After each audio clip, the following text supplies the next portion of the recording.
Hey buddies. We should be live here.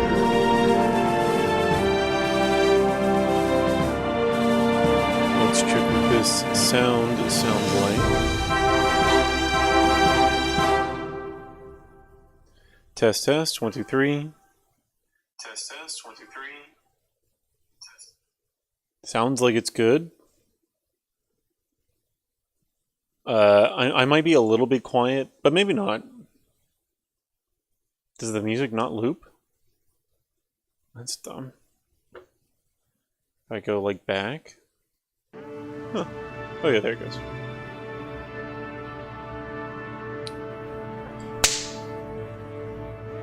There has been this one fly in here for the last like 2 days. I'm so excited. I've been wanting to play Kerbal Space Program all day. But I've been dealing with that stupid election guide that nobody's going to watch. So I did the election guide last night. It went well. I had a decent amount of people in the chat. Hopefully it can, get some views in posts so that it is worth more than the 4 people that watched for 5 minutes last night. But I chopped it up into pieces so that I can post it on TikTok and stuff. And that took way longer than I thought it was going to. I wanted to, at the very least, get all of the Nederland elections posted today so that I can do all the Port Arthur elections tomorrow and then start posting the primary elections starting next week. So I really needed to get to those Nederland ones, and I just now got the last one edited and uploaded, so we are finally gonna take a break by playing some Kerbal Space Program, and oh my god, I'm so excited. So I have installed a new mod, which I have heard about before in the past, but I've never done. I've never before played planet mods before that add new planets into the game, but we're doing that today. Now I'm gonna leave that exactly where it is. We are doing that today. We are playing. Yo, what's up, bro? Rage. Finally, you're live. I know. I was just saying that I've been working on this election guide stuff all day, and I needed to get a good chunk of it done before I started playing Kerbal Space Program tonight. But I'm finally done, and we are finally gonna go to Sarnus, to Saturn. Rage, have you watched anybody play Fair? Bro was locked in, yeah. Have you ever played any of the Outer Planets mods? I don't ever play planet mods myself. I really kind of prefer to play like more stock KSP. I have not, so I'm hyped for this. That's good. Please stay. Good enough.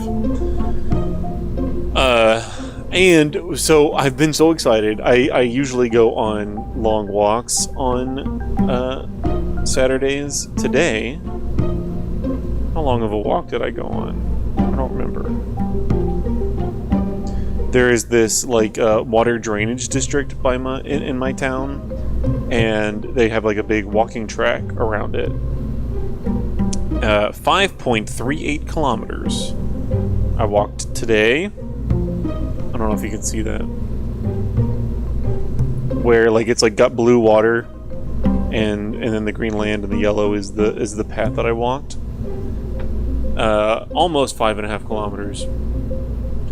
And the entire time I was walking, I was like mentally in my head building this ship that we're about to build right now. I've been so excited. We built the Ares before. Kirby Burby. Hey Kirby. Bro, why are you using kilometers? Because the metric system is objectively superior than the imperial system. Kilometers are... How many meters are in a kilometer, Kirby? How many... I walked 500 meters, and that was my weekly workout, yeah. Based, exactly, thank you. How many meters are in a kilometer? 1,000. How many feet are in a mile? It's 2. It's not 2. It's more than 2. It's 1,000. How many feet are in a mile? Who knows? Who can remember? And so it's like, how many feet are in a mile and a half? Who knows? How many feet are in a kilometer? How many meters are in a kilometer and a half? 1,500. It's rounder math. It's way easier. And to me, like, miles are so far, like, so much longer than a kilometer is. A kilometer feels like the amount of space that I can walk pretty comfortably. Like, if I am gonna, like, walk to a restaurant down the street, like, I know I can walk a kilometer very comfortably. Whereas, like, a mile is like, I don't know, like, I don't know. Kilometers just feel way more useful. Anyways, you've distracted me. What we are doing tonight. So before, we built the Ares, which is a... Uh-oh. What's happening here? Uh-oh. Why am I not seeing Kerbal Engineer? I just installed Kerbal Engineer. Oh, it's right here. It's right here. Never mind. Why am I not seeing the readout, though? It won't let me click on it. Oh, I guess I have to, like, place a part first. Ah, there we go. Okay, that makes sense. Yes, last night, not last night, a couple of nights ago, we used our transfer vehicle, the Ares, which moved our lander to Mars, and we landed on Mars and we came back. We're building a new transfer vehicle because, as I was thinking, what we did is we made, like, one basically singular fuel tank and strapped some atomic engines to it, and I was like, why can't I have, like, a central core and then put fuel tanks around it and make it kind of like how the ship in Interstellar looked? So that's what we're going to do. It's going to have way more delta V, a way better thrust to weight ratio, and we're going to design it with asparagus staging so that we just completely maximize our burn efficiency. Can you make the Saturn ship an elongated pentagonal orthocupularotunda? Cupular. I don't know what you're trying to say there. We are going to put cupolas on it, though, because I came up with the idea. What is asparagus staging? I'm glad that you asked. We're just going to build a quick demonstration rocket here. So asparagus staging is like this. You take do big. You have the rocket and the engine. Oh, come on now. I just want to... You have the rocket and the engine, and then on the sides, you put some fuel tanks. Where are my radial decouplers? Oh no, I'm in structural. On the side, you put fuel tanks.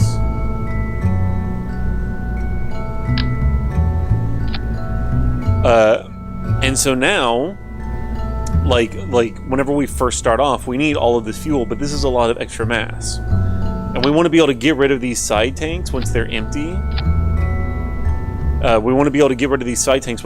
So we use these fuel transfer lines so that as this middle stage burns, it doesn't drink any fuel out of the middle stage. It first drinks fuel out of the side stages, and then they completely run out. We decouple the side boosters, and now our middle booster is completely full of fuel, and we can keep on going. So asparagus staging is a very is a way to maximize the amount of efficiency that you have whenever you're burning with multiple engines. Waffle, hello Waffle, what's up? Like the external tank on the shuttle, 100%. Kind of like the external tank on the shuttle, but more like the radial tanks on... Is it the Ares? Shoot, can't remember. Ares. It is not the Ares. What am I thinking? Maybe it's this one, Delta 4. So like on the Delta 4 here,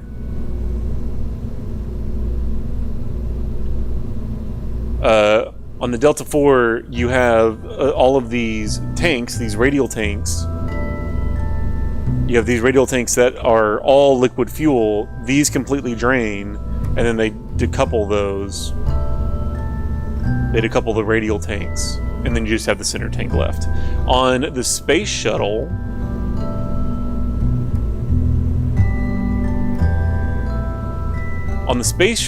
these are solid rocket boosters. I wish that... Can we do like this? There we go.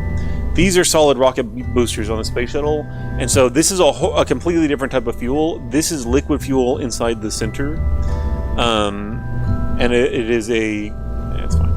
It is a completely different kind of fuel in these solid rocket boosters, so there's no like fuel linkage. There's no fuel coming out of these and going into the center stage. Whereas on the Delta 4, these are 3 different tanks of liquid fuel. So like Falcon Heavy, exactly like Falcon Heavy. Yes, that's correct. Just external fuel tanks. That's true, but like it's not quite just external fuel tanks, because if you remember, here we can keep using this as an example. Let's say there wasn't any fuel like linkages between these tanks, and we just burned all 3 of these tanks evenly. Then they would all 3 burn at the same rate, and all 3 of them would be empty, and you would kick them all off altogether. Whereas with the asparagus staging, we burn these, and then we get rid of their mass, and then we only rely on the center one. It's a way of burning fuel out of tanks so that we can ditch the tanks to lower the amount of mass that our engines have to push. Center engine is throttled down. They are all burned separately. Delta. I mean, you don't have to throttle down the center engine, but I think that you can.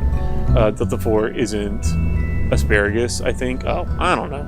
I just know that it's 3 liquid fuel tanks all next to each other. Maybe Delta 4 is not asparagus. I don't know actual rocket things. I just like looking at rocket things on the internet. Okay, let's see here. So what we want is we're going to build the central structure of the Ares 2. And we're going to start with this.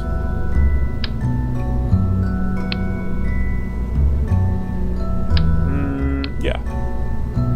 We're going to start there.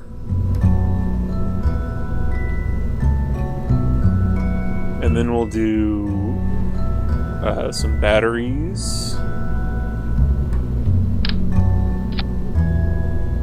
And then some monopropellant. Too small. Too small.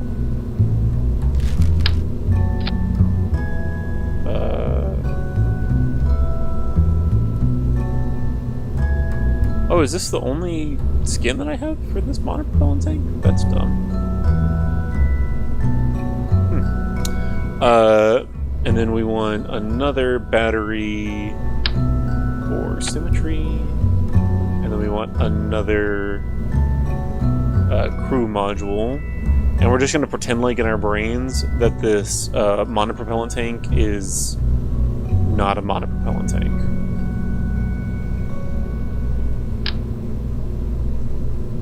So everybody lock in and pretend along with me.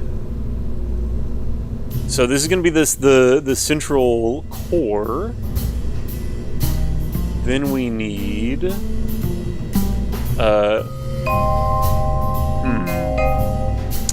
You know, we don't have to do that. We don't have to pretend. We can do like this. Yeah, that'll be good. And we'll do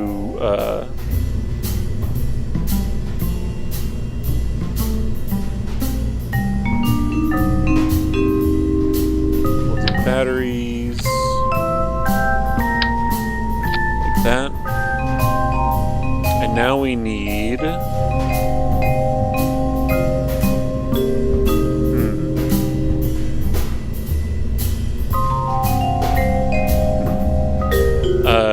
we need crew cabins.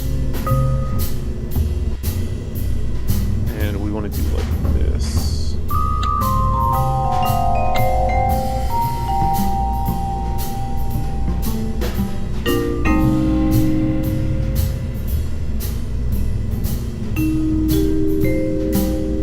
Why can I not? That's stupid. Actually, let's do a structural piece here.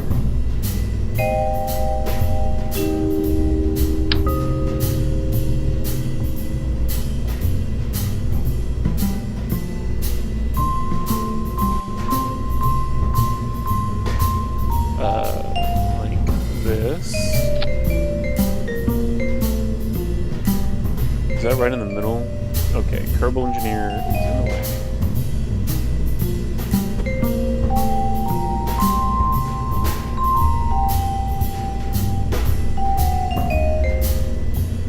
Yeah, looks right in the middle to me.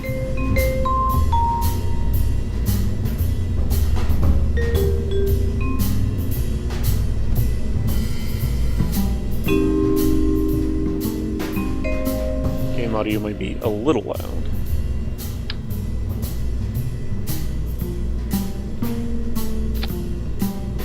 Okay. Music is kind of loud. I just noticed that.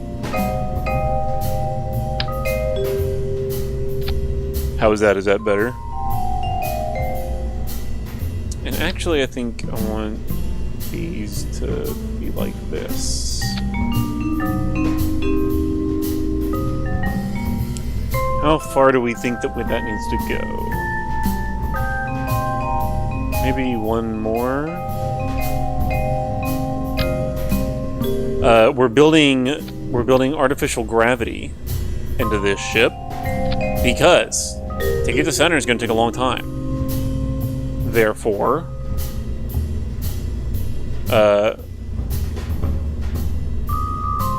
we want our Kerbals to not have their bones atrophy due to lack of gravity.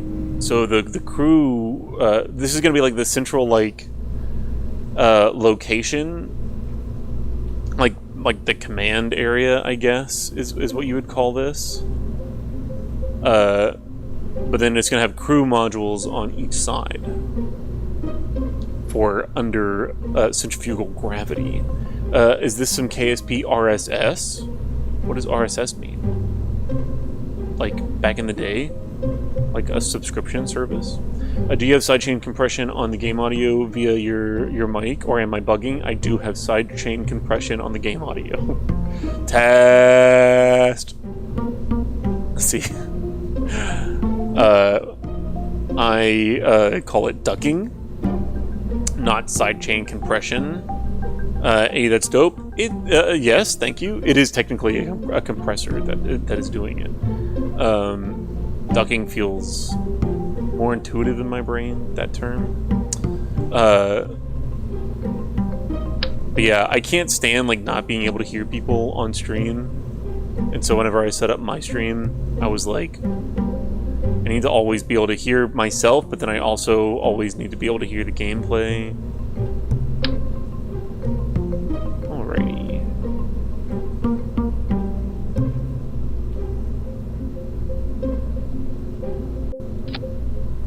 So these are where our crew modules will go, and we're going to put cupolas here. Where is the cupola? It's in the command thing.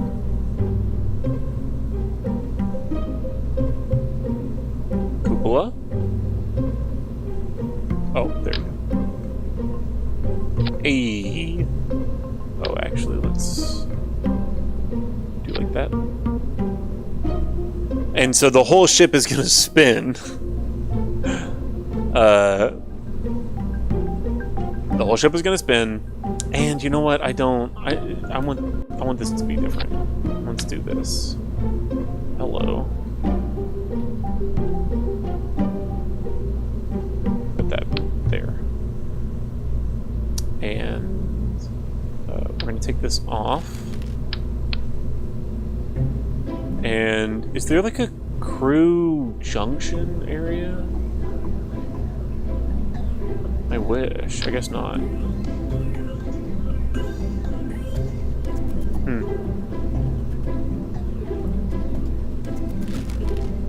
There's not like a crew connector piece?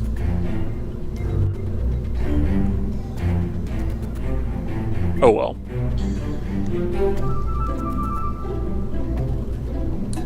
What we will do is like this. Where are the structural parts? I want this quad thing. Oh yeah, these are like docking ports in here? I think that works.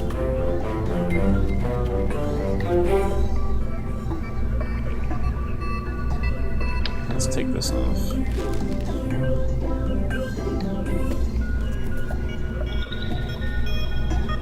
And then do... I have free IVA installed, so like we can walk around on the inside of our ship. And so I'm putting a lot of thought into the way that like all of the crew parts are connected. FL Studio knowledge coming in clutch. Yes, FL Studio. I mean KSP RSS as in Kerbal Space Program. Oh, real solar system. No. Free IVA is peak. Yes, I've never used it before, and so we're going to experiment with that a little bit tonight as well. And it looks like these are like docking ports, so I think that this would work.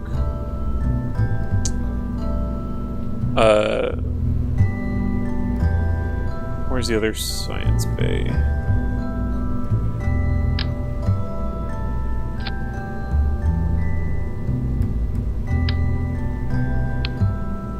Ah, shoot. We're gonna throw all this away. I can do it again. And now I need utility. Oh, free IVA has a tab here. Does this mean like this is all stuff that free IVA lets you see inside of? Fuel tanks and stuff? Okay. And then I need... No, I need a utility cabin thing. Oh, I can't... Okay, whatever. And then another one, and then a crew module thing.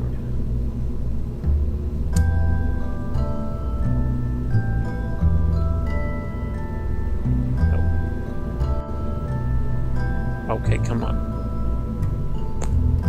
Can't ever remember which buttons turn it which way. Like that, I guess. Although I want the windows to be out, so let's do...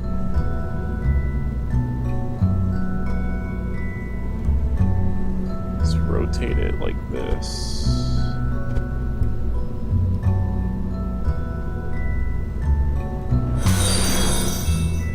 Yo!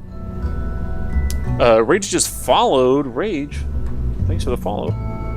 Modded KSP is better than unmodded KSP, definitely. That is 100% correct. Redeemed Hydrate. Rage has been itching to redeem that Hydrate, man. Switched all the way over to a whole different platform to redeem Hydrate. Thank you for the reminder, Rage.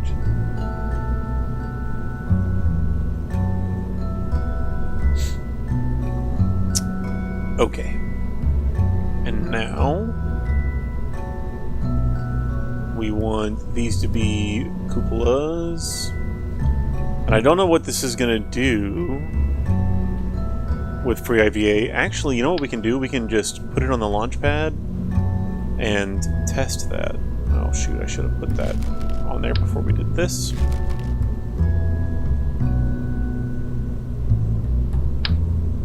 Nope.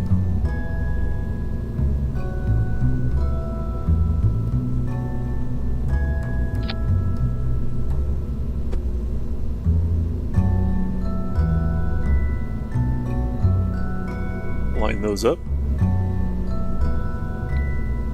And then do this.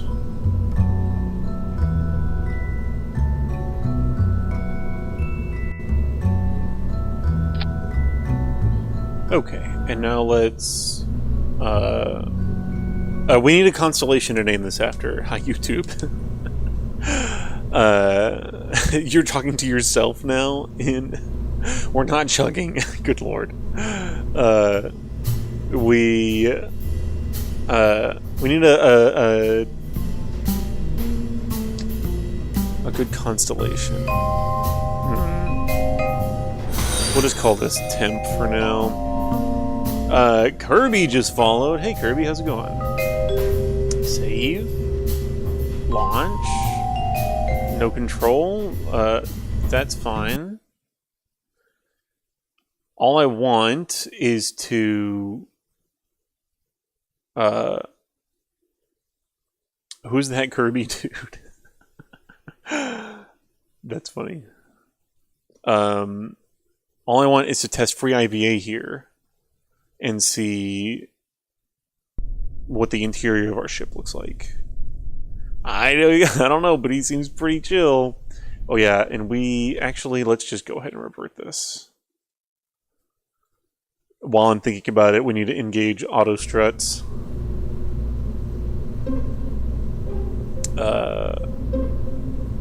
Auto strut. Auto strut. Auto strut. Auto strut. Auto strut. Auto strut. Save. And now we can launch this. And we want to see what the inside of our ship looks like, because I don't want to like get this huge complicated ship up into orbit. And a mod for that. There's a mod for everything in the world, but I don't know what you're referring to. Oh yeah, that looks much more stable now.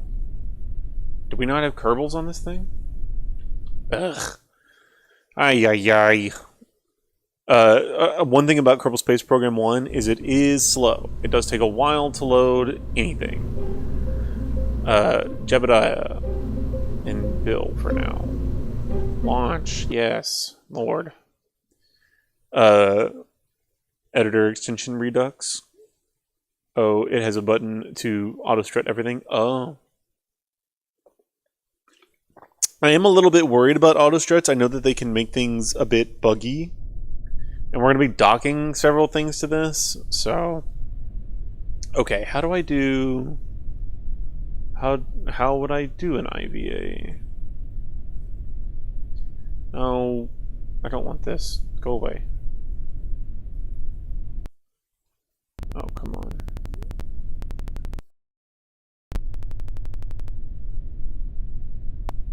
Okay. Unlock position and size.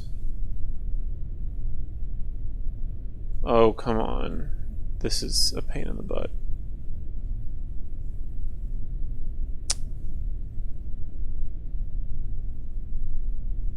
Unlock position and size. There we go. Okay. Oh my god. Just come right here. Lock position and size. For the love of God. Okay. Are you playing Science Career or Sandbox? We're playing Sandbox for now. One of the things that has been like on the agenda though is playing a science playthrough.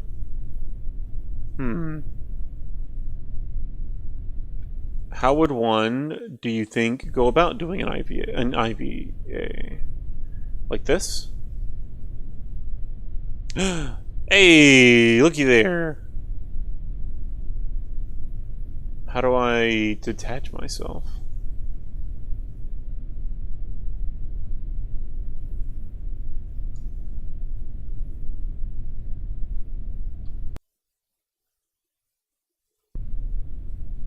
How do I... I'm buckled in. I don't want to be buckled in. Oh, V? Nope.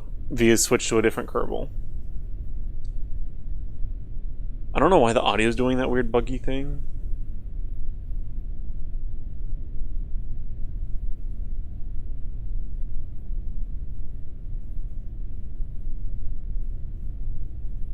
See that? That's weird.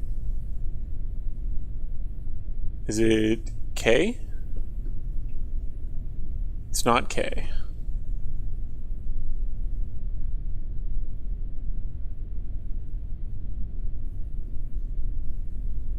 Okay, surely there is a...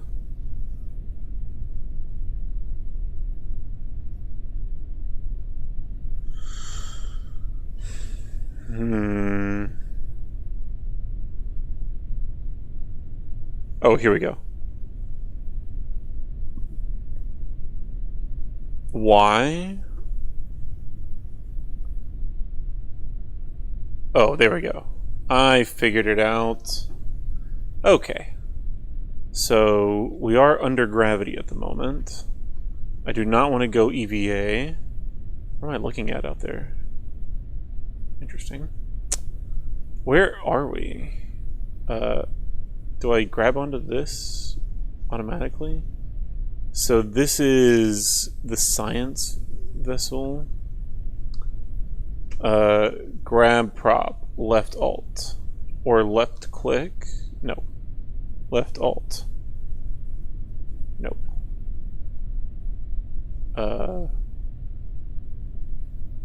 Return to seat, jump, crouch.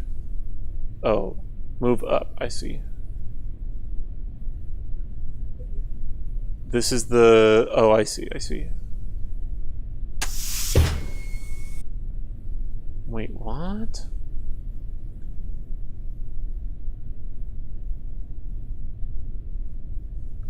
Board. Oh, hello. F. Okay, so this is the middle thing. And then I can turn off gravity. How do I do that? Left alt and G.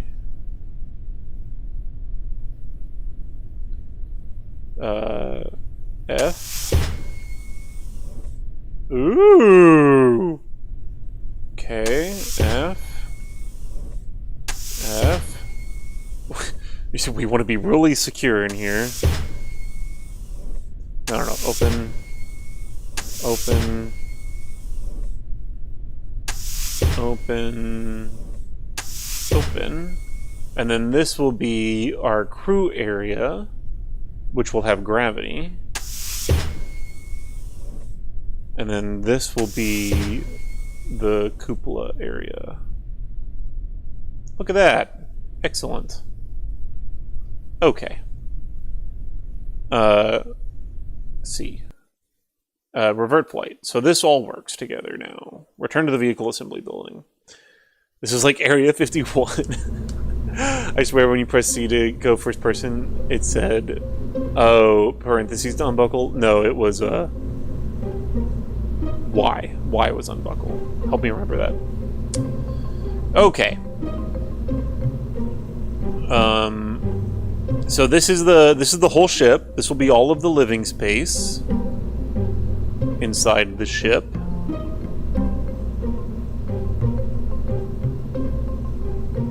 And we are going to attach docking ports here.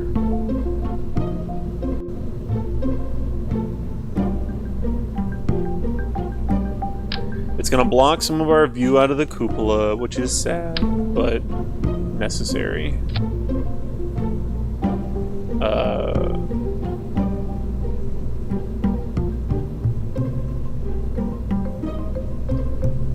And we can go ahead and delete this and just grab this.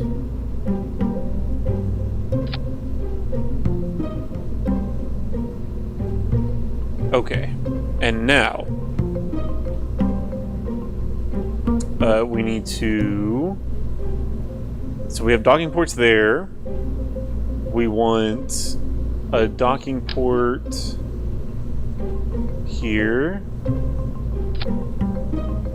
And we want a big docking port.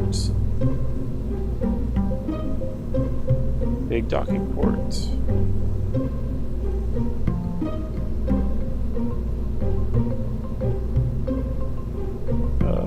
Here. Like that. So now, what will happen is we're going to build a whole ring of the tanks and engines around this thing. But in the center will be these science units. We can dock ships to the front of it, and to the back we can dock, like, you know, a whole giant booster or something and give ourselves even more Delta V. So that's why I'm putting like a large docking ring back there.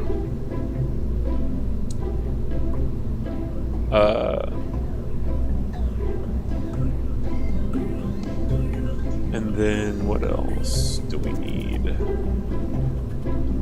So now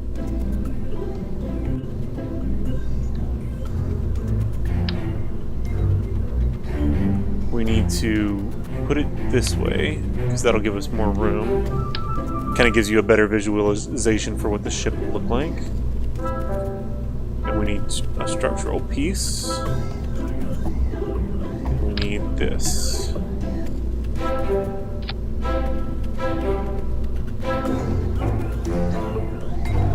So now we need fuel. And we need the biggest liquid fuel you can give me. Good lord, that's gonna be enormous.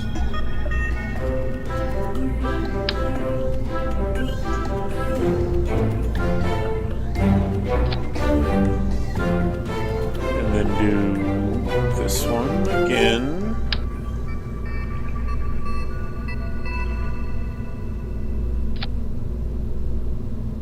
And then we need to do... I probably should be building this in the spaceplane hangar, but I don't want spaceplane symmetry. Not right now, at least. So we're gonna do... I need more liquid fuel. These ones? Yeah.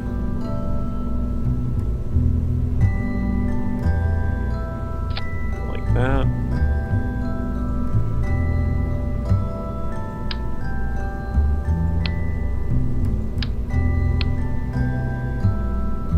And then we need atomic engines, like that. And then we're going to add more of these tanks.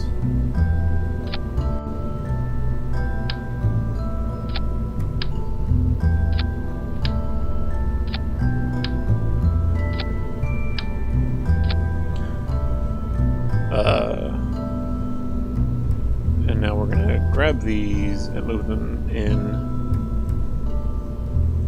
We don't really want them clipping too much,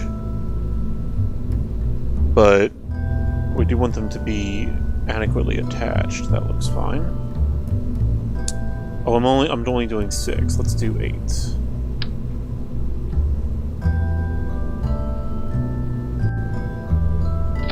Like that. That feels better.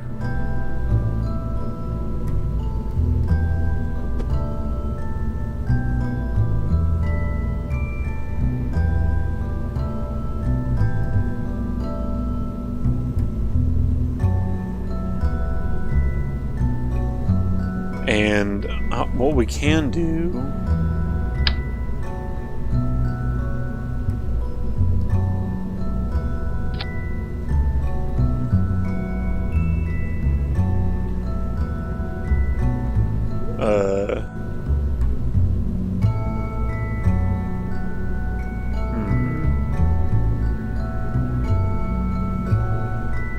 I'm debating whether or not, because I can fill in these gaps with even more of these fuel tanks, but I don't think that's necessary, and it's just going to increase our part count a lot more. So now we're going to take this whole thing off and put it on here.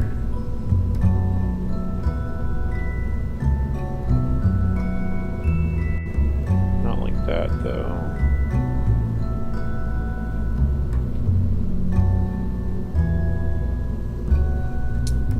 Or maybe, like, it'll go on better like this.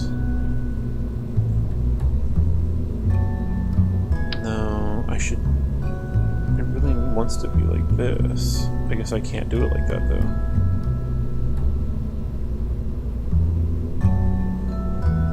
I know there's a way to, like, mess around with the root.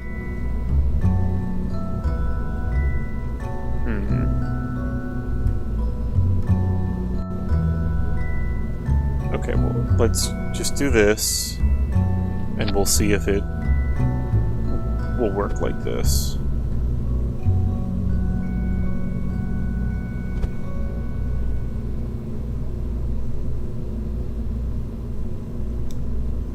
We want our center of mass to still be bearish. God damn, this looks crazy. This is too big.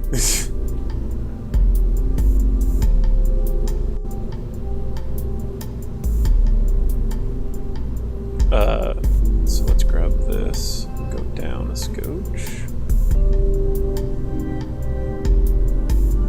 And now we want to do the same thing. We're going to take this and put it up here. Can't tell. Okay.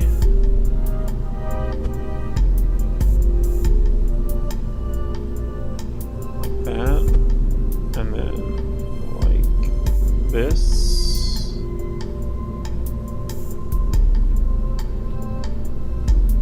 And then like this.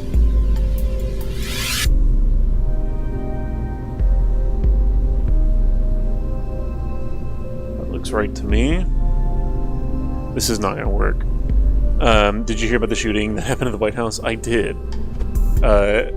It was nuts. I have like a group of friends who are all kind of into politics stuff, and we were all freaking out about it.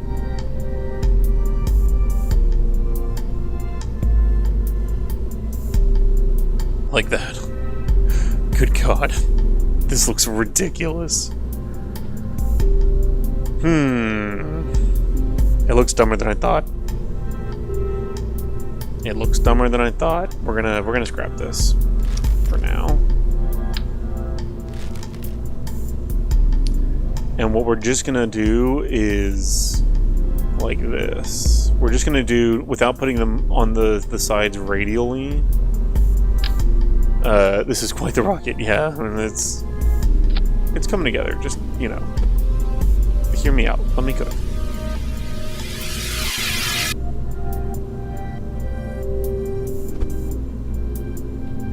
Oh yeah, this is gonna look a lot cleaner, I think.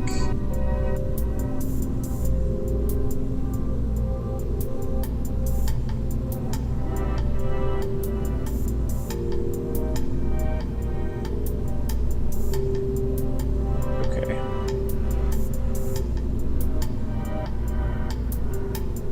And so now, actually, I guess what I need to do is like this, and let's do this. Where are these nerve engines?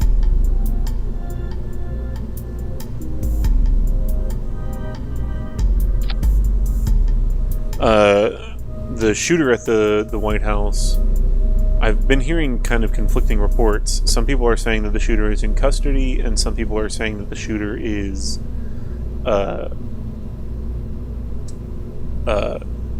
been killed.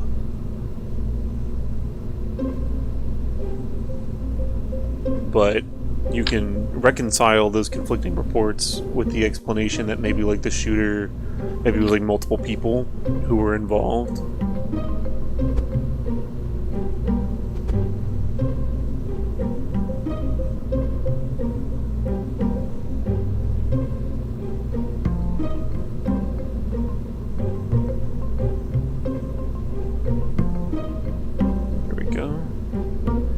We're just going to go ahead and place some of these RTGs. Oh, shoot.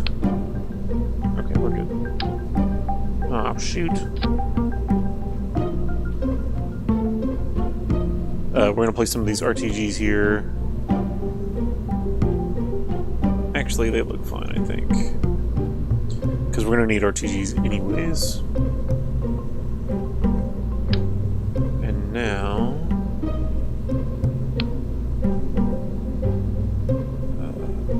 we can put this here.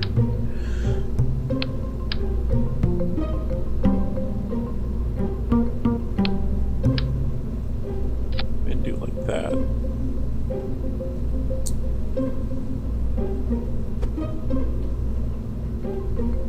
Maybe actually they're going to look better like this, with this orientation.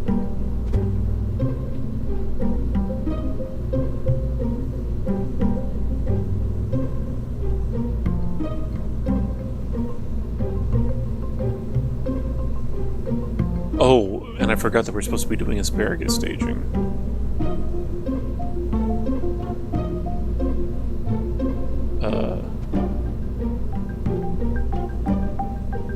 So we will do... Yes, this is fine. And then we'll do a radial decoupler instead. Like this. Right in the middle.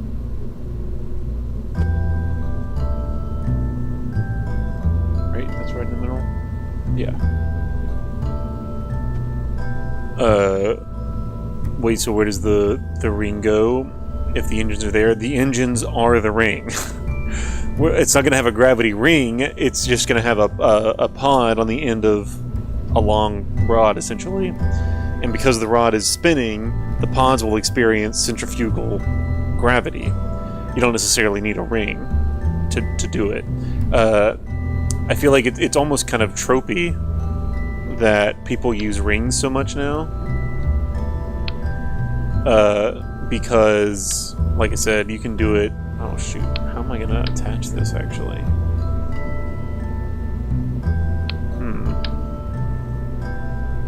Maybe we can't do asparagus staging. We don't need to. The asparagus staging is overkill anyways. So let's just do like this.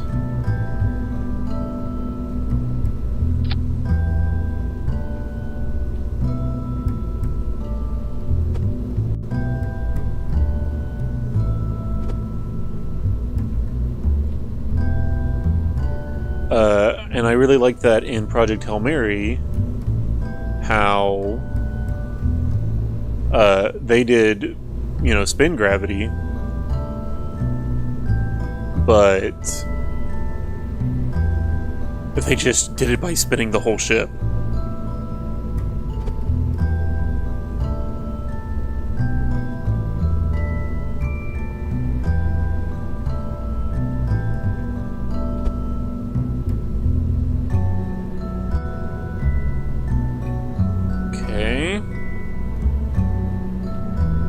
It's not quite there. I really need more length, which is something that she said. I mean, not to me, obviously, but to some people.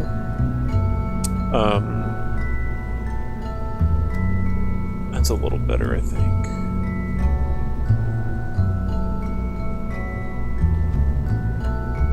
And then, I don't know what I'm going to do about this. This is ugly. We'll figure it out. We'll figure it out. Now I need this to go here. Excellent. There's no way this is going to work, right? Y'all tell me I'm crazy.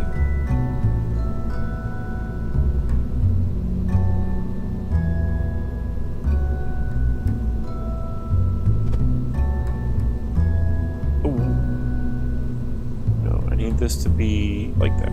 There we go. It's kind of squat.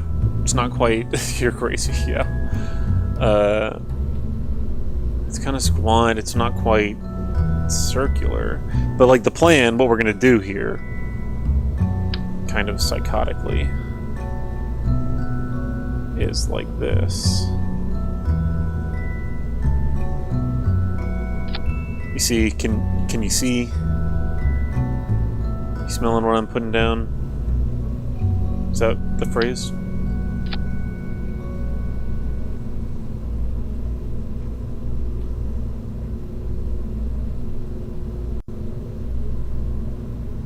Oh, shoot.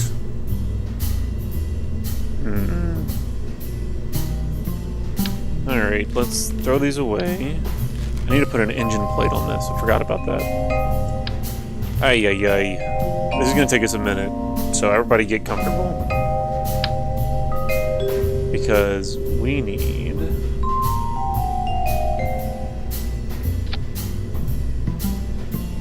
this. We need an engine plate. No, we need a big one. Too big.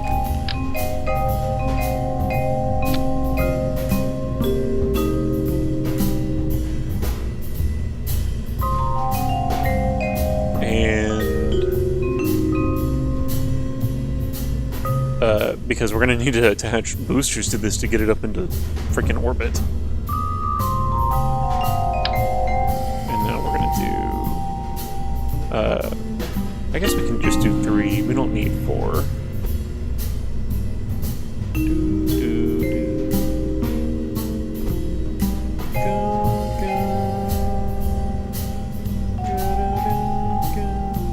And now we need... let's do like this and put some batteries on here.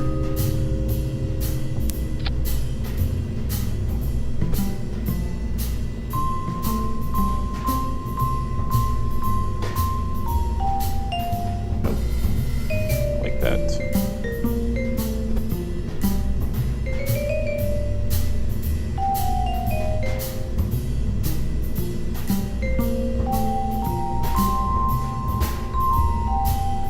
Why doesn't that look right? I guess that's fine. And then we need RTGs. To go like this.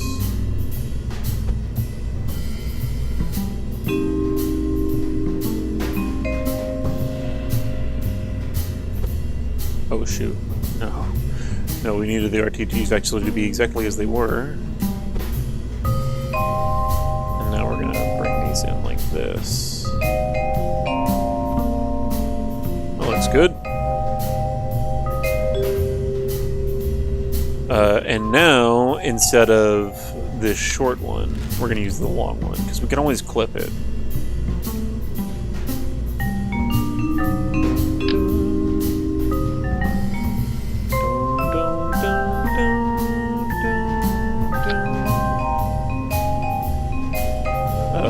And we need this to be lined up with the docking port.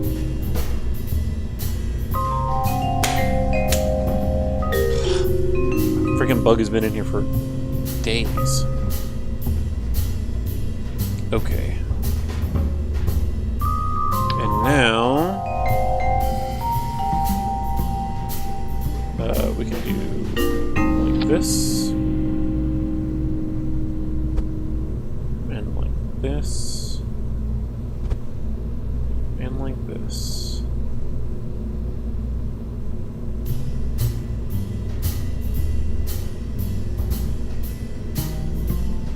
Oh, I can't tell.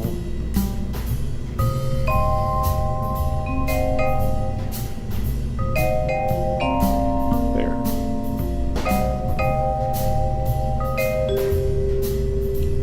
Okay. And now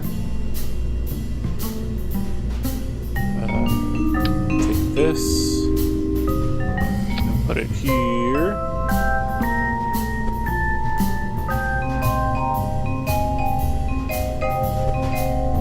And let's rotate this. It needs to be 2, I guess, or 3. 3, I think.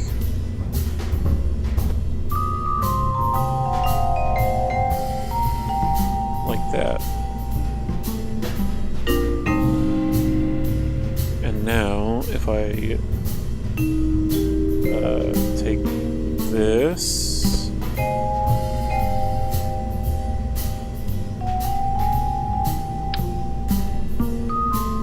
put it here.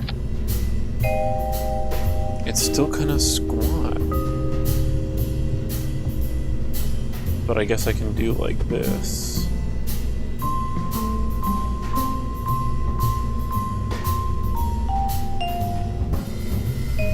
What do we think about that?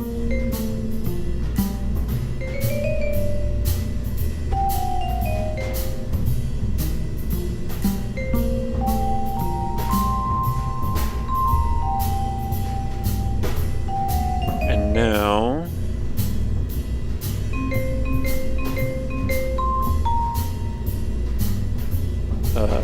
grab this.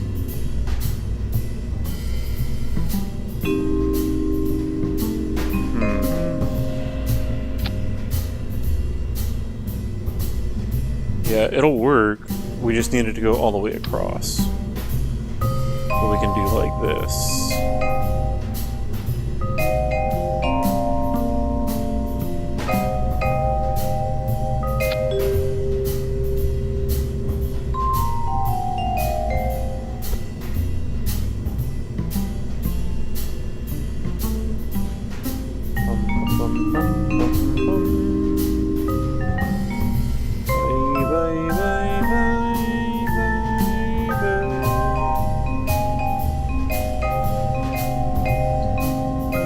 Use symmetry. Taste the engine rainbow. Yeah, exactly. Yeah, I could use like the mirror or whatever, but I think this is working for me right now.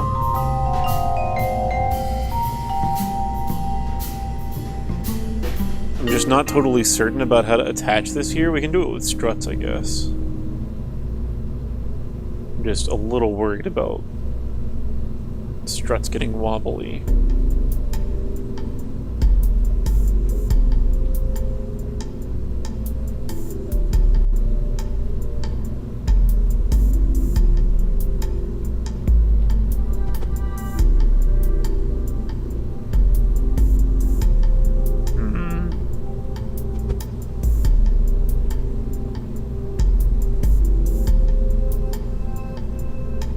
What do we think about that?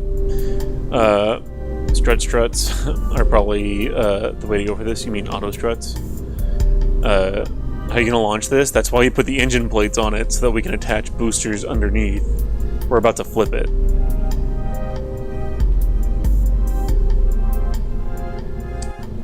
So like we're gonna do like this now. Yeah, it's too...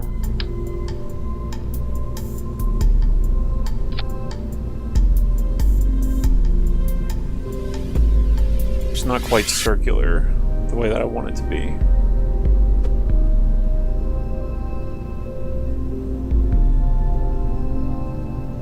See, it's a little bit too vertical.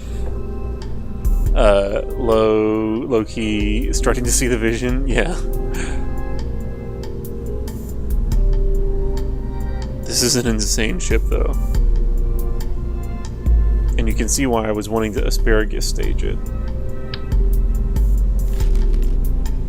Okay, so let's tweak this.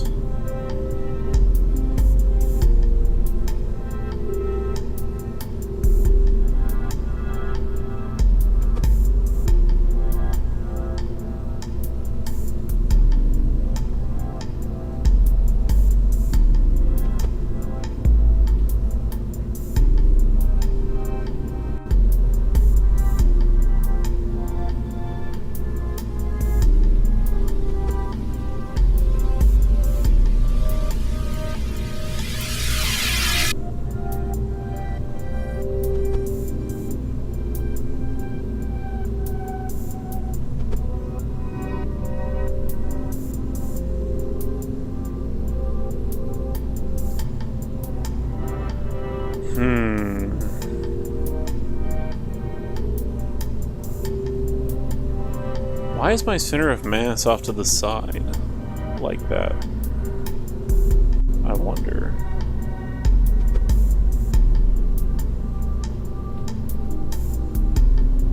See how my center of mass isn't in the middle?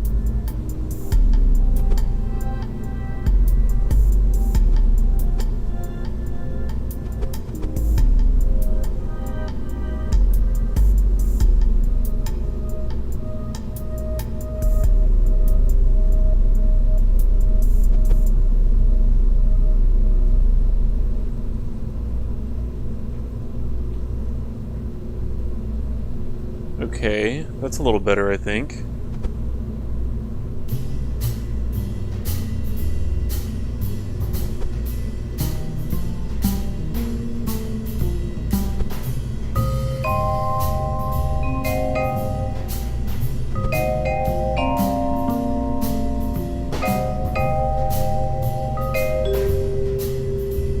Now let's see what this looks like.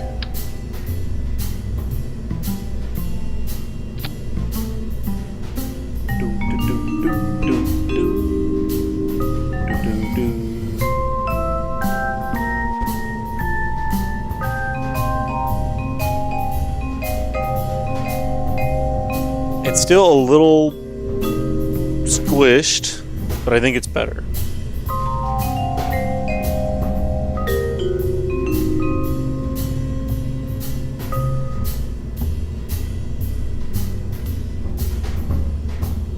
What do we think? Yeah? Does that look symmetrical enough? My self-diagnosed OCD, yeah. Prolate spheroid, exactly. It's just a, you know, it's just a little squished. But I think that's fine.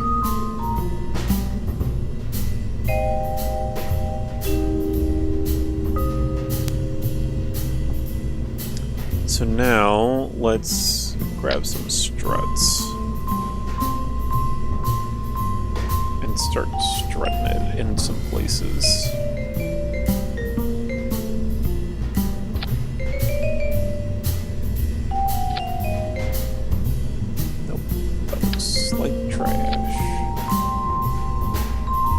Oh my god. Okay. It is so hard to strut things.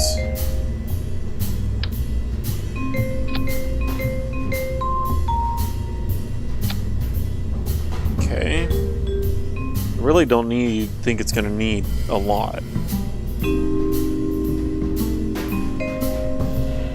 Oh my god. Oh my god. Oh my god.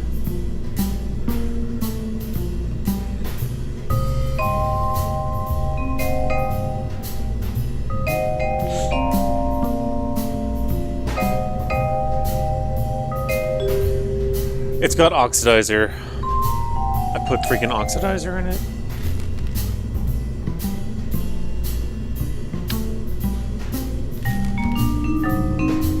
Ay, ay, ay.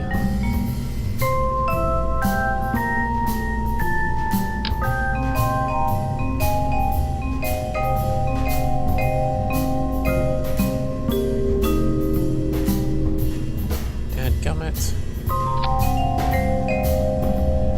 There's also got to be a way to, like, to make this a little more scientific so that we make sure that that the curve is right. Learning opportunity to use symmetry this time. Yeah. I don't really know how to do that. Let's see. Oh, how do I make it? What's the keyboard shortcut? Pythagoras. Trust symmetry makes it so much faster. What's the keyboard shortcut? M or R? M. R. R. You figured it out. Okay, but first, before we do that, we're going to do this. We need an engine plate on here.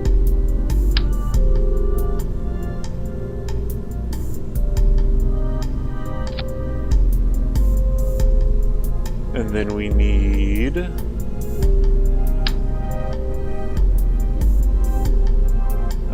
this to be like this.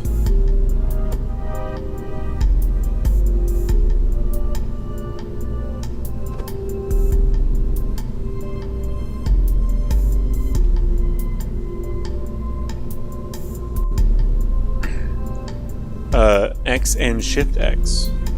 Oh, Shift X is the switching to the thing.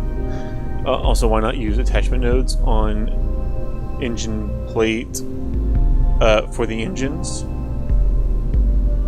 What do you mean? I don't know what you're talking about. Let's see. We need some batteries here. I mean, like, do you mean like put it on the underneath side? Because I would love to do that, but for whatever reason, it doesn't want me to. It wants to attach them on the edges like that for some reason.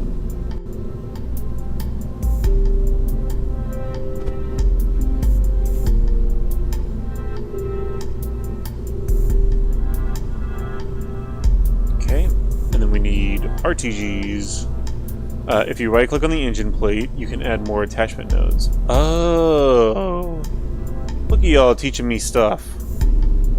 Attachment nodes. Figured it out. I will do that next time, as I'm sure there will just soon be a next time, because we've done this like 4 times now.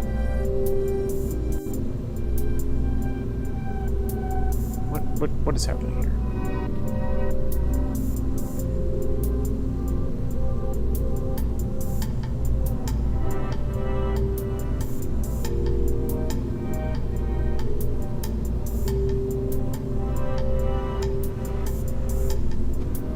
Okay, and then grab these. Let's scoop these in just a little bit more.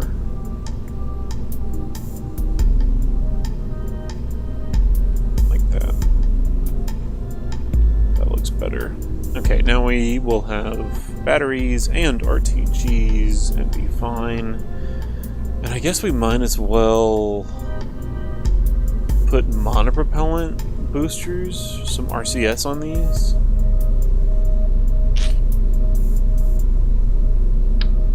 Right?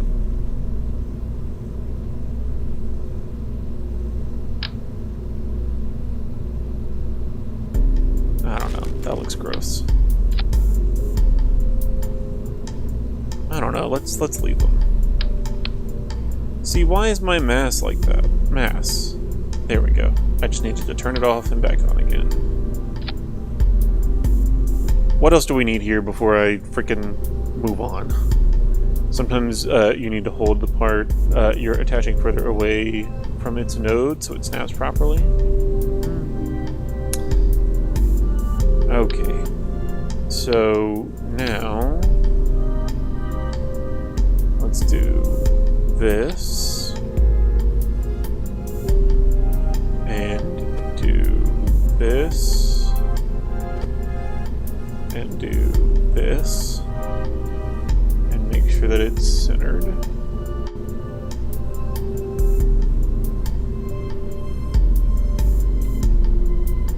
Yes.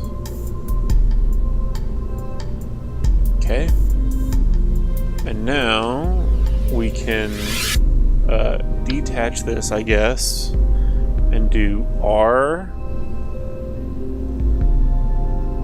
Oh, okay. Is this gonna make this easier? Maybe.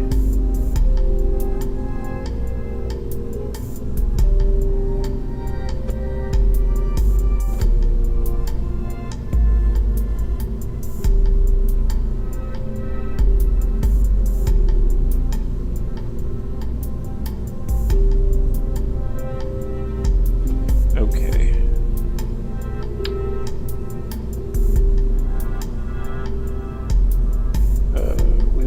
This to go here in the middle, and then to rotate, and then to go down, and then to rotate.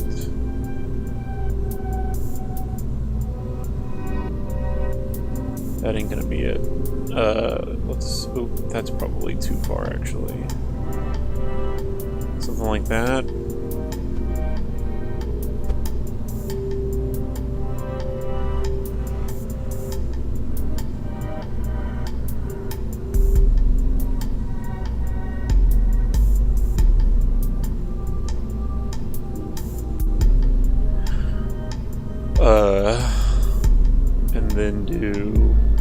This is liquid fuel, right? Yes. Lord.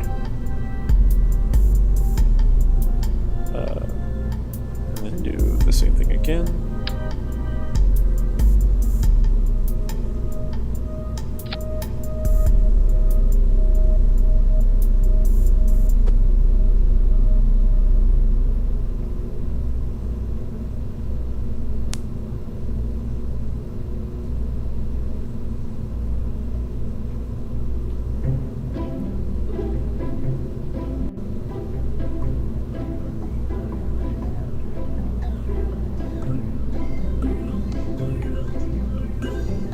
Like that, maybe?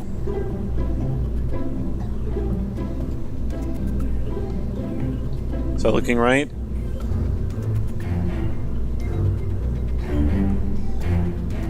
And then do it again. Or actually, let's do like this.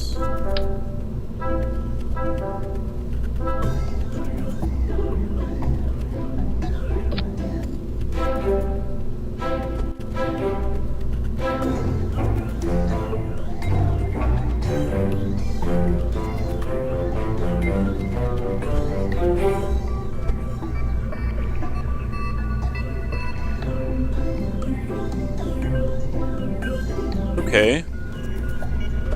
Hey, you know what? It was a really great idea of mine to use mirror symmetry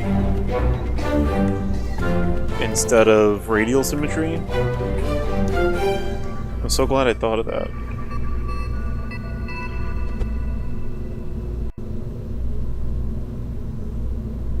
Even though it's still not quite right.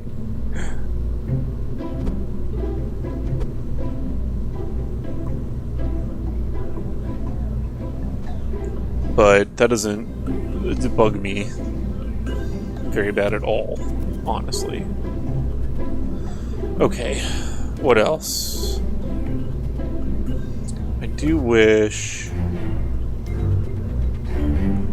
Okay, and now let's get nuts.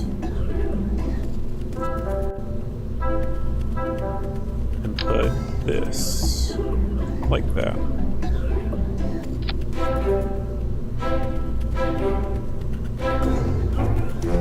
It's probably dumb to start clipping parts into this. We're just asking for Kraken attacks. But this is gonna make it look better. So I just want to make sure that this is in the middle. Seems like it is.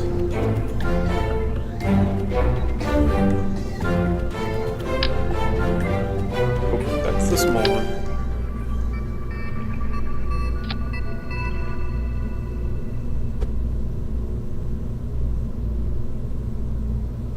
Oh, crap.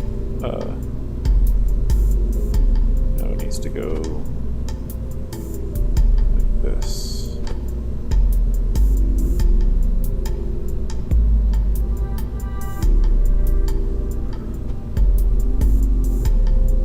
It's also kind of helping it look more even, I think.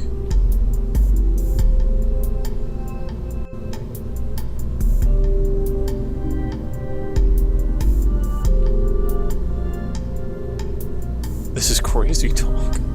This is an insane idea. Who told me this was a good idea? So that we can make sure that we shame them properly in the chat whenever this all goes to hell in just a minute.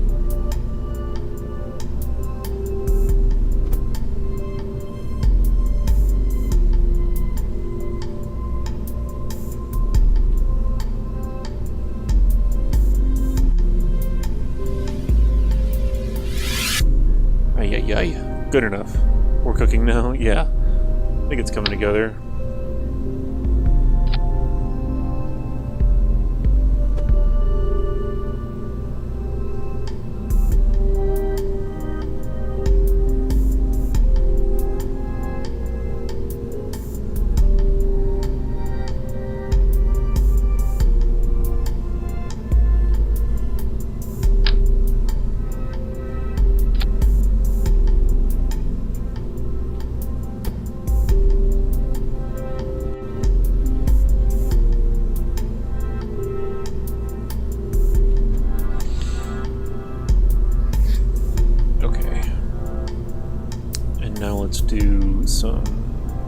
Struts.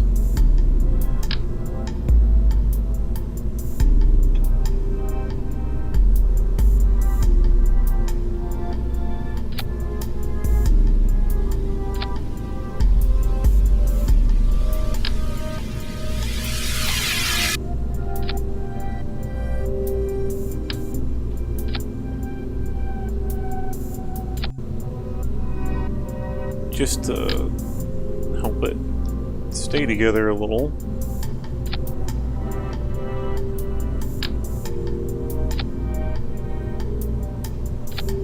Or maybe this is gonna invite the Kraken too much.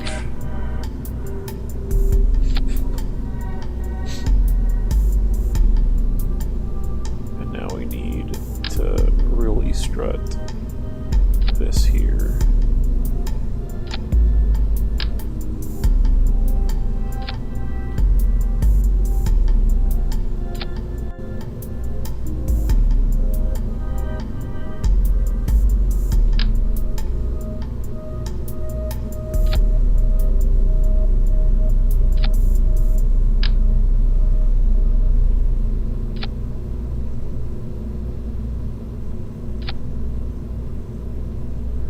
Okay.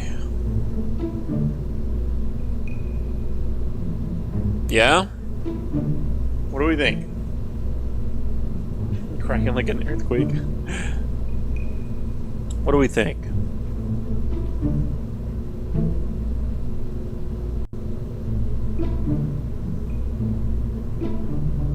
What we are gonna do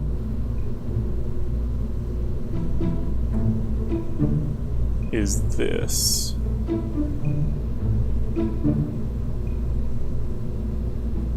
Which will give us a point to control it from.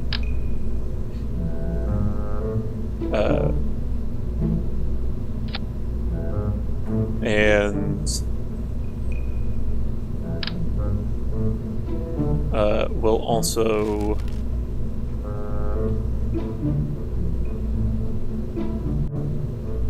help us out just in case like something crazy happens and we need to re-enter quickly. This will allow us to do that. A heat shield.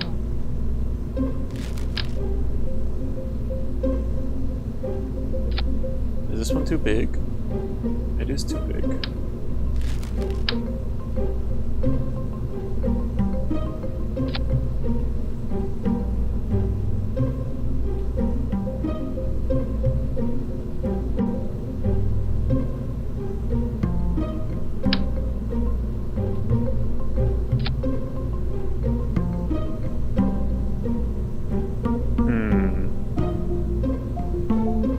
I think it's gonna mess up our IVA though. And I don't want to do that.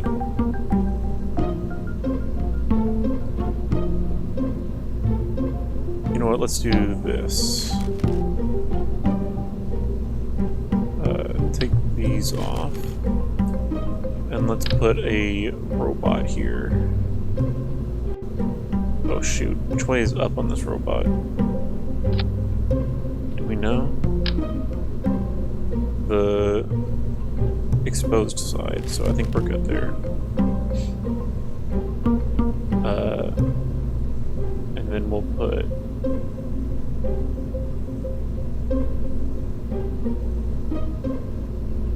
another battery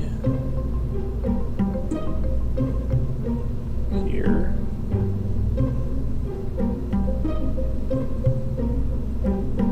Actually, I don't know. I just don't know if this is gonna mess up IVA or not. I really don't want it to.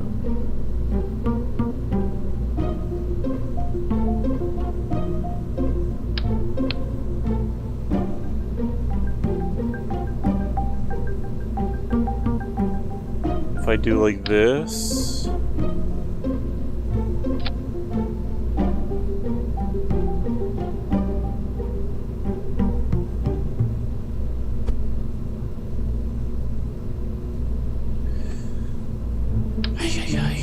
You you know what? If it messes up IVA, it messes up IVA. I'm not that worried about it, honestly.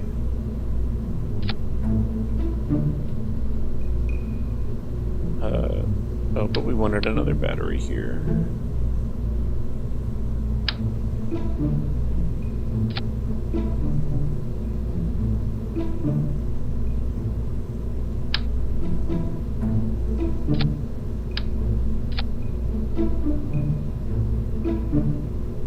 Okay. Now let's do this.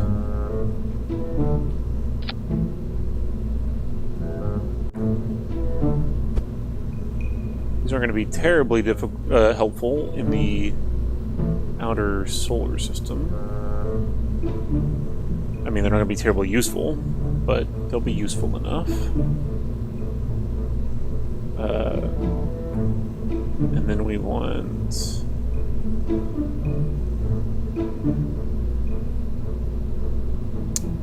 Oh shoot, we need to build... wish there was a radial control probe for this purpose. Yeah, honestly, I wish you could test IVA before launch. That'd make life a little easier. I mean, technically, I can. I mean, I can go out to the launch pad and then test it, which I did earlier. But this thing is, you know, kind of crazy right now. And now we're gonna do.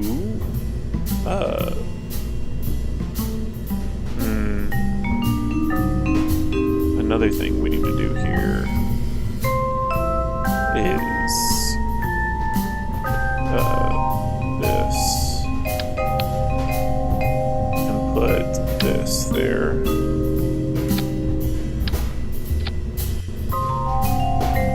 And take this one off. Put another one here. Oh shoot, actually. You know what, let's flip this whole thing. So that I know that I'm not putting these on upside down.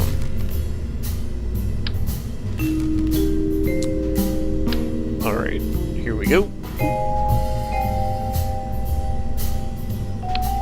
There we go. Now, we need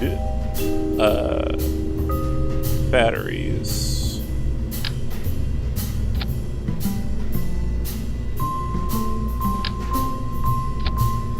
And we need a docking port.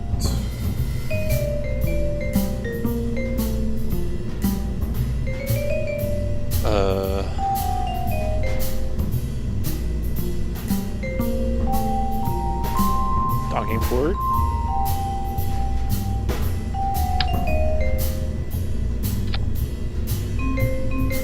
Oh no, wait. Before we do a docking port, we want this. Which honestly we probably should have put on these engines, but it's okay. And now we're gonna do robot brain and docking port.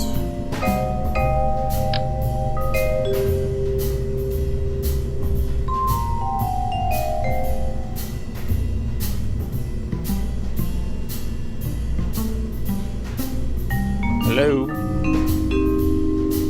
No, just snap on there, please. There. And this. There. Okay. What else do we need? What am I missing? Let's put some monopropellant.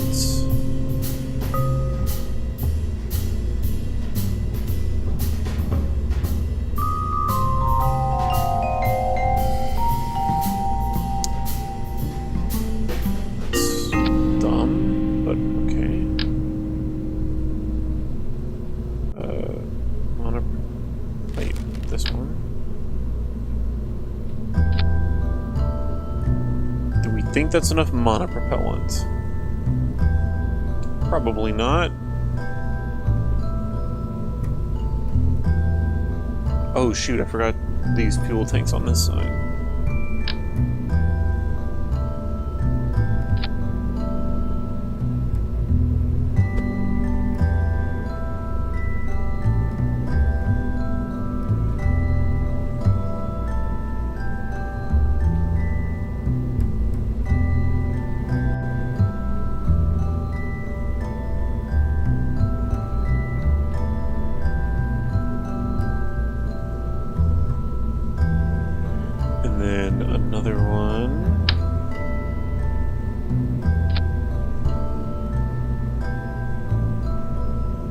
Oh shoot! No, no, no, no. I need this to be symmetry, and hopefully this still works now.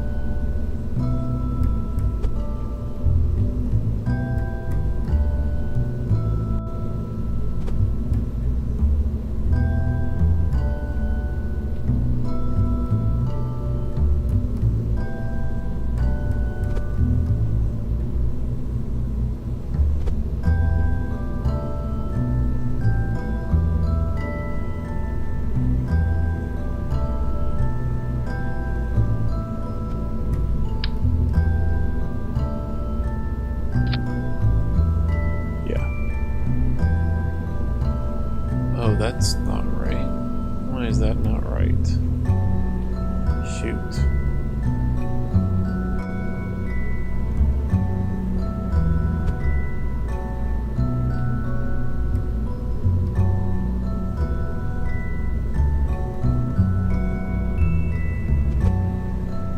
Is that right?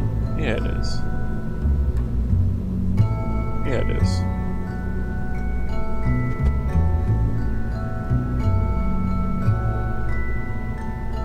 Yeah.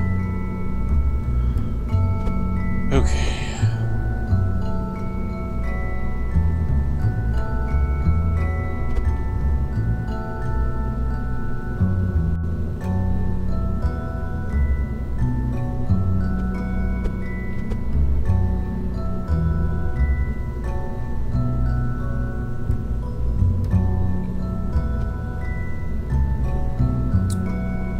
Why does that look so wonky? It's very strange.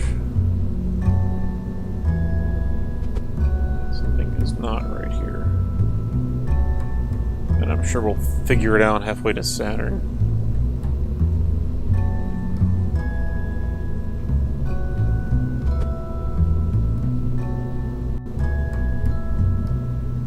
Okay. Now, we want RCS thrusters here.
All of our auto struts are working correctly. What else do we need? Nothing else? Is this it? I feel like there's no load-bearing supports for the tubes. Like they're just gonna curve in. Nah. I think they're fine. I think it's gonna be fine. See, something is definitely not right here.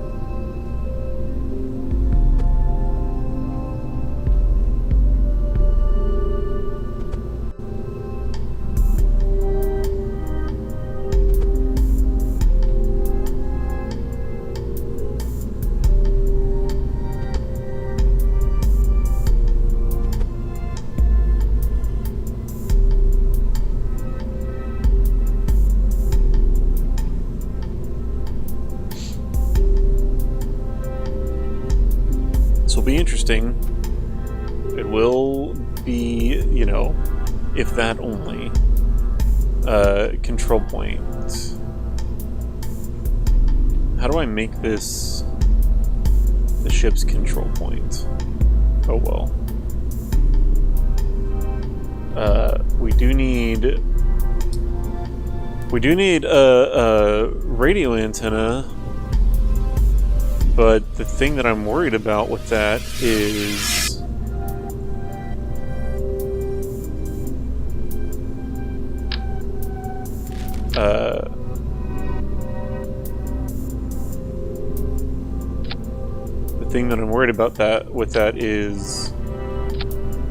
I think we need a deep space network, honestly.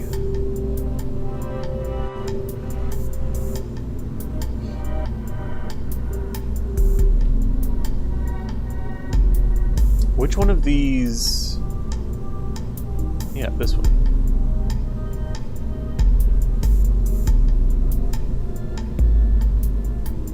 TSN? You know what I mean? Like we're gonna send up and attach. I wanna go to Saturn and I wanna visit all of the different moons, but we're not gonna be able to land manned spacecraft on all of them. We're gonna do remote spacecraft, and therefore I feel like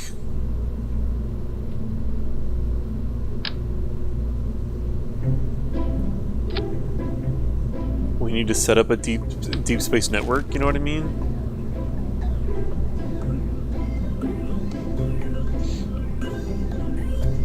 So that we can maintain communication around the Saturn system too. Yeah. We might do that. Let's get this thing into orbit first though. So Kerbals. We got Jebediah. We need a name for this. What's a good constellation? Oh no, we don't need a name for this. This is Ares 2. We knew that. Ares 2. Save. Okay. Go to Astronaut Complex. We need scientists.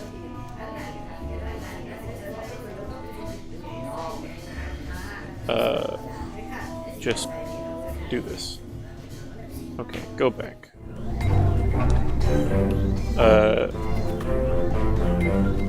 That'll be good.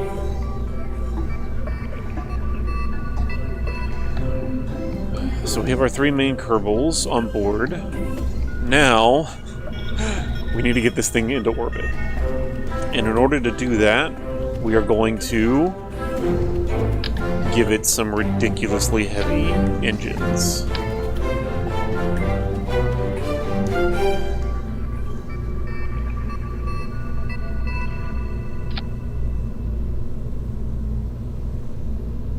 Like this.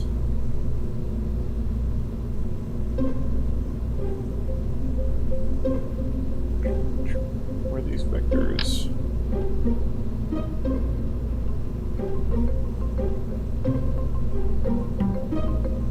Oh, I can't. I gotta do these first like this.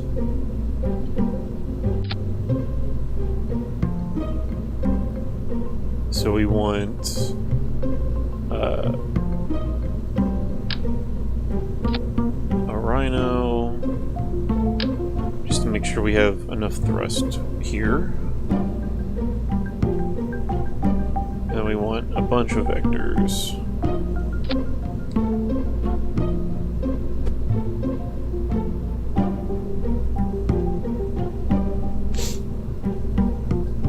Badass. I mean, it's something.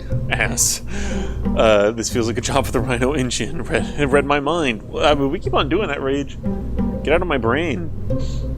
But do we think that we're going to need more Delta V than this? Just to get to low Earth orbit? You know what I mean? Surely not, right?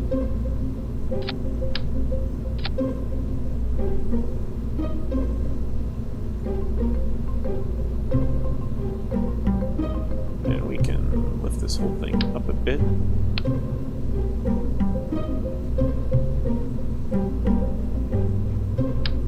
So now we can do like this.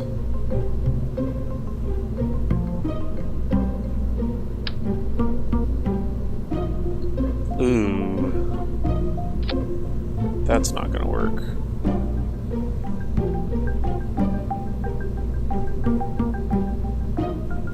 If those are clipping into each other, that's not going to work, right? Surely not.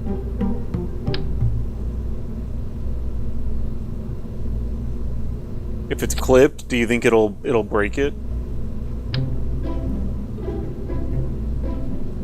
Let's just see what happens.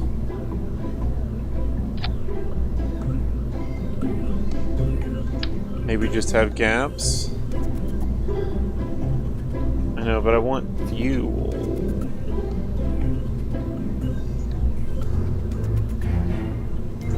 Yeah, it's not gonna work. It depends, you could always revert to the VAB. That's what I think, but it's not gonna let me attach all of them. Honestly, oh, just have gaps, like, as in skip some. That's smart. That's what I was just about to say.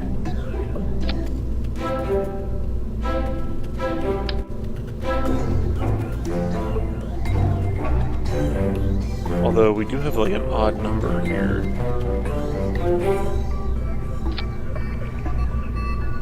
Like, I don't know if that's gonna work.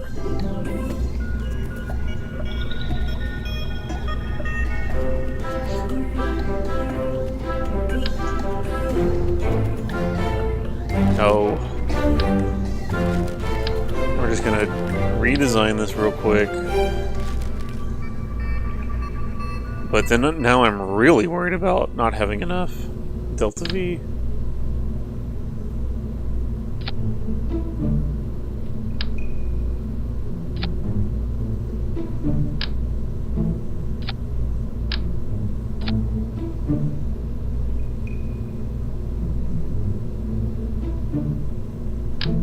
And it makes me, I mean, do you think the Rhino is going to have enough gimbaling power to keep this thing sturdy?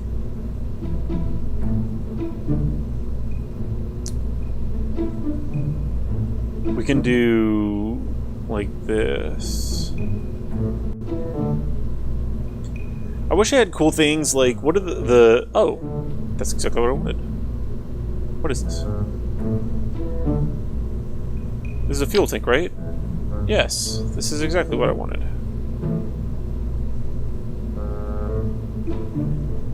I was about to say, like, the things that are on the side of the Soyuz. Because that'll give me some space to do some vectors on the side. Which I think is going to help me out tremendously.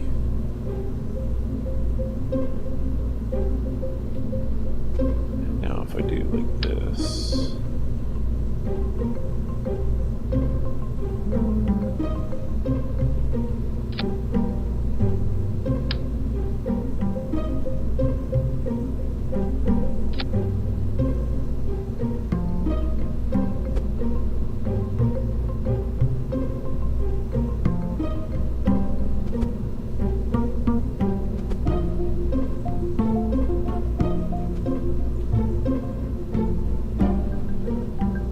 that. And now do like this.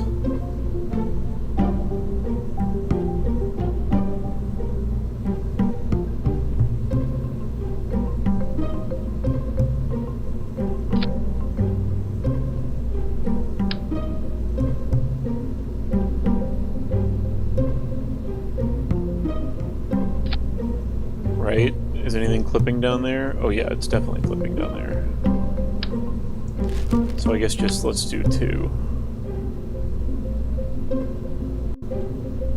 No. No.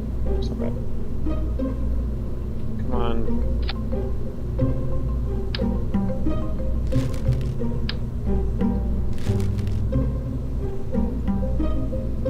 I really don't know if this is going to be enough. We'll see.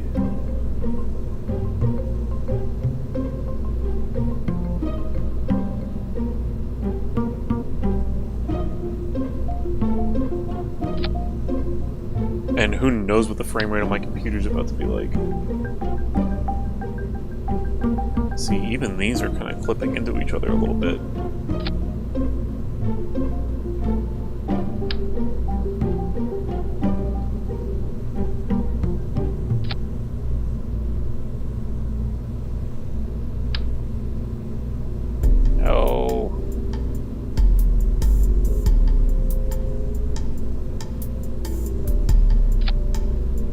This is so crazy, dog.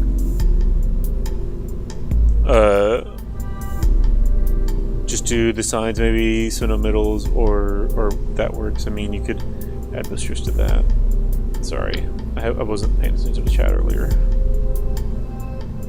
Come on. There you go.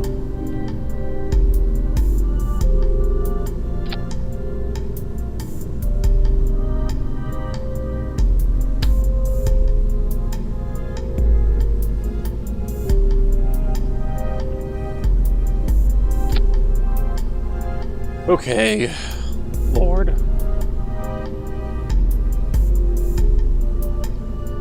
Now we need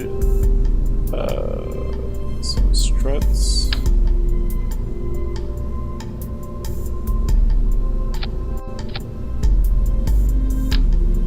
Just to make sure all of this holds together.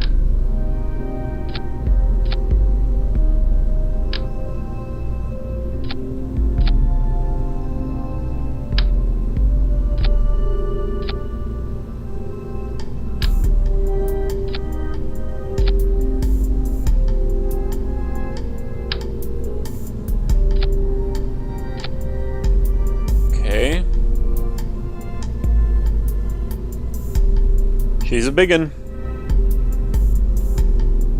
So,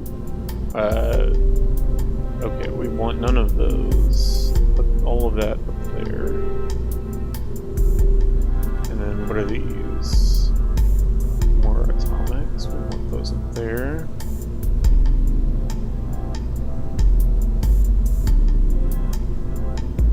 Oh wait, shoot.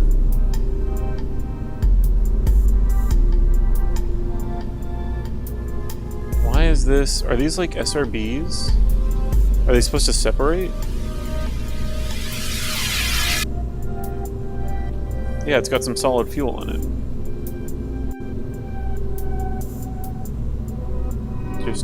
Just take all the solid fuel out of these.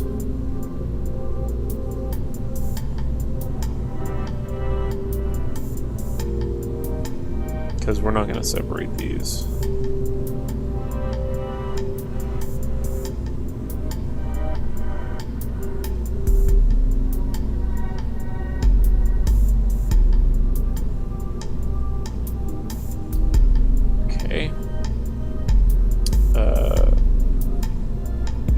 Put all these solid fuel things into a stage by themselves.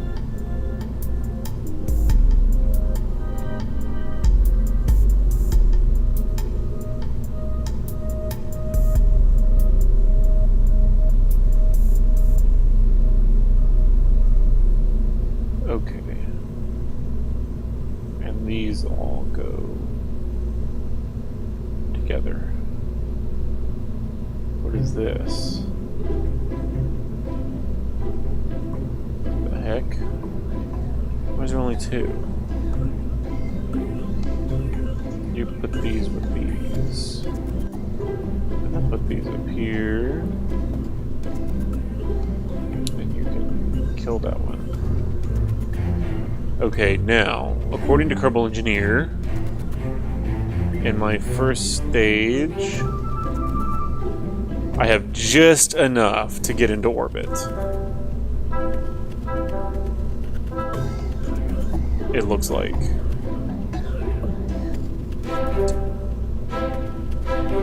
And my thrust weight ratio is more than 1. So I think that we're good. I think we're good to do this. Alright, here we go.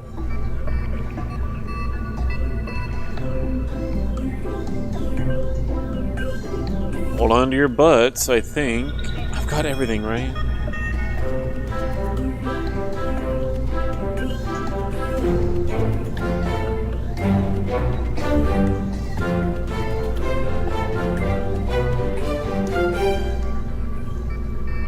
Yeah, I think we're good.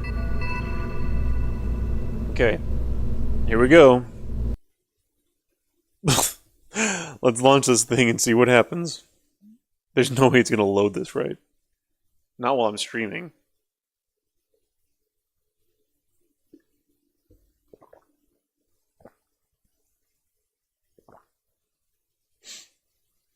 Best of luck, yeah. Just a little bit.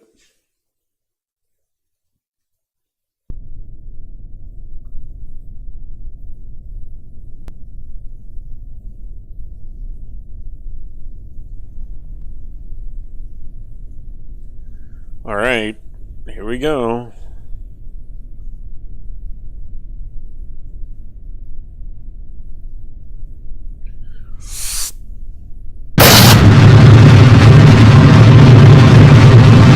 She's heavy. Maybe too heavy. It's too heavy. We don't have enough thrust. We're just making a lot of smoke.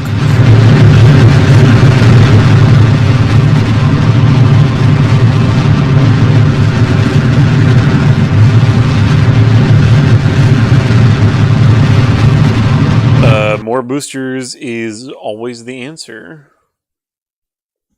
Ay, ay, ay.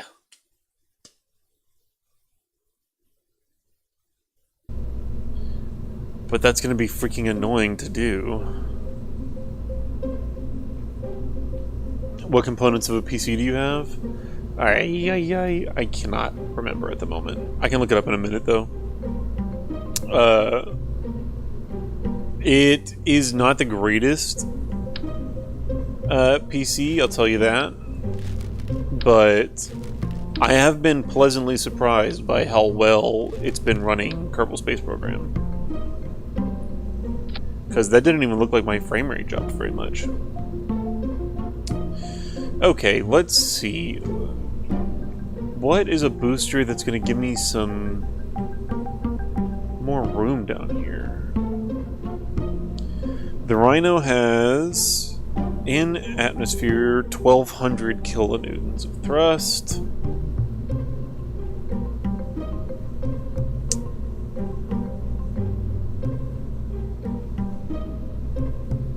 The mainsail has more thrust.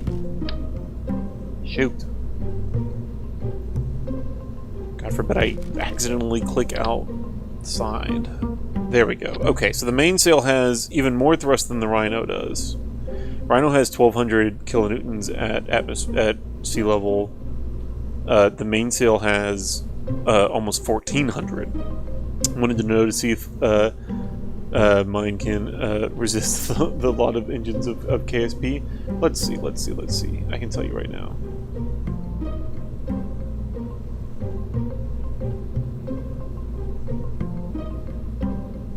I have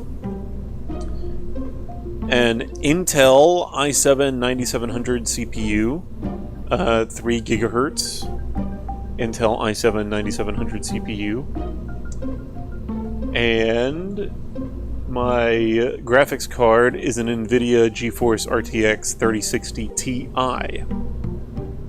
A friend of mine built this stuff for me, so I don't have any real idea what that means. But there you go. Those are the specs.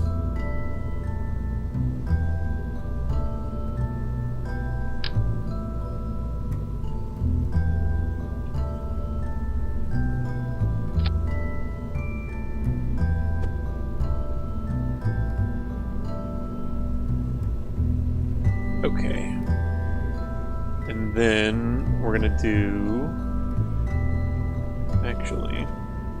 Okay, thank you. Is your PC comparable? Do you think it'll be able to run it? Because like I said, I'm pleasantly surprised that it has been running Kerbal Space Program so smoothly. We're gonna do one of these, and then we're gonna do a big SRB on the outside. Like this? Jesus Christ, this is crazy. Mine is pretty similar, but AMD GPU and CPU. Don't know what that means.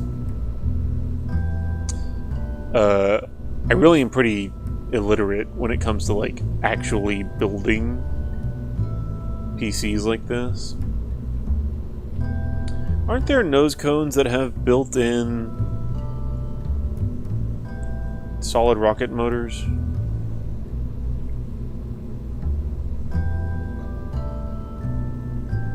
Am I crazy? Because that would be super convenient to have. AMD is a tech brand. Ah, I knew that. I don't think so, for the nose cones I mean. I could have sworn. Oh well. Okay. That's too big. That's also way too big.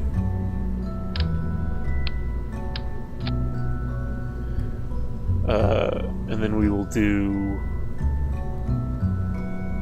like this. It's fine.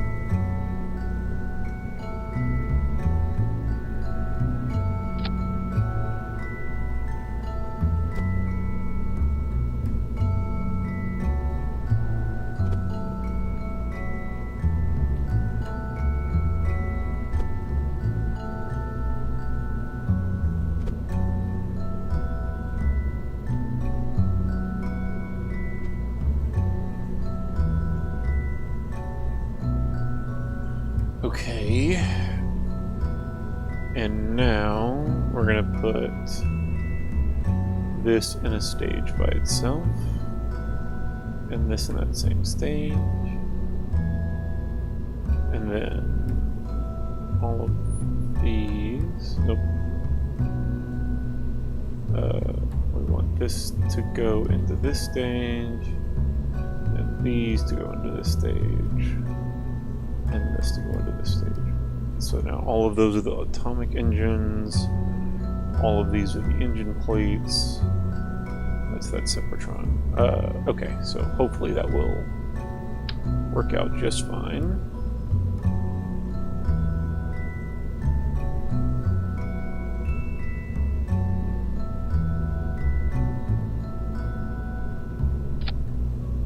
We'll see if this works. Surely it will.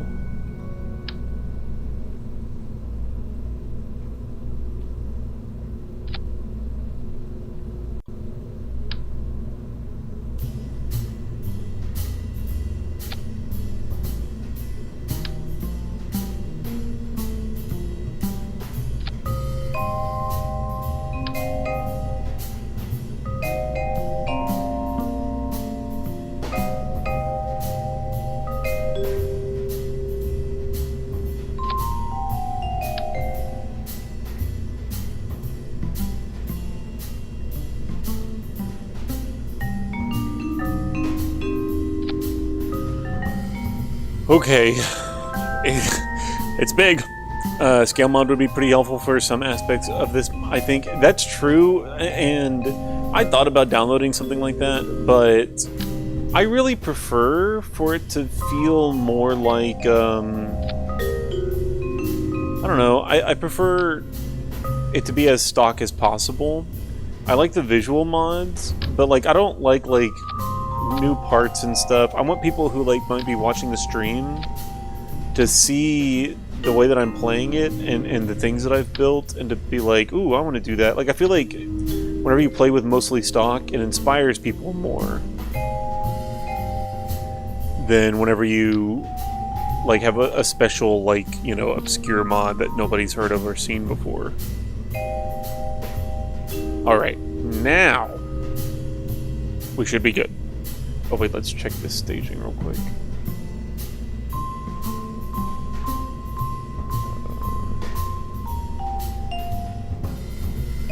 Yeah, I think that worked correctly. And then we'll kill all those, then we'll do all those. Okay, yeah, we're good. Now hold on to your butts. That's true, thank you. Like, I don't mind restock. Like, restock makes it look a little prettier. But they have all kind of interstellar parts. And maybe if I was doing a playthrough specifically for an interstellar mission, I would download something specifically for that playthrough. But I think in general, I like sticking to the stock parts better. Okay, here we go. I think, yes. Uh-oh. We broke stuff. So revert flight, I'm gonna need the little grabby things. Oh, and let's auto strut this. I forgot to do that as well. Which is going to be annoying to do. Auto strut. Auto strut. Auto strut. Auto strut. Auto strut. Auto strut. Okay. And then let's do these grabby things. Where are they? Here.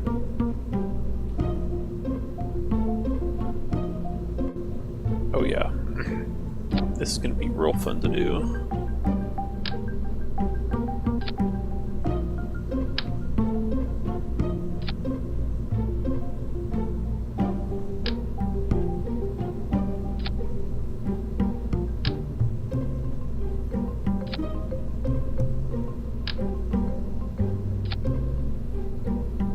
Okay. Now we're good. Now we're good, I think.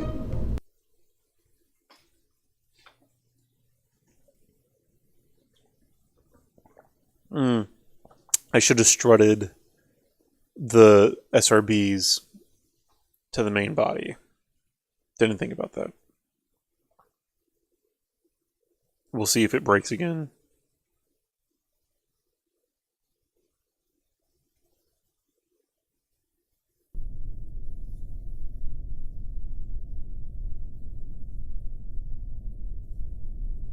Oh, I also didn't check our Delta V. Yeah. Needed to strut it. Yee! Revert flight to the vehicle assembly building.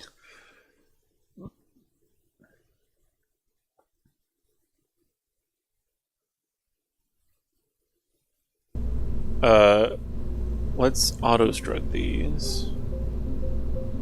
And then we will also regular strut them.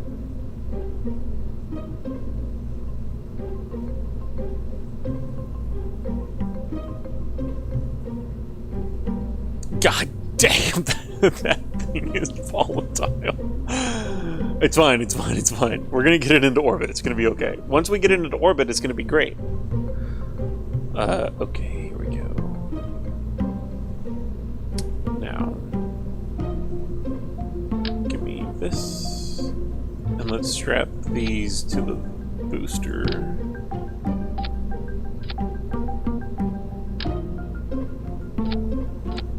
Auto strut should do this job as well, I think. Ooh.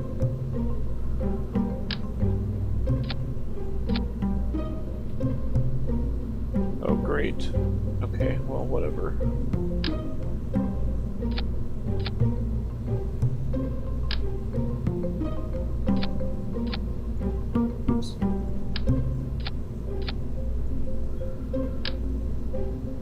This is the most ambitious build that I've done since I started playing KSP again after the Artemis 2 mission. So that's kind of satisfying.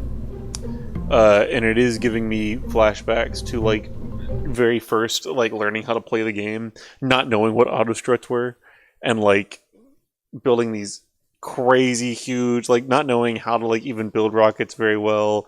And they were like these crazy huge rockets, and they were strutted out the wazoo, like they were just these giant, messy, complicated contraptions.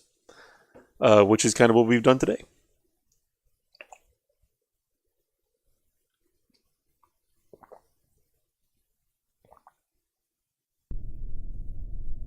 Please hold together. Please hold together. Everybody cross your fingers. Nope. Hail.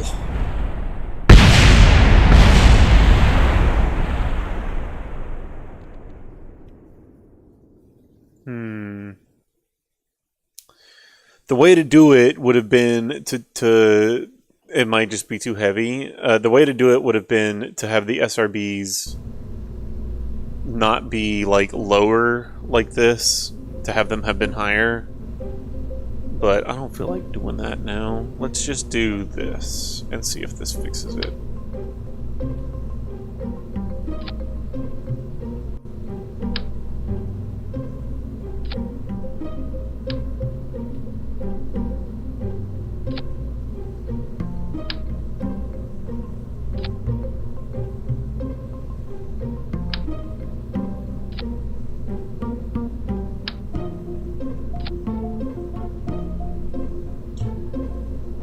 Let's see if we like support the SRBs and the interior boosters, if that'll do it. Unless you stack like 3 radial decouplers on it.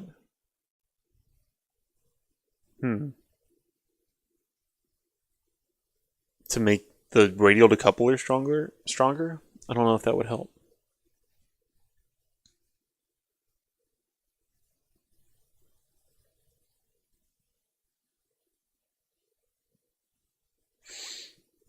Here we go. Cross your fingers, cross your fingers. Hopefully this worked. Hail! Yeah, it's these radial decouplers keep on breaking. What if we don't even need the SRB? Look at that, we don't even need the SRBs. We're just gonna leave them there. Things are exploding. Things are exploding. This is crazy. Okay, the frame rate is low. The frame rate is low. Oh my god. Okay. We're gonna revert. But we don't need the SRBs. Computer is about to explode. It didn't all explode this time. So progress. Yeah. We're gonna revert. We're gonna take the SRBs off. Lord, we didn't even need them. Take these off.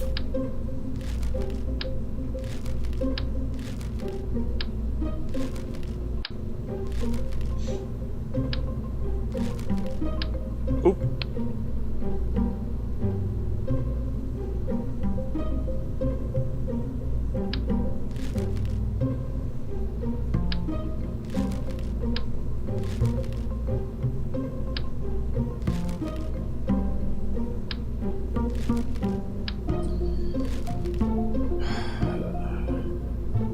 Okay.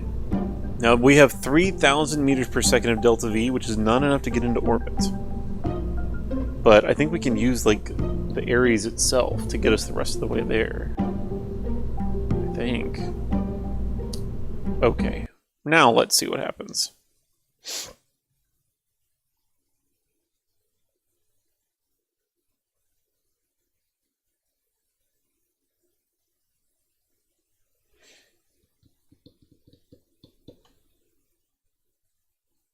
It's 11 o'clock? Good lord. We might only get the Ares into orbit and then build the landers and then dock them to the Ares and then do the Saturn mission a different day, unfortunately. Because this is taking a lot longer than I thought I was going to. Okay, here we go.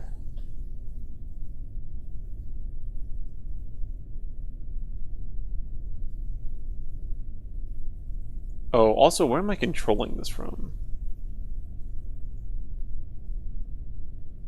Control from here. There we go.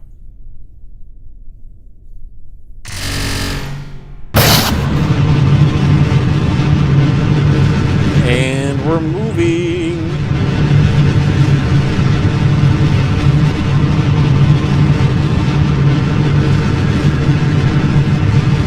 Looky there. It looks a little ridiculous. It looks like a bunch of cigarettes. Like they're literally like on fire and smoking. Good God.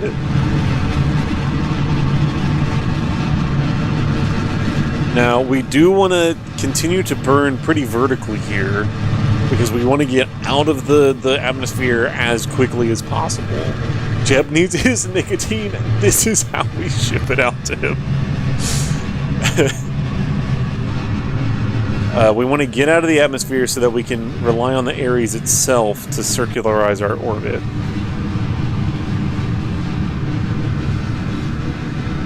But hey, I mean, it's flying better than I thought it would. What is our apoapsis? 7 kilometers. Time to apoapsis is increasing. That's good.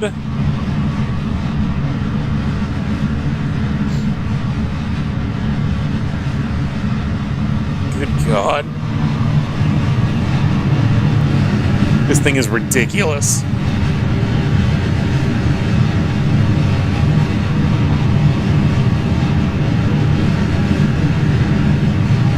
Apoapsis is 12 kilometers.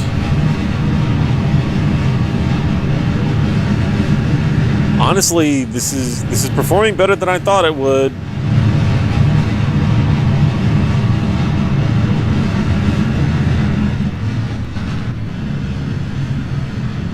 "15 kilometers.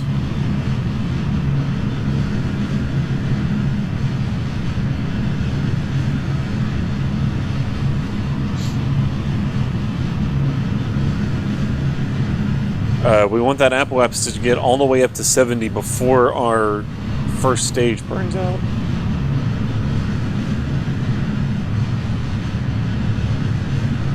Apoapsis is 22 kilometers.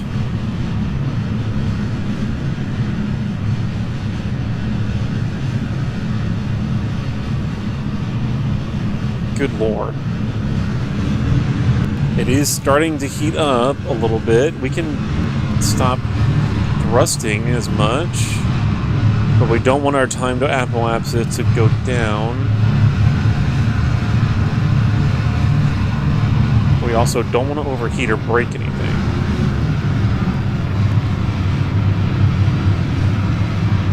Uh-oh. It's getting hot.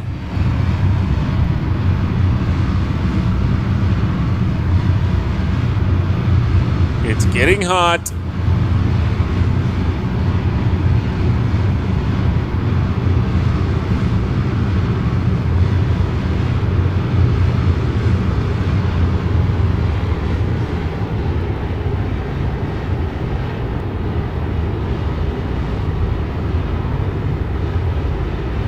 I honestly think we're going to be fine.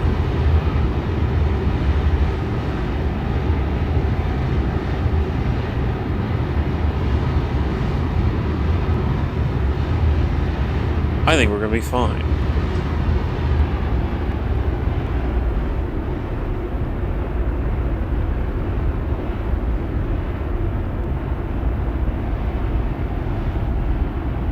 We've got those engines turned down a good deal so that we're not blasting off so much, so deep in the atmosphere. But our apoapsis right now is almost at 60 kilometers.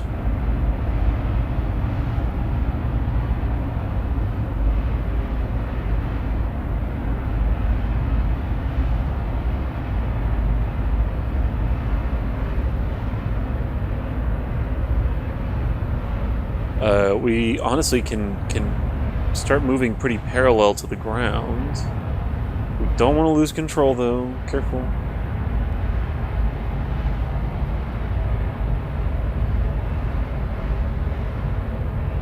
What does our orbital trajectory look like?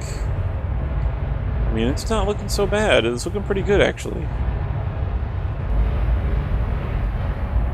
I think we're going to be fine.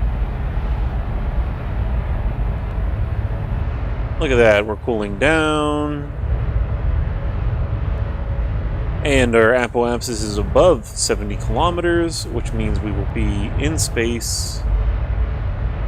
Let's get that up to like 100 kilometers, honestly.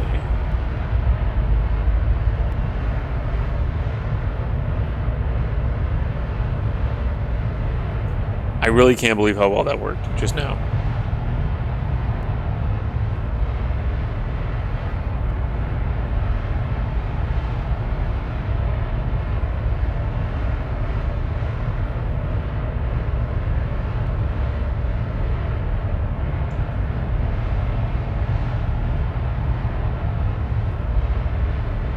Looky there. Not too bad. Who knows what, like, how good our thruster weight ratio is going to be, though, on the actual Ares itself.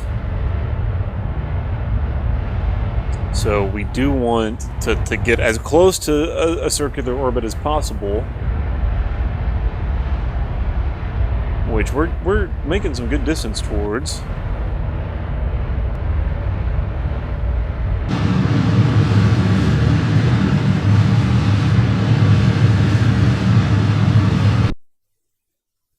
Okay.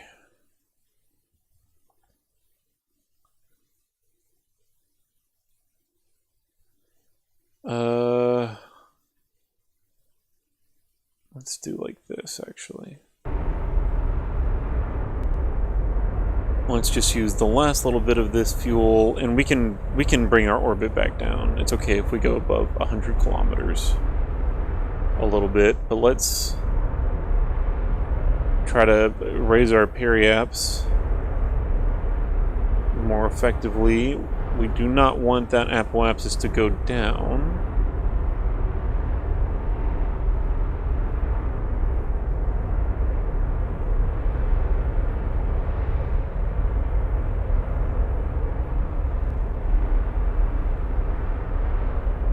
What is our altitude right now? Oh yeah, we're good.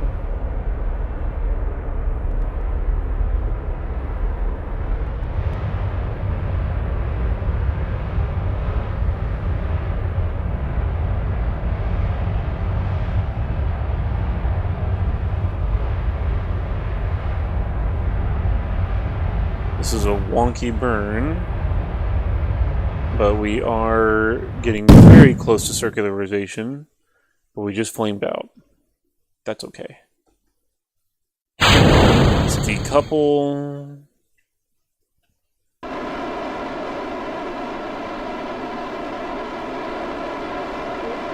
And use RCS to pull away from those boosters.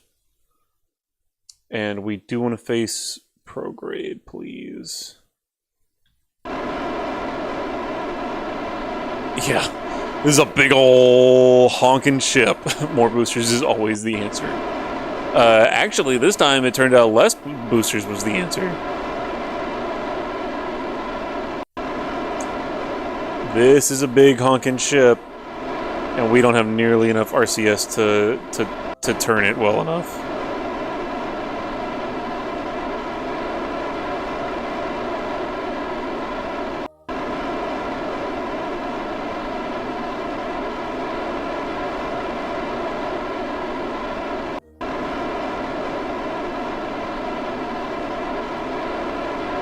Come on, you can do it. You can do it. 3 minutes to apoapsis. Okay, that'll be good enough. Now...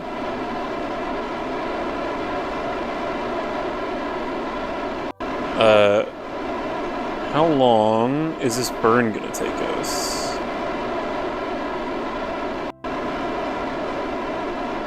2 minutes?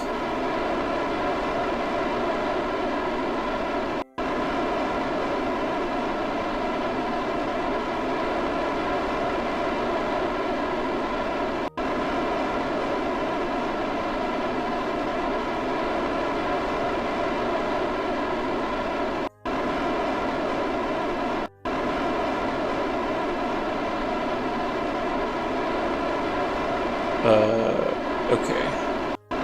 About a 1 minute burn. So our thrust to weight ratio is pretty decent. Looky there. It's a pretty interesting looking ship, I guess. Maybe not very cool. I don't know. There's something about it it's too chunky, I feel like. Now that we are in orbit, though. Oh, we didn't put any lights on it. I forgot about that. We can extend these solar panels.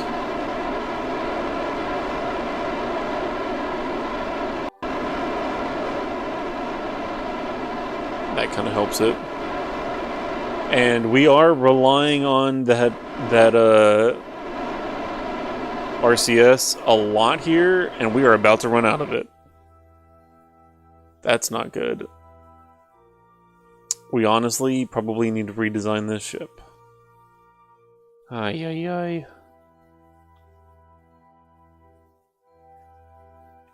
Because we rely on that RCS a lot for maneuvering.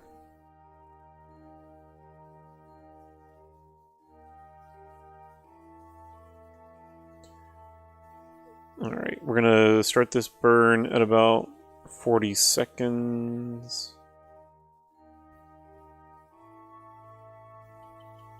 Okay, close enough. Whoa!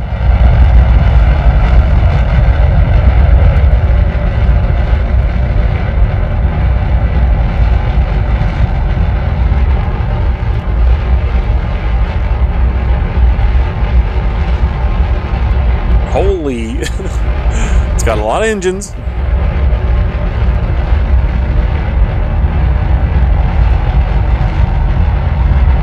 What are these shadows? Oh, from those boosters? Oh my god, look at all the cigarettes. They were just gonna leave in space. Yeah, we can't. We gotta revert. I've gotta redesign this. Holy moly, we might just be building this one ship tonight. Good god. Freak. Because what we needed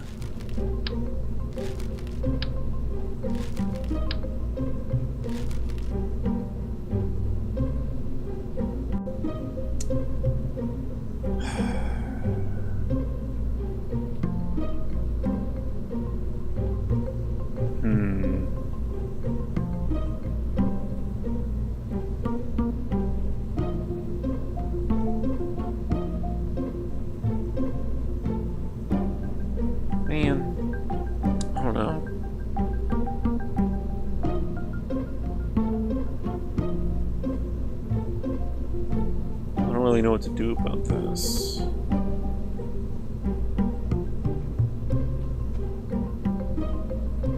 We're going to take all this apart.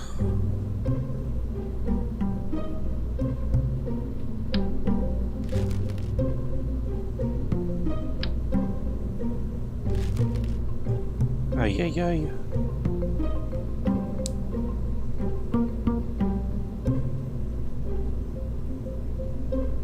And we're going to add some things.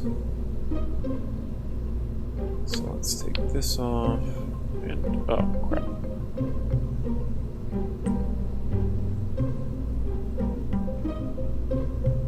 Let's do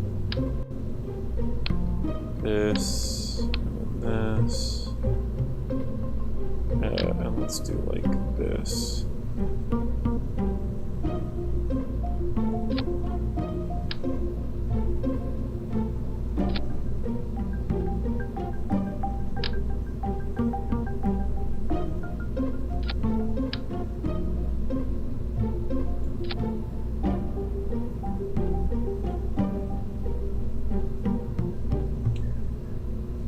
And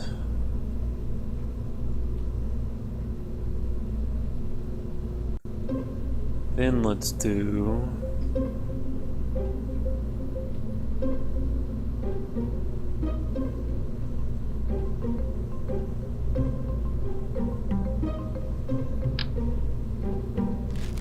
we could just do these. This might look better.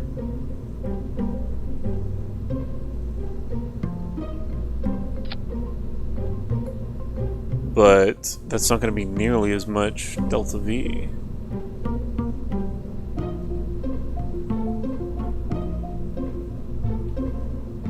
We had 13,000 delta V in the last one. Last I looked. Is that what it said? Let me double check that actually.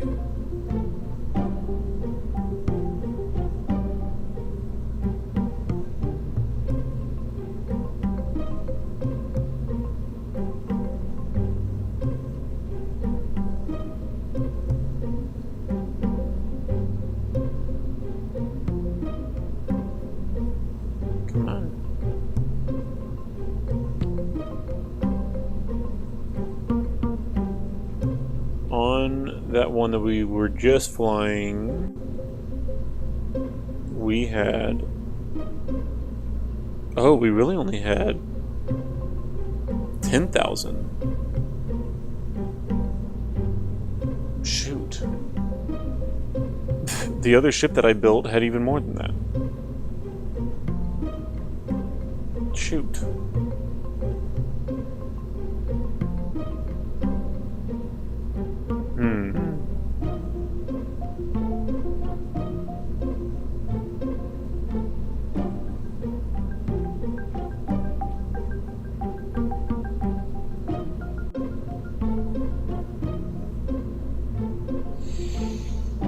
Yeah, I don't know. I don't know what to do about this.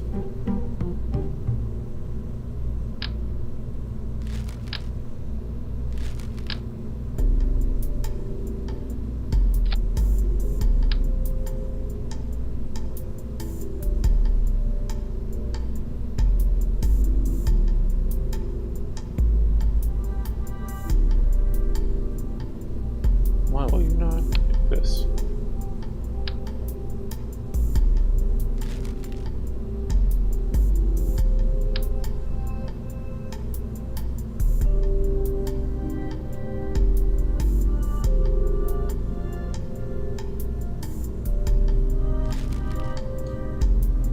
What if we give up on the gravity ring idea?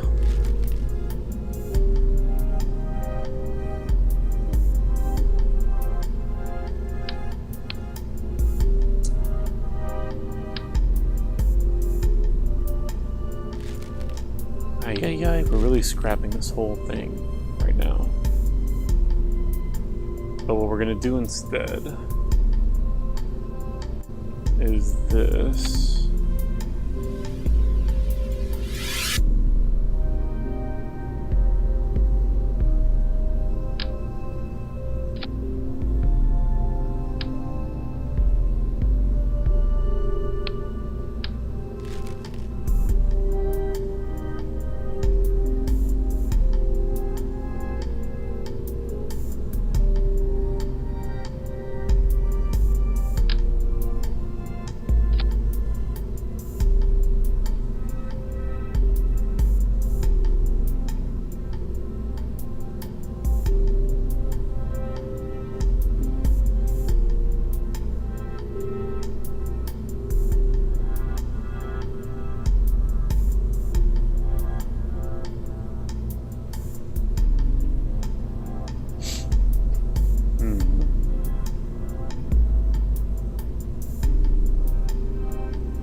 Where is this docking ring? Here.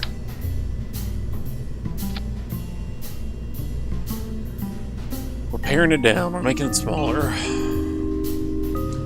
Why isn't it called Saturn Day instead of Saturday? I don't know. You have to ask the Romans.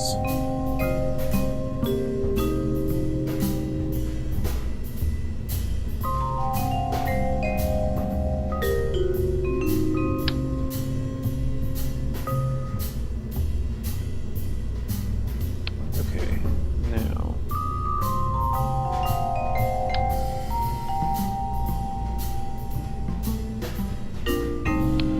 Do like this. And then like this.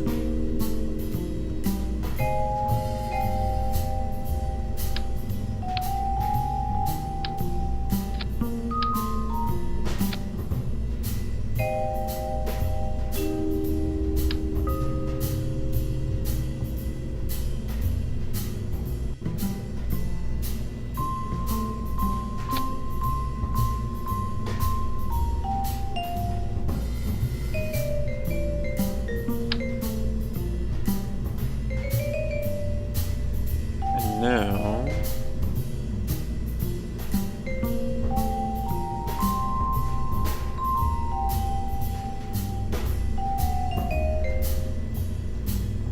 okay, come on now.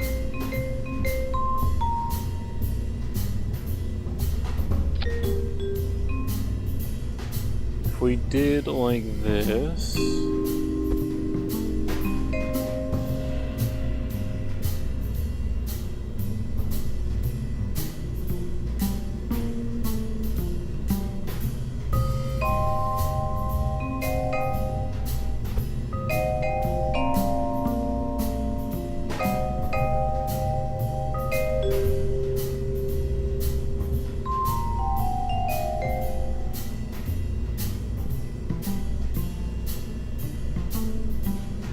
I think that's a roll.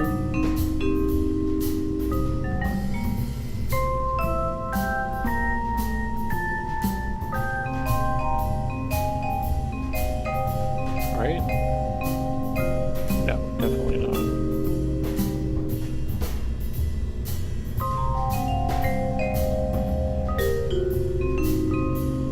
Now it is. Yeah.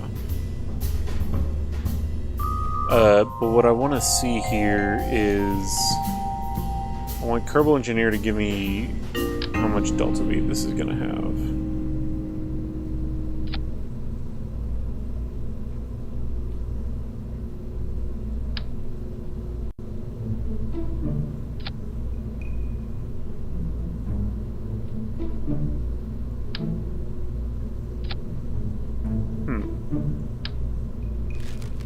It's not going to tell me.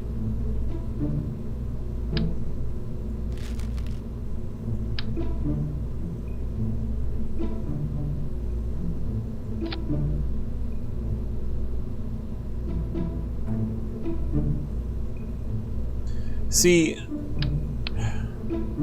Oh, wait.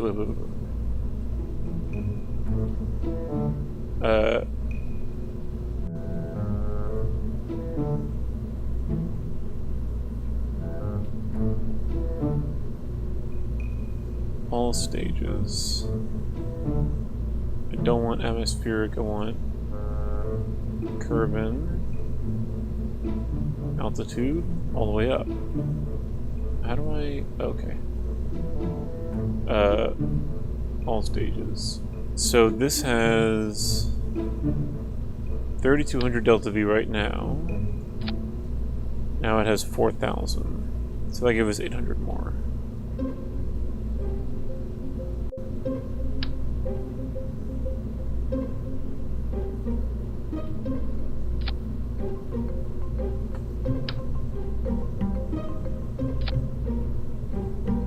$4,500.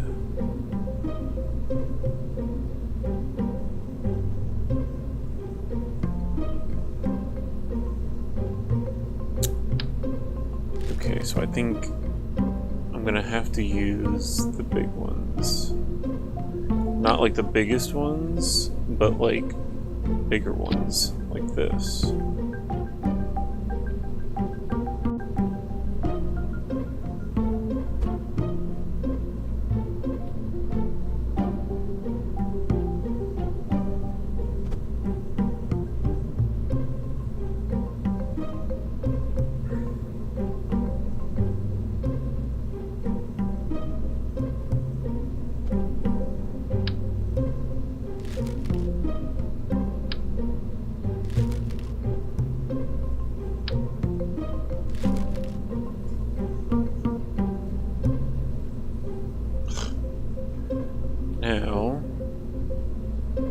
Romans pissed me off.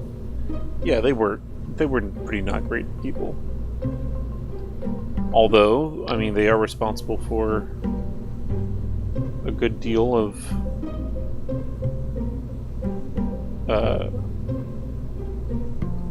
important history. This freaking bug, man.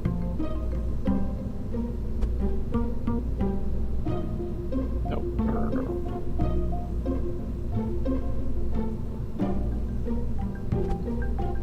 So now this gives me 3,400.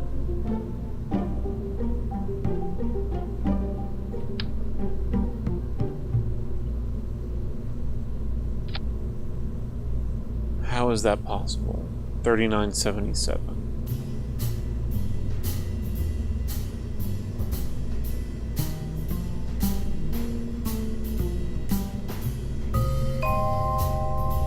How does this give me less delta V than the last one did?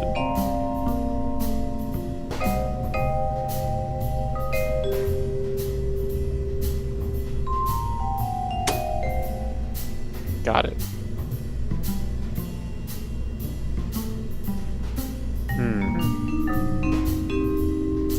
Maybe this whole ship idea was a dumb idea.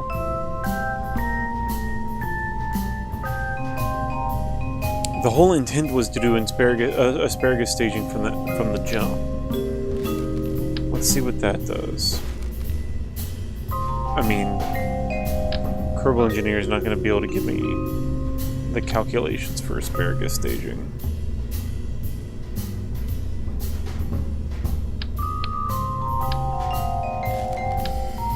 But let's see what this is.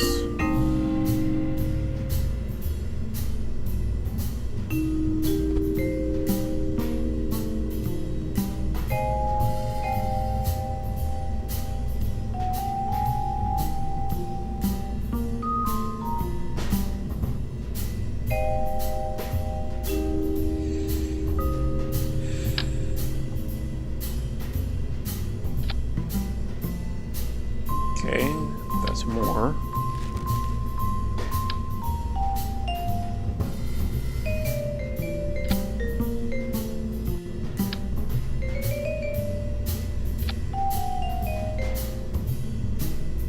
What?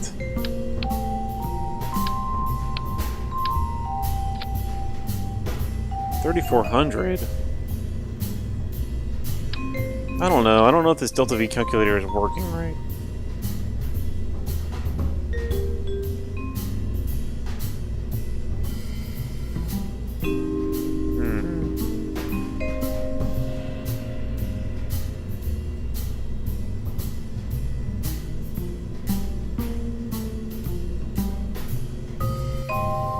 I don't know. Maybe I'm just giving up on this whole idea.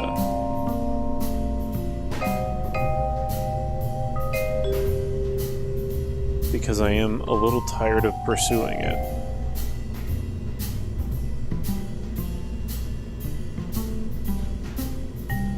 It's not going to be very stable anyways. Let's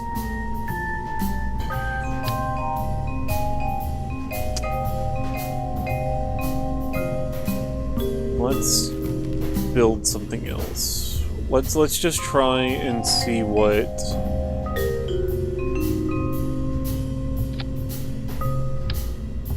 if I start building a rocket here.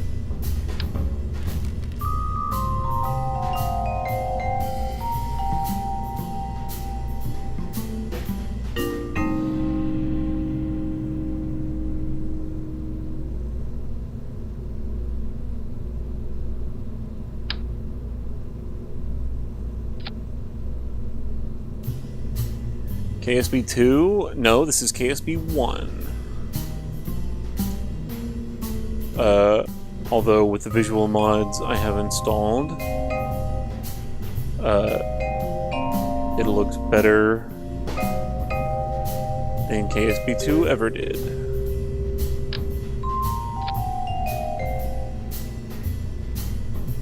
So if I do like this,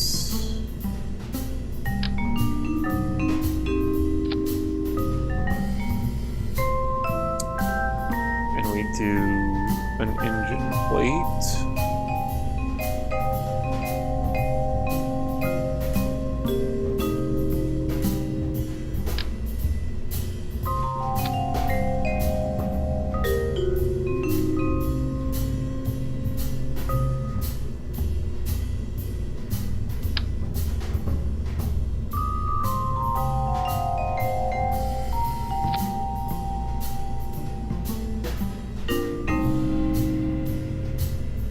We do an engine plate like that. And now we do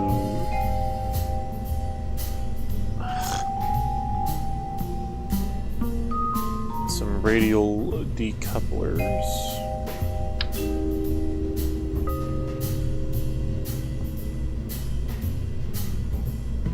Oh, actually, let's do this, and now do this.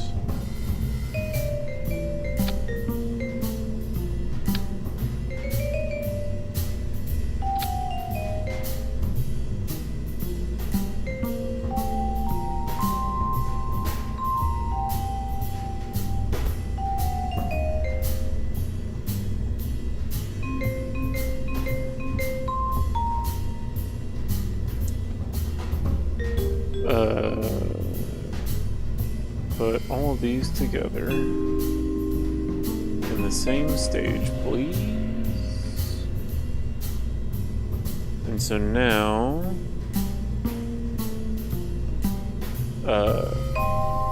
my delta V is 8K.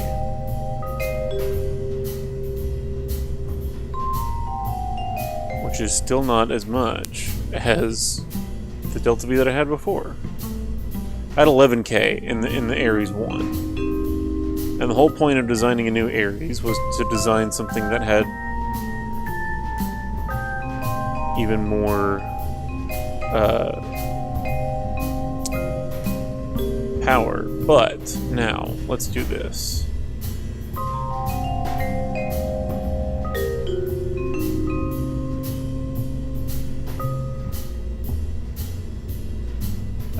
Now let's do fuel lines. And let us asparagus stage this. Oh, freak. Okay, so let's say these are the outer ones. And this one goes to here. And now on this outer one. This one goes to here, and now on this one, this one goes to here, and this one goes to here, and now this one.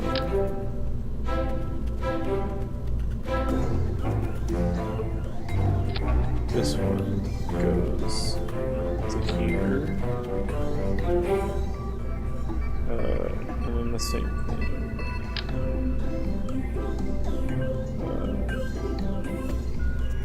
This one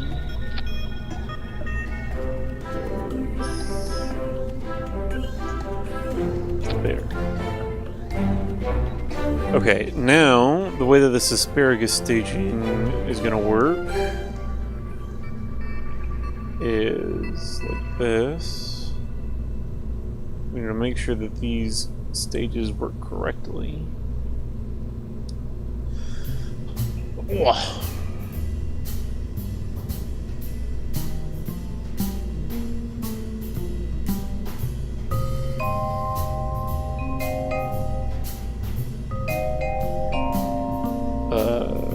So add a stage, put this stage up here.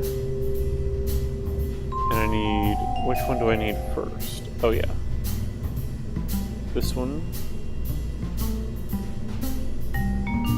And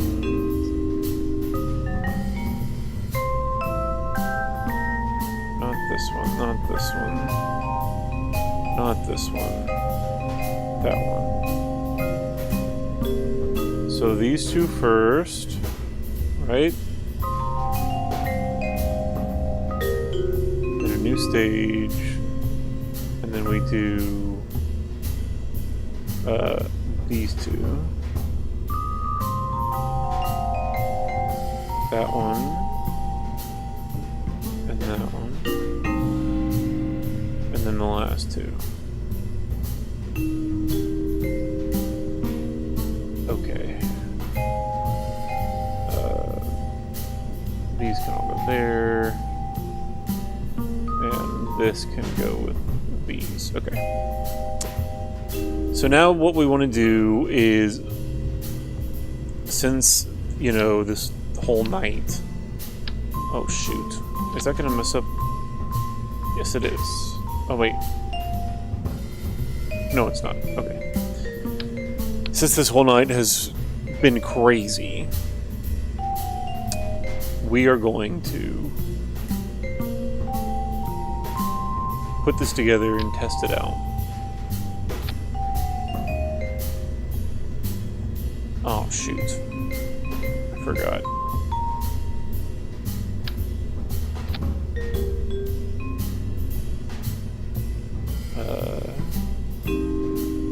Hopefully this still works. Put this on all those. And then you can take this off and put this on all those. And then you can put that back on. And now we want some solar panels.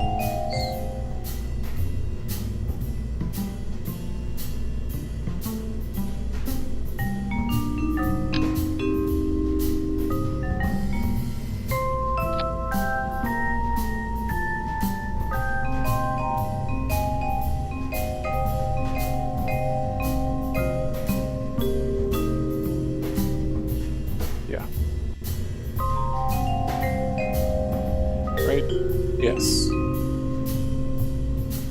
I think our asparagus staging is correct. And so now we need some communications.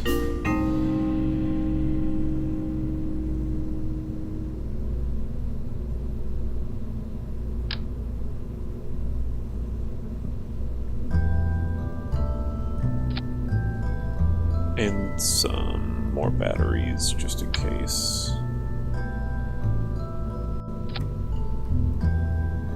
Okay. We're gonna call this Ares 3. And we're gonna cheat it.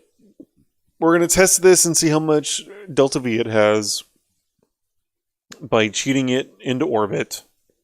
And we're gonna burn and see just how much we can do here. Because the goal for tonight was originally to get to Saturn, but the goal for tonight is now turning into just building a ship that has more Delta V than the Ares 1 did. Which I thought that I had a good idea for. And it turns out I didn't. So we are going to... Oop, that's not what I wanted. What is it? What is the open the debug menu? I thought it was F12.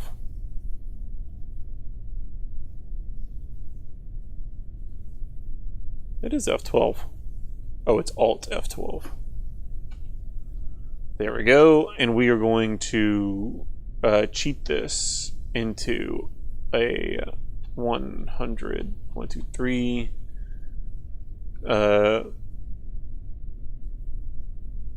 Okay, whatever. Set it into this orbit.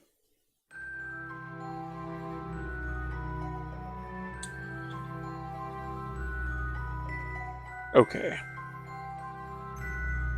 So first of all, let's see how well it can steer itself. Pretty well. Now you can extend these solar panels.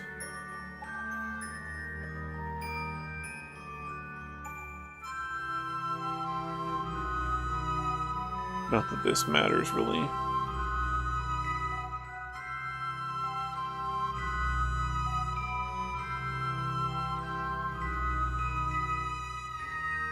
Okay. And so now what we're going to do is we're going to burn all these engines and see just how much delta V we have. Right now...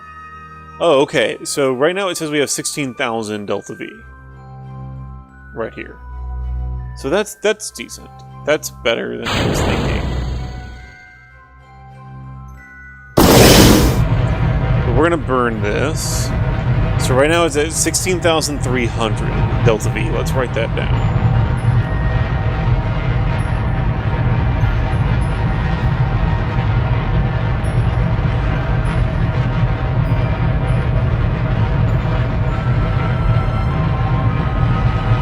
And we're going to burn, if our asparagus staging is working correctly,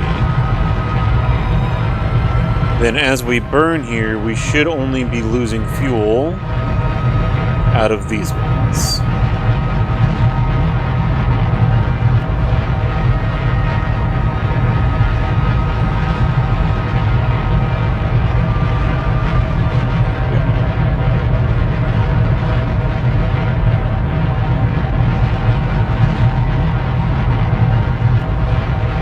Oh, I didn't check what my speed was.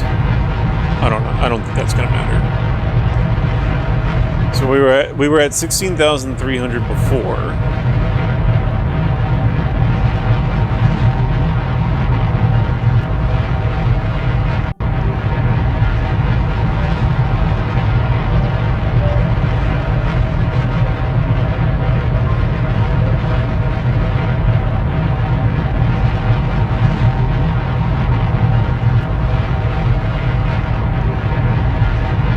And is this 1,000 meters per second the delta V in this current asparagus stage?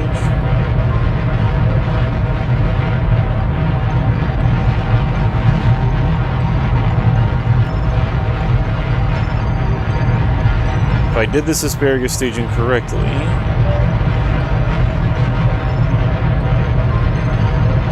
Oh, why is there oxidizer? I forgot to pull that oxidizer out of there, but that's fine. That'll give us even more delta V.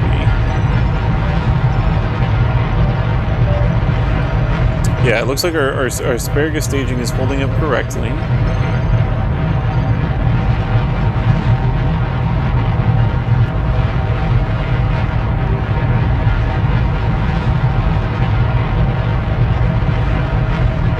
Okay, well, so we have some delta V. We've been burning for a long time.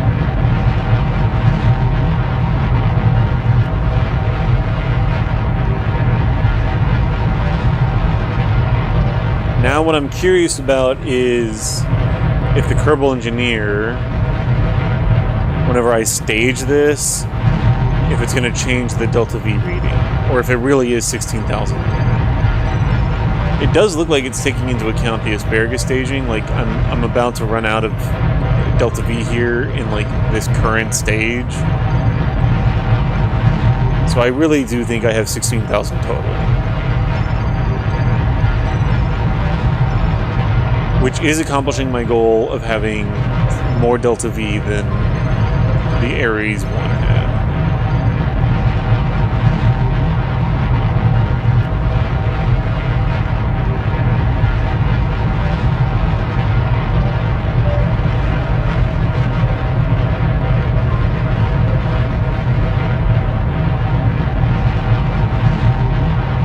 Alright, now 2 of these engines are going to cut off. We're going to stage.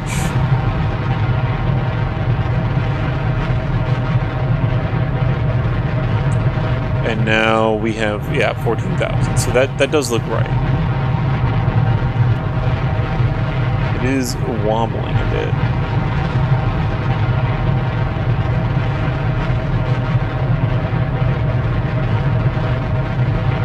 I think I can turn on auto strats, yeah.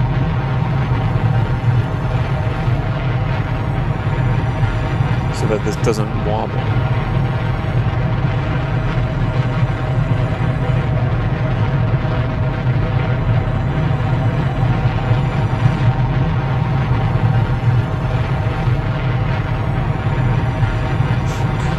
we do have just a little bit of delta V.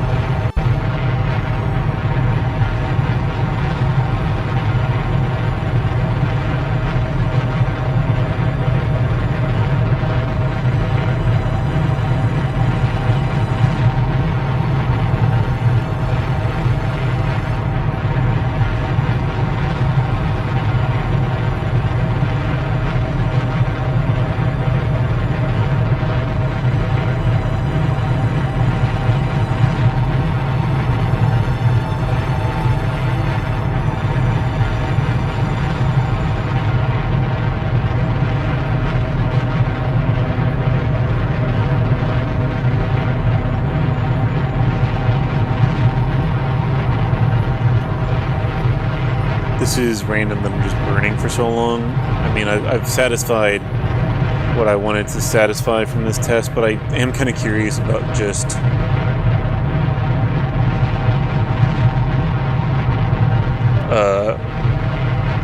how far we can get our periamps to go. Although the moon is in our way right now.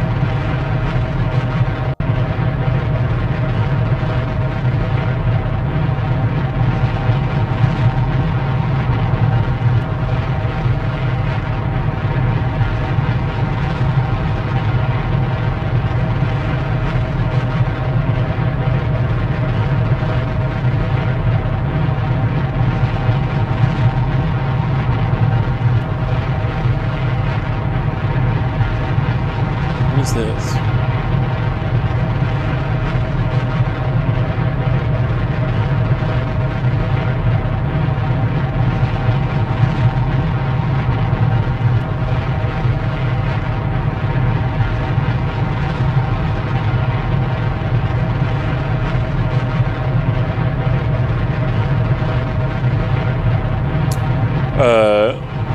Why the fuel lines? Can't you just allow the fuel through the connector things? No, we're using asparagus staging here. Oh god.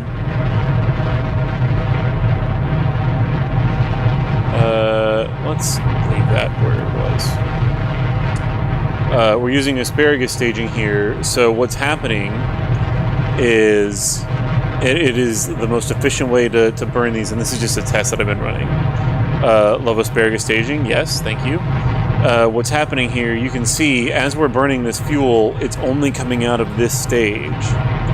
Because our fuel line, where is it? Our fuel line here is going out of this one and into the next one. So it's only coming out of this fuel tank, and this fuel tank is remaining full. So that once this one is depleted, we can get rid of it, not have to haul its giant mass around anymore, and then continue forward. It is the most efficient way of doing your burns like this. So you can see here, we'll run out of fuel in these two fuel tanks. We'll ditch them, and now our rocket is still completely full of fuel. Similarly, now, because of the asparagus staging, these side fuel tanks will run out of fuel, but our center tank is not going to run out of fuel at all. Sorry, I've been tuning in and out. Are you about to do a gravity system? No, this is just a test of this rocket. I wasn't sure if Kerbal Engineer was taking into account my like asparagus staging whenever it was considering my Delta V, and I don't think that it is now that I'm looking at it, because I started with 16,000 meters per second of Delta V. Now I'm at 12,000, but I have 4,000 in this stage, which would put me back at 16,000. So I'm pretty sure I have even more than 16,000 meters per second of Delta V, and I'm kind of nervous. I mean, I don't know why. Like, I'm just gonna hit the moon. That's very annoying. It's in the way.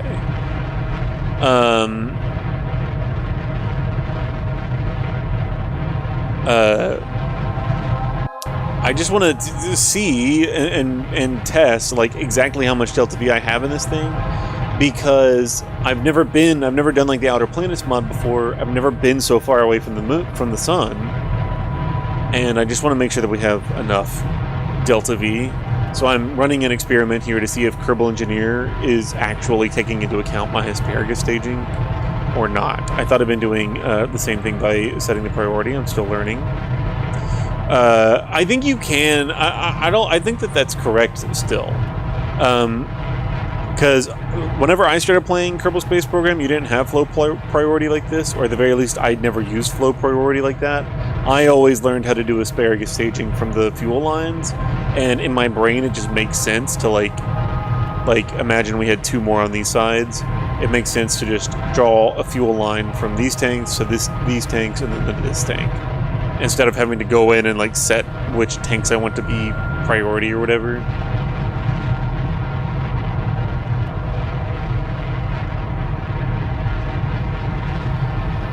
Mad Bros, yo, I'm new to KSP. How do you genuinely get to orbit? I've been playing for 5 hours. Should I watch a video at this point? Scott Manley has a bunch of really great tutorials, but we can do a quick tutorial on how to get to orbit. Because it's not terribly difficult at all. What is the part that you're hung up on, Mad Bros? I'm in the middle of testing this ship that I've been testing, and I need to take a little break from it because I started off with a whole design that I liked the idea of and just didn't. I'm having to scrap it now, and I'm pissed off about it. Oh yeah, I never got why you would use them, but that makes sense. Thanks. Yes, you're welcome. So we can get into orbit. Let's see here. Let's get the little tiny capsule. Mike Abden is also a really good channel. I watch him. I don't know Mike Abden, but Scott Manley and Matt Lown are like the 2 KSB content creators that I watch the most. But we can do like a real basic kind of beginner guide, if that's what you're looking for.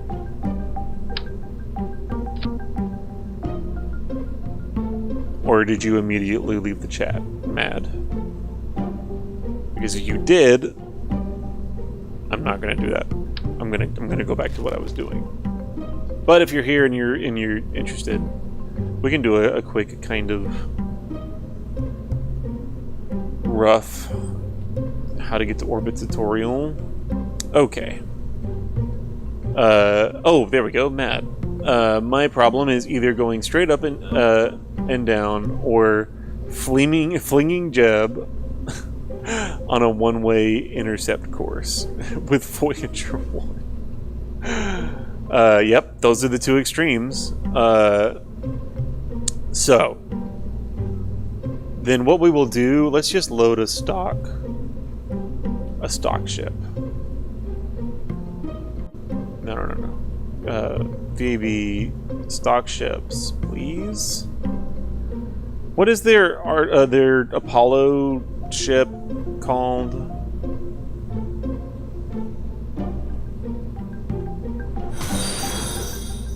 Yo, Mad followed. Thanks, Mad. I can't remember what their Apollo ship is. The stock Apollo ship. Oh, Acapello? I think this is what it is. Yes, excellent. Okay. Let's actually put these down here.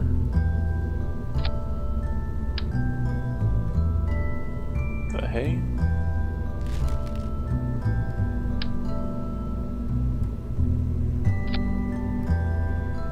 Like that. Okay, let's launch this.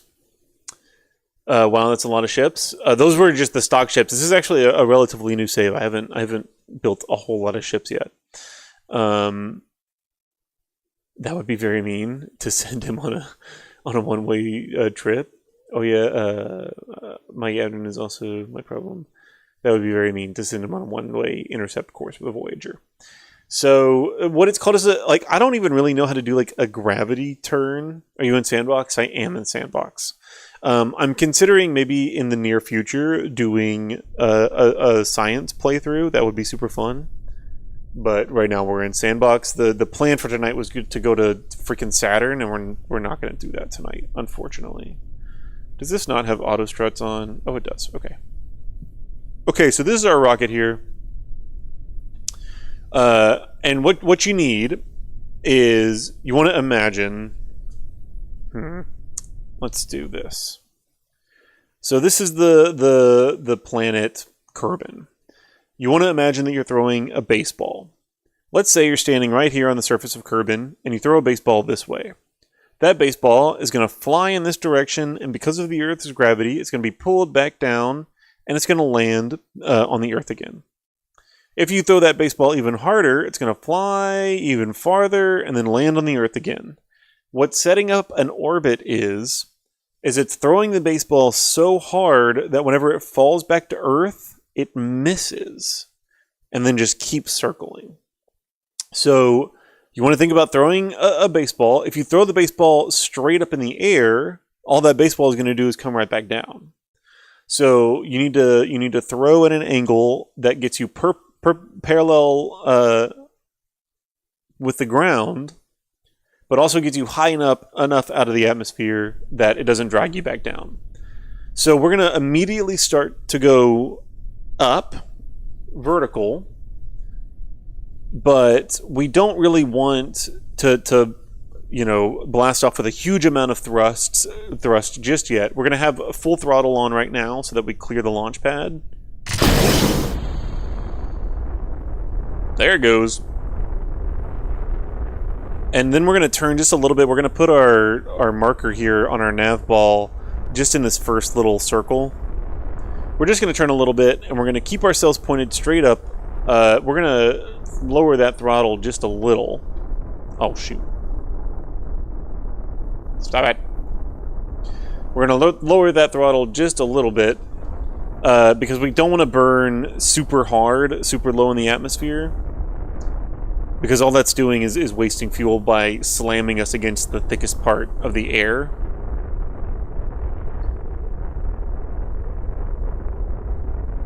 Well, this rocket doesn't have a very high thrust-to-weight ratio, so we're going to keep ourselves at full throttle. But we don't want to start moving super, super quickly, super, super low. And once we get to about like 2 kilometers up, 2,000 meters, we can tilt over to where our prograde icon is, about halfway in between the next biggest circle and the smallest circle that we were just out at. And you can see our orbit here is getting higher. Our apoapsis is at 7 kilometers. But we're tilting over just a little bit so that we start to move kind of parallel with the ground. And once we get to like almost 20 kilometers, 20,000 meters, we can start tilting over. Also, once our apoapsis is at about, 30 meters or 30 kilometers or so, we can really start to tilt over. So, like right about 25, we can line it up with this line on the nav ball, and then right about at 30, we can line it up with in between these two lines on the nav ball. By putting the point of our spacecraft right on the boundary between blue and orange on the nav ball, that's exactly parallel with the ground. So now you can see we're increasing our horizontal speed parallel to the ground, which is making the point of where our baseball is going to land go further away from us without increasing the height very much. Because as that point gets further away, the height is going to naturally increase. And once that height gets to about 60 or 70 kilometers, you can just go ahead and level it off, parallel with the ground. And now, our baseball is still going to fall back to Earth. It hasn't missed yet. So we're going to keep on burning, but we don't want this apoapsis to get like crazy high. So I'll cut the engines off right about there. Our apoapsis now is like 200 kilometers. But you can see if I left our orbit completely unchanged here, our baseball is still going to fall back down and hit the Earth. So we're going to wait until we get to our apoapsis. That's the highest point in our orbit. we're going to go ahead and stage this because we don't need that big old booster there.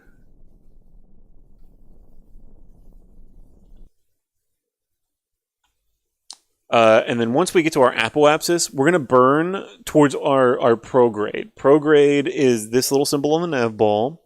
You can click on it here. It says prograde on your autopilot on your nav ball.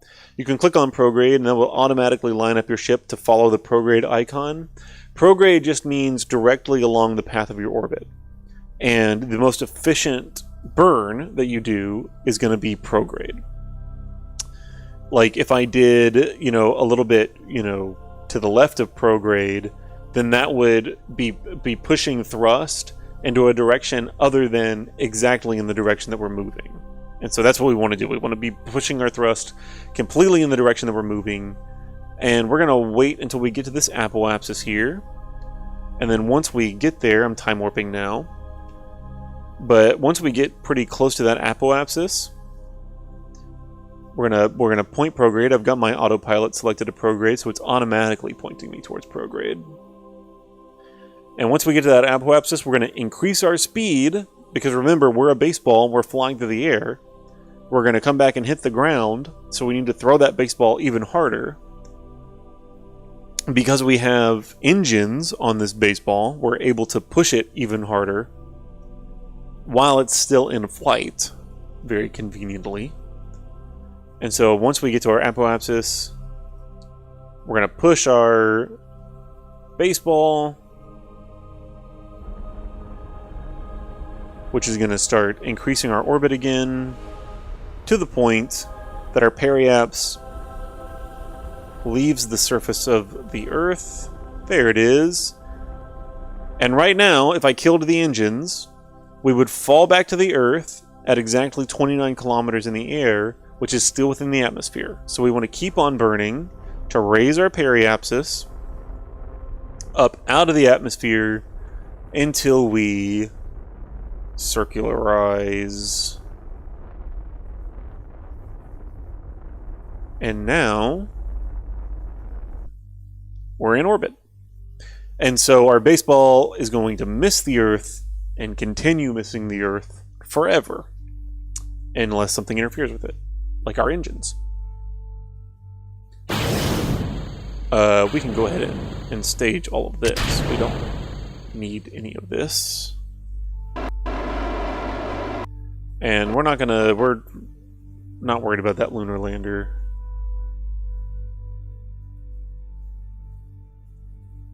Actually, can I switch to this? Can I steer? I cannot. There's no control on this one. Oh well. Wow, thank you. Did that make sense, Mad Bros? Or was that too fast?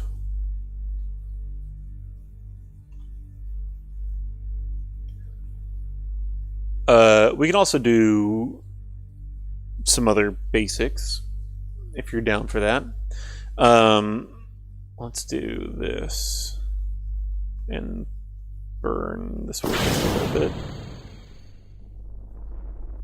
That's fine. Perfect sense. I'm glad. Thank you. So now to get back down, because if we left this baseball unimpeded, it would just circle the Earth forever. So now to get back down, we want to slow down our speed. And this is what, like, everybody, whenever they make, like, Apollo movies or whatever, they're always like, oh, orbital mechanics are so confusing. You speed yourself up to slow yourself down, and you slow yourself down to speed yourself up. I'll explain that in a minute. But it's not confusing. It actually makes a lot of sense. So what we're going to do is, remember, we're a baseball, and we're falling towards the Earth. We just happen to be missing the surface of the Earth, so we're going to be falling forever. That's precisely why astronauts, whenever they're inside the ISS, which is the same thing, it's falling towards the Earth, it's just missing the Earth forever. That's exactly why the astronauts in the ISS are floating, because they're in free fall. The same way that, like, skydivers are floating because they're in free fall. Astronauts inside a spaceship are just in free fall. They just happen to be missing the surface of the Earth. Not happen to. I mean, obviously, they were very intentionally put into an orbit like that. But now to get back down, we want to hit the surface of the Earth. So we need to slow the baseball down. We need to throw it less hard. And so we're going to slow the baseball down by burning retrograde. So our prograde marker on our nav ball is in the exact direction of our trajectory. The retrograde marker on our nav ball is 180 degrees the opposite direction, which is exactly the opposite direction of our trajectory. And if we burn in that direction, it's going to slow us down. And by... Oh, I think I get it. You burn retrograde at the apoapsis to lower the periapsis. No. And hit the Earth. Oh, yeah. Well, yes. Precisely correct. Yes. You are precisely correct. Even though you don't have to burn at the apoapsis, it is the most efficient to... if you're going to change the periapsis, it's most efficient to burn at apoapsis, and vice versa. If you're going to change the apoapsis, it's most efficient to burn at periapsis, but you don't necessarily have to.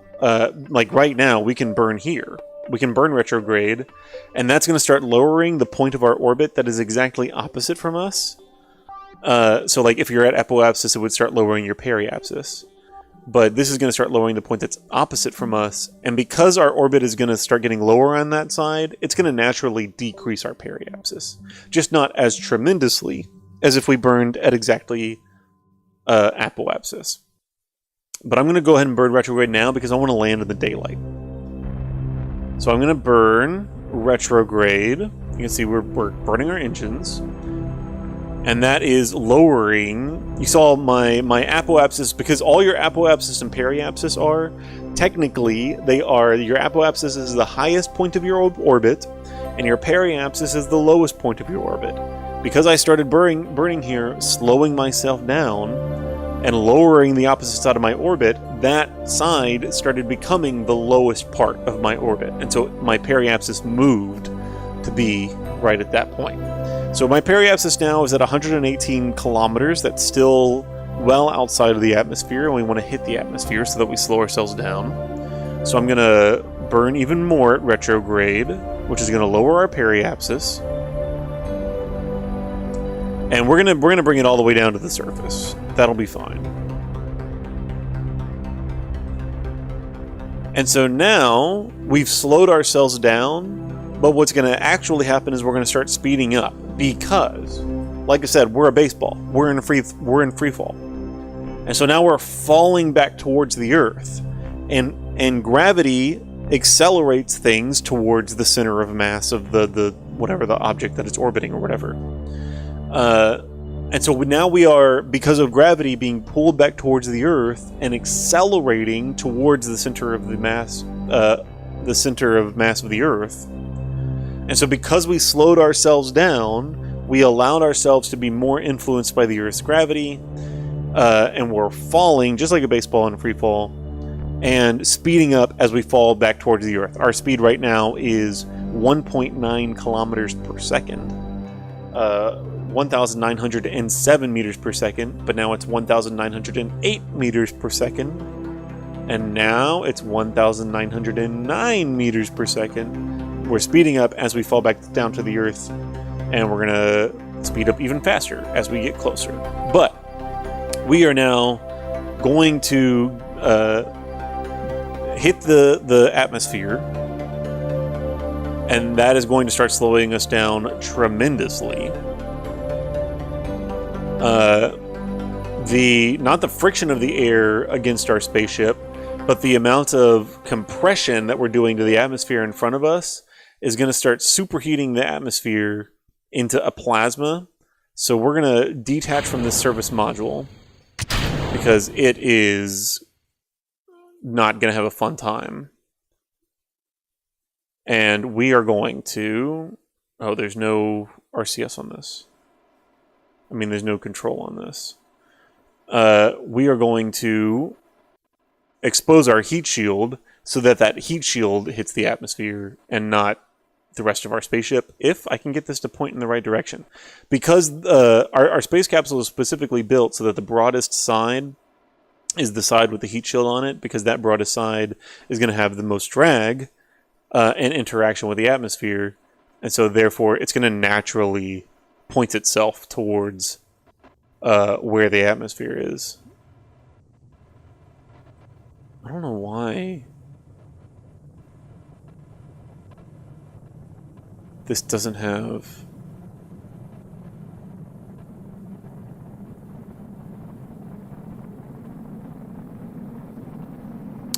reaction control wheels enabled. But this is fine. We're just gonna burn our way back through the atmosphere. We can go ahead and speed that up. See, our ablative heat shield naturally pointed itself in the correct direction.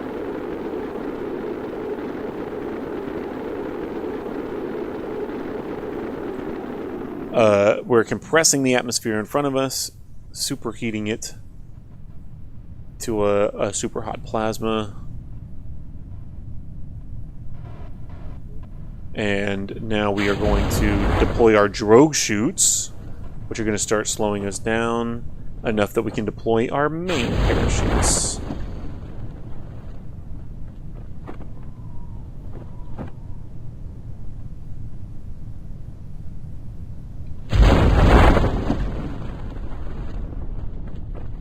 Looky there.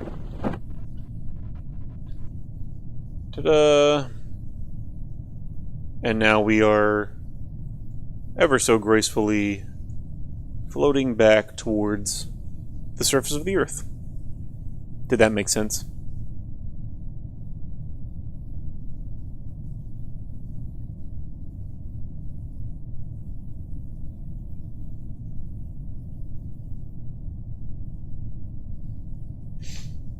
Yes, it did. Excellent. I'm glad. Well, I'm going to finish. Actually, let's just revert this. I'm going to finish building my transfer vehicle for our Saturn mission. I've been playing a bunch as of recent. My current save. I've gone out. You mean the farthest you've gone out in your current save is Minmus? Yeah, that's not very far. The farthest we've gone so far is Duna. Mars. Ares 3 is what we want. Okay, and we want to adjust this.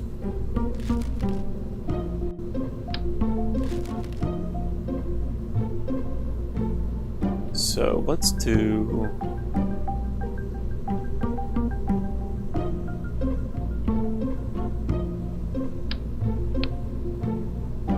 this.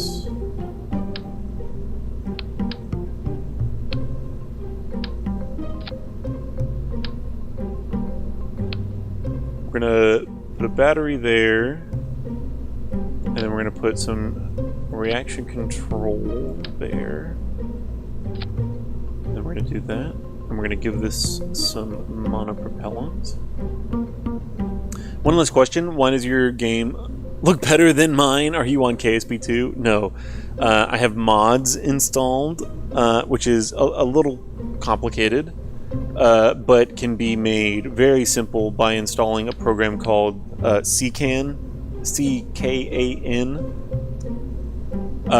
and CKAN is a mod manager that has like a bunch of a huge mod library. You can just check what you want and install them. I would very much recommend going on YouTube and looking up like how to install Kerbal Space Program mods. Because there are very many handy-dandy guides that will help you tremendously.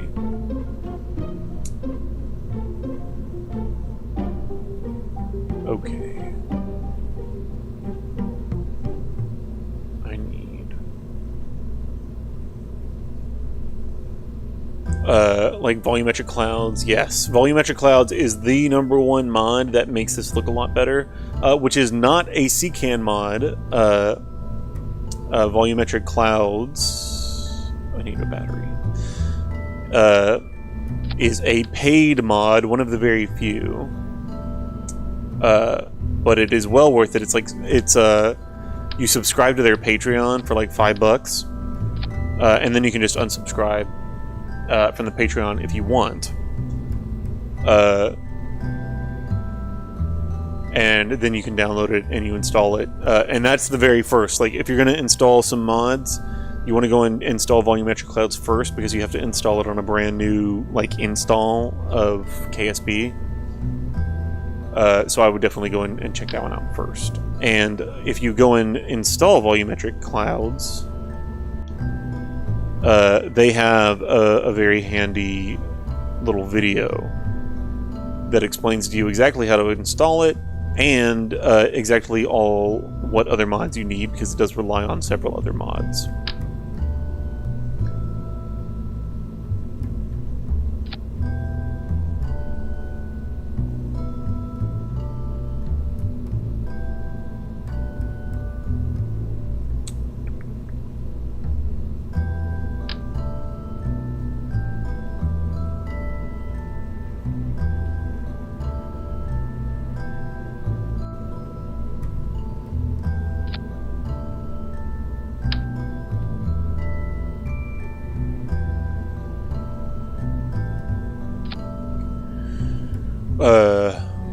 That's not on CCAN. Yes, on Patreon. That's what I said. I forgot to finish reading your chat. There's free versions though. Yeah, I think version 3 is the free version. But like I said, it's $5. I think it might be like $7, but it's like $5, and is well worth it. So I highly recommend installing it. Clixy, I found your YouTube. Hey man. It's so funny, the people who like switch back and forth. I prefer YouTube's like live, their app better. It's definitely like a better live player than Twitch, but Twitch has other like interesting features that are fun. Like on Twitch, you can do sound effects like this.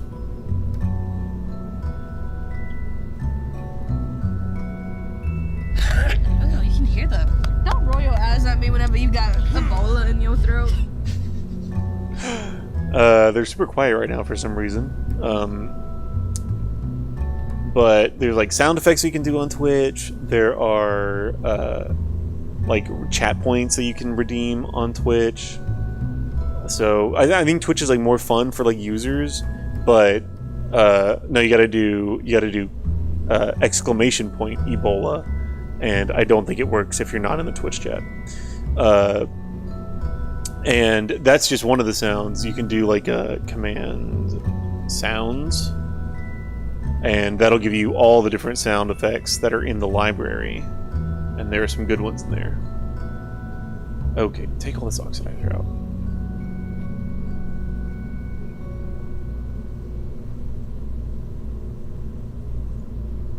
Now, nice.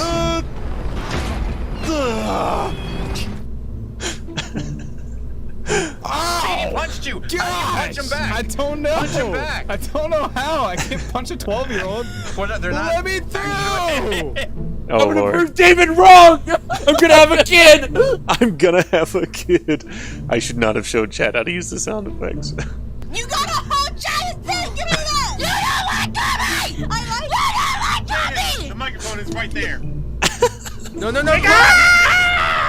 That one's obnoxious. Don't do this! No! Get out of the water!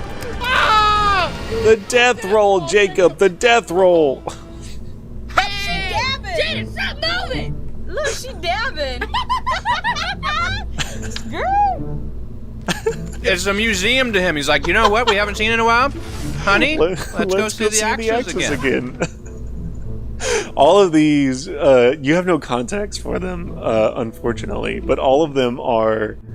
I used to work for a church, and we did the whole reason why I started Twitch streaming is because we did a live stream. We did a Twitch stream every week at the church, and all of these sound effects are from that Twitch stream back in the day. We did it.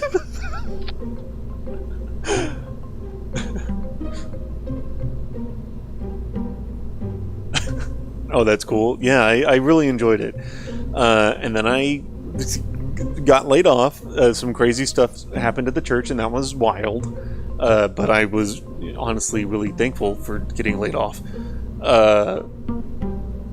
And once I left the church, I kept streaming. I just started streaming myself personally. So don't worry, I'll make a good use of them. They are safe in my hands. Yeah, sure they are. There's so many people who go ham on Stop hitting the trees. It's good for it. On the sound effects. But like I said, most people who know about the sound effects. Violence. I love the violence. Most people who know about the sound effects are like OG stream watchers. So it's always nice to see the new people enjoy them.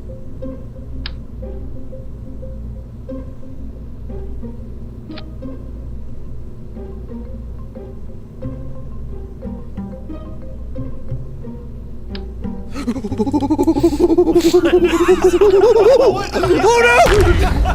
What the heck? Let's epilepsy Now where I this can- goes. Let's epilepsy where this goes.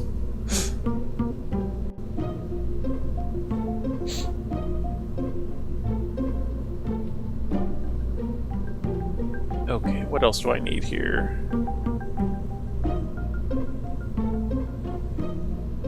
I have... Let's give it some... Oh, there's a sortie boy! Sortie boy! Yeah, no, he's jumping at us! Oh god!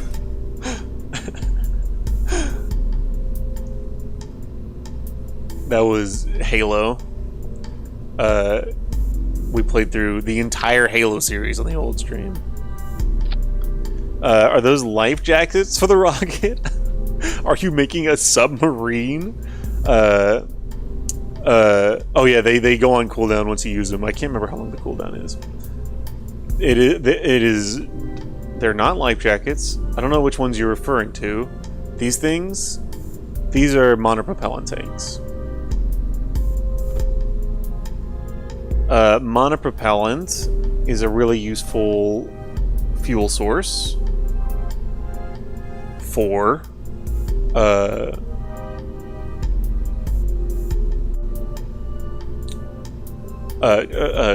controlling the attitude of your what? Sorry.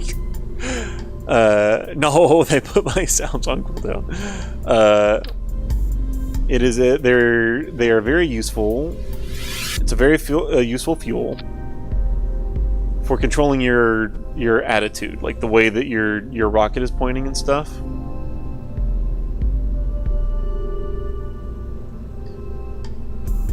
So we have these little tiny thrusters here. And these little tiny thrusters, they use monopropellant as fuel. And so they will like puff out monopropellant, and that will point our ship in the appropriate direction. Shoot. Thank you.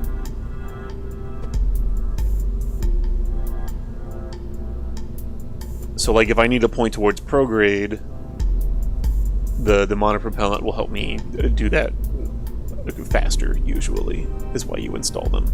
For speed, for haste.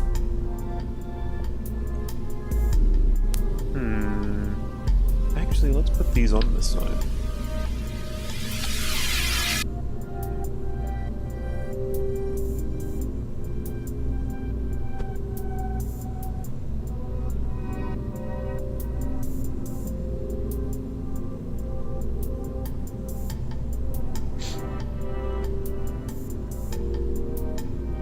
And let's make these this kind, like that. Yeah, that's going to be better.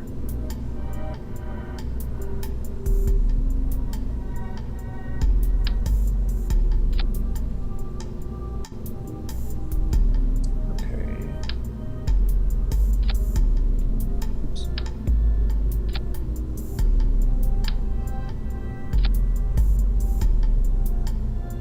Much better. That will let us... Actually, you know what? Let's put them...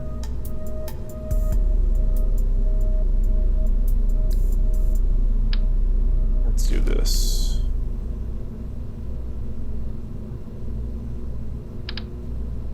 Oh dang, these were huge. Ah, yes, this is what I want though.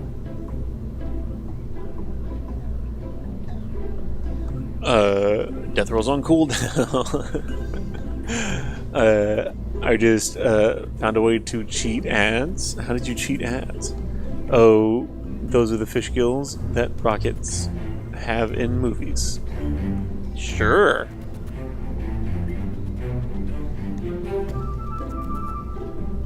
Also, why does it look like these are not...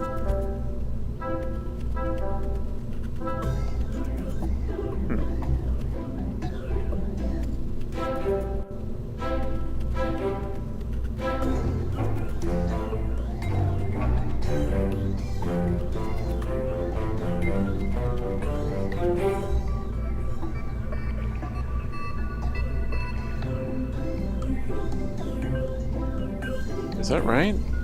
They look kind of weird. Oh, shoot.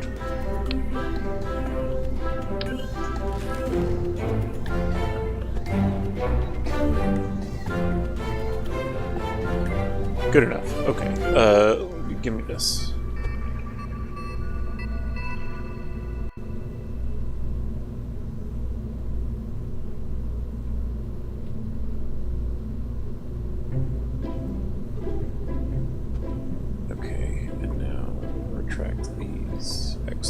That looks good.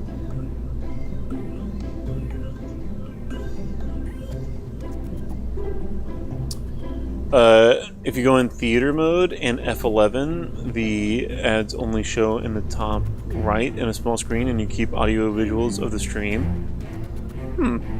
I know that there are ways that, like, I know that it does run ads sometimes, like, on the screen like that. Oh, that's another good way, though. Another good reason to use YouTube is there are no ads on YouTube. I have not monetized my YouTube channel yet because I don't have enough viewers and whatnot. Retract. Excellent.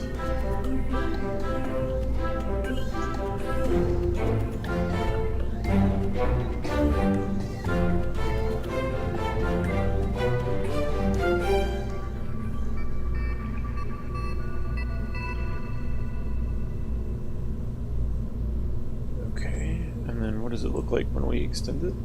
Excellent. That looks great. That looks great. Okay, I'm liking this. Yo, Vidar, how's it going? Still, what? How long is this deck on cooldown? I can't remember. It's a while. Which one did you try? Death Roll again? Because I think I put Death Roll on an extra long cooldown because people loved to spam that one.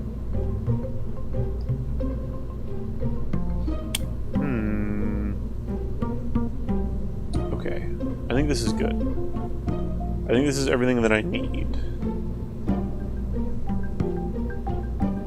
These RTGs are going to generate more than enough power, so I'm not super worried about that.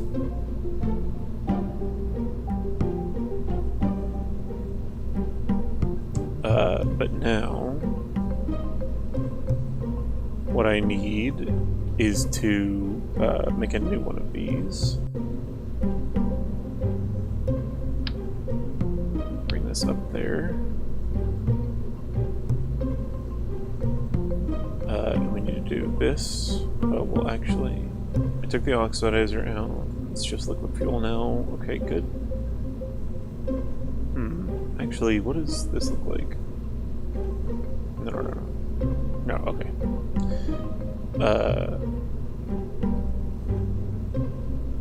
Let's auto strut this.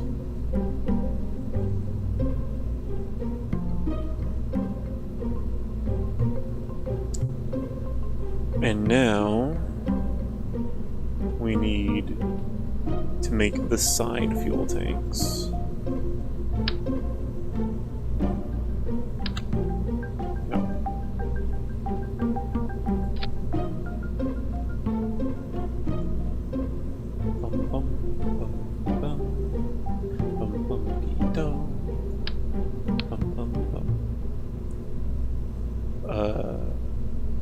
Let's do...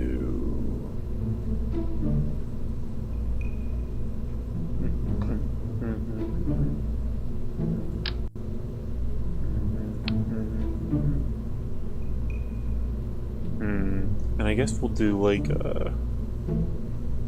give me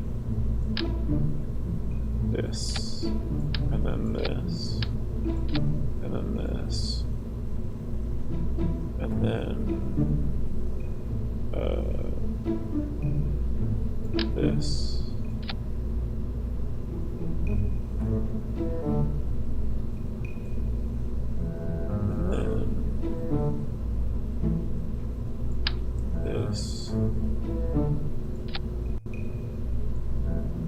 Take all the oxidizer out of these, please. And then this. And then help, my message ain't going through on Twitch. Uh-oh, that's weird. Wonder why.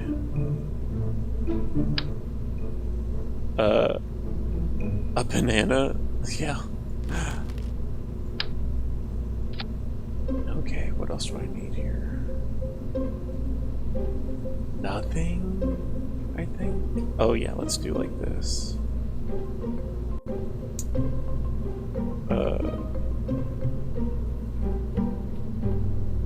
We want some communications.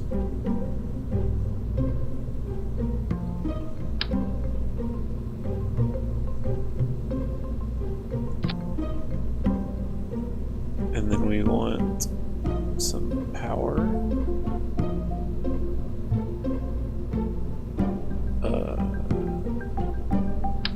This.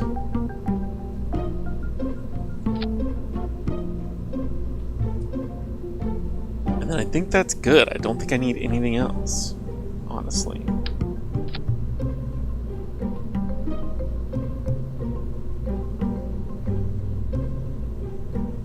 I think that's good. Oh, I need an engine on it. I'm a dummy. That was a close one. One engine? Or do we want more than one engine? It's always better to have more, I guess. Except for, you know, for excess mass reasons. Let's see. Nice rocket, thank you. I cannot fathom how you are doing this right now. Doing what? What am I doing? Okay, and now let's do this.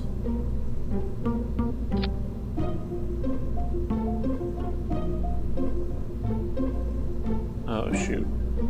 Actually, how am I going to do this?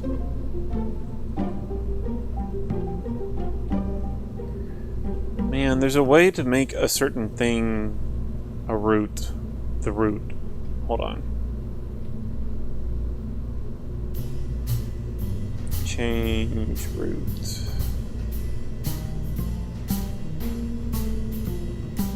Reroute tool. Oh, this, I think. Tool, reroute. This. Aha! There we go.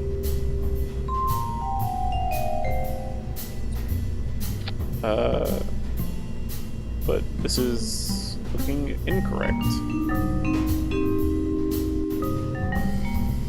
Is that too far out?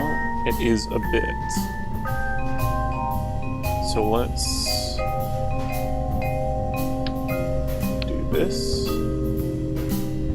And then do a thing here. I need a thing. this.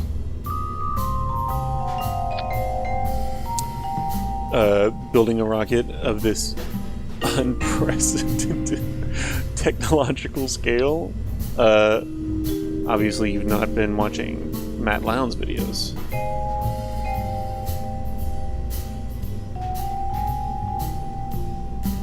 Why is this? That's fine. And then we will do like this. And now it is attached. Excellent. And we're gonna pull this out even more. And we're still good. Is it in the middle? It doesn't look like it is.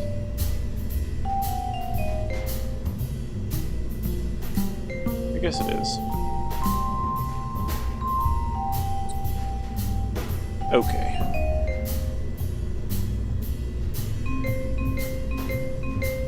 And now, let's grab these and bring them up like this.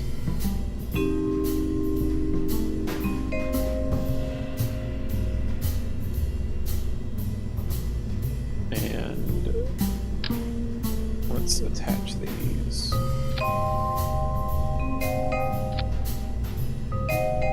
Nice. And now we want to make this do asparagus staging.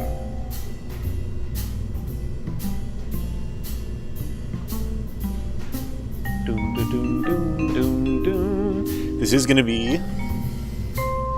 Wait, who now? Do what?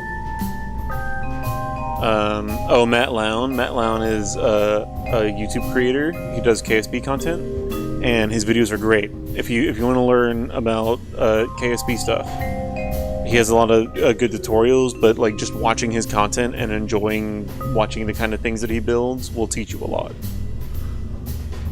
Let's make this auto strut, please.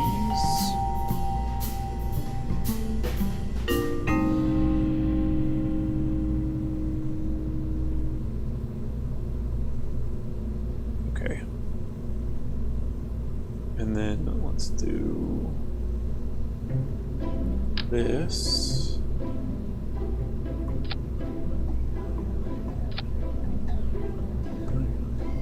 All right.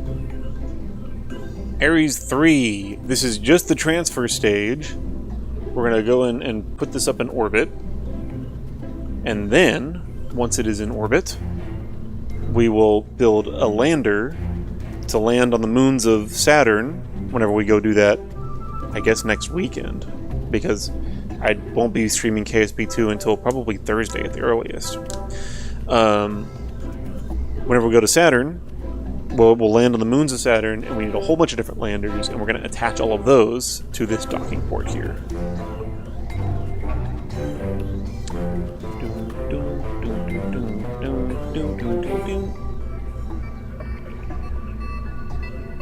Oh shoot, you know what I should have done? Oh, I still can. I still can.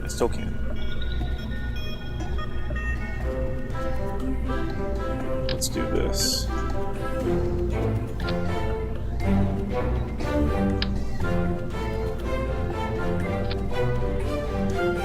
Do you remember that refueling ship you built? What happened to that ship you refueled? We took it to Mars. We took it to Duna. That VOD is still on. I think it's on my YouTube channel. I don't really remember how YouTube VODs work. I know it's on my Twitch channel, and I'm about to upload it as a video on my YouTube channel. But you should be able to go into the live tab. Yeah. I called it taking a break from election guide prep.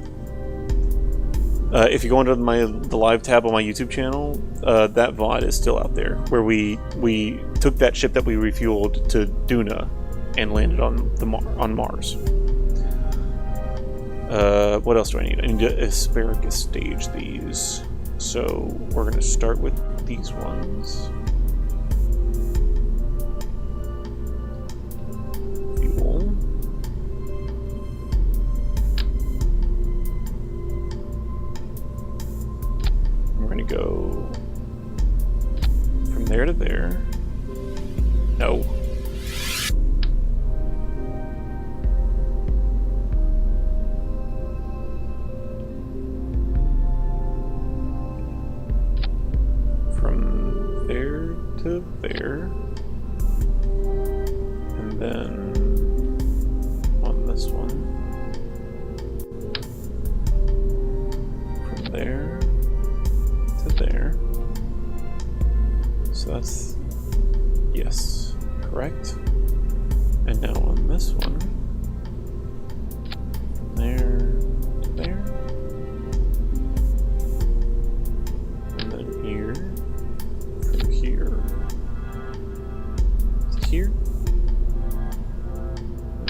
here to here. Is that right? Yeah. Here to here. Excellent. And now this is the last one. So it will go from here to here. And then, right, this is the last one? Yes. So it will go from here to here. Nice. What would you recommend I do as my first KSP project? Get to orbit? Get to orbit, and then probably land on Minmus, not Mars. I mean, not the moon. If you were not aware,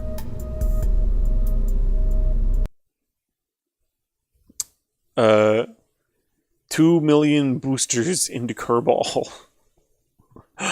That would also be very difficult. It's hard to get to the sun. If you weren't aware, Kerbin, the KSP's version of the Earth, has 2 different moons. And this is the best beginner spot to land. That is why I recommended it. Kerbin here, the Earth, has the moon, but then it also has Minmus out past the moon, so it takes a little bit more fuel to get that far out. However, Minmus is small, and therefore its gravity is lighter, and so it's much easier to land on and take off from than is the moon. Whenever I very first started playing KSP, it took me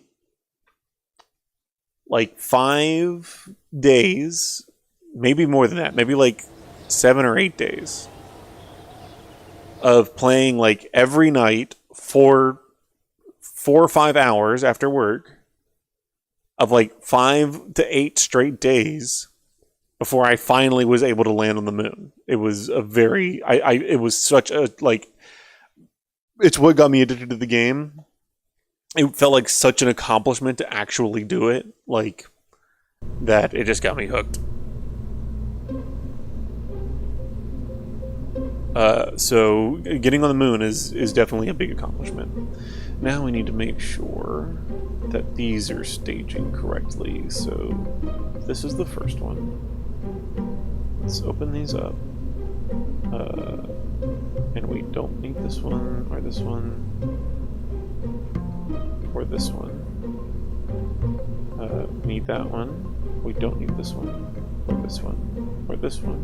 We need that one. So these two.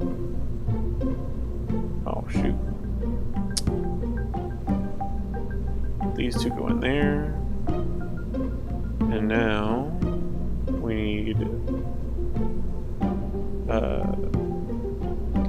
not this one, not this one. Oh shoot. I need oh wait, stop it. I need this one and this one. If I get this staging wrong, I will screw up the entire mission. Is that right? Seems right. That one. And then those two.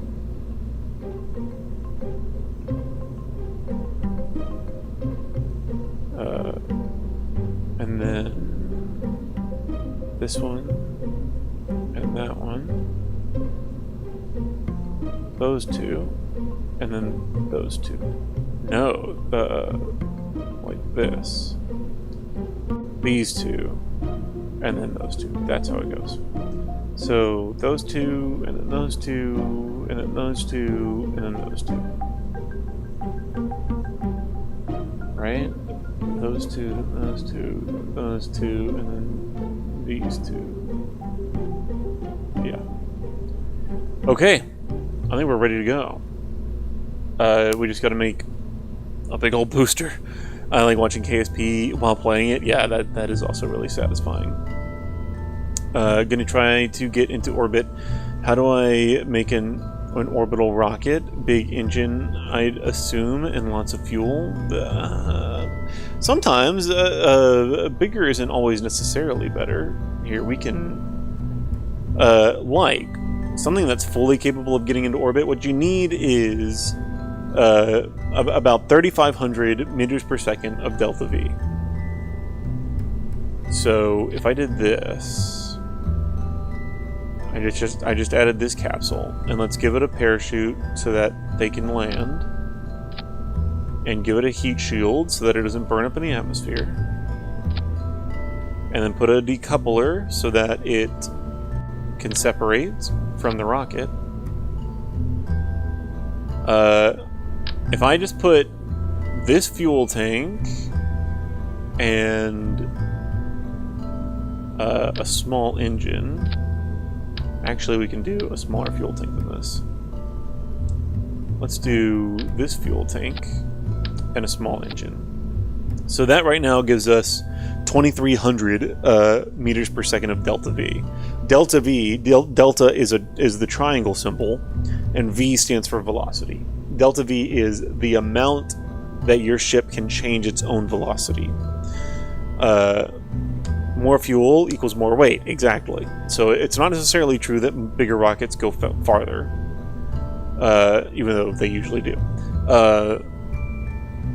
This very small rocket right now, just these few pieces, gives us 2,300 meters per second of fuel, of delta V. If you don't have Kerbal Engineer installed right here, I'm going to turn off my camera for a second. You can see down here, even in your stock KSP game, you'll have this little delta V window, and you want to set your body for Kerbin, and you want to keep it at like altitude, at like 0, and you can see here our delta V. Oh yeah, see in my Kerbal Engineer, I've set this for space, so I'm going to set that to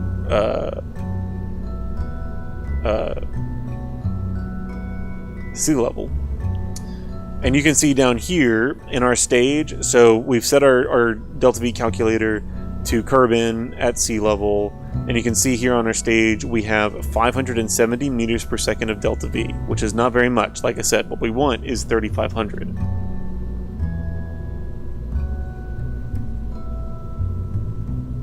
So we're gonna put another decoupler on here. Too big. And now we're gonna put a bigger fuel tank with a bigger rocket on the bottom. And I always like the orange. I think that looks cool. And we're gonna put a bigger engine down there. And now that gives us 1,950 meters per second of delta V.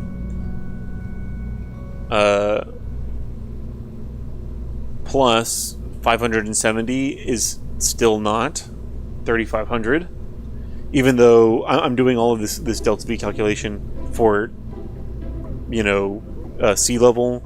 Whenever you get higher, it's not going to be nearly as difficult to push yourself because you won't have atmospheric drag.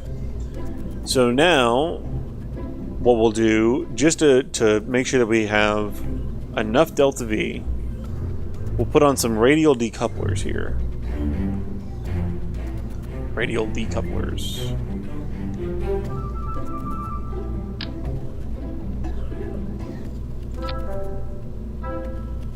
We'll do 3. And we'll put on some solid rocket boosters. These are some big dumb rockets.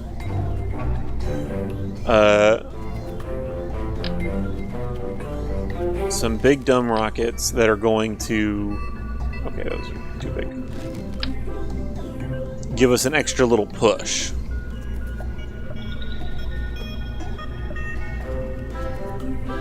And so now our total delta V is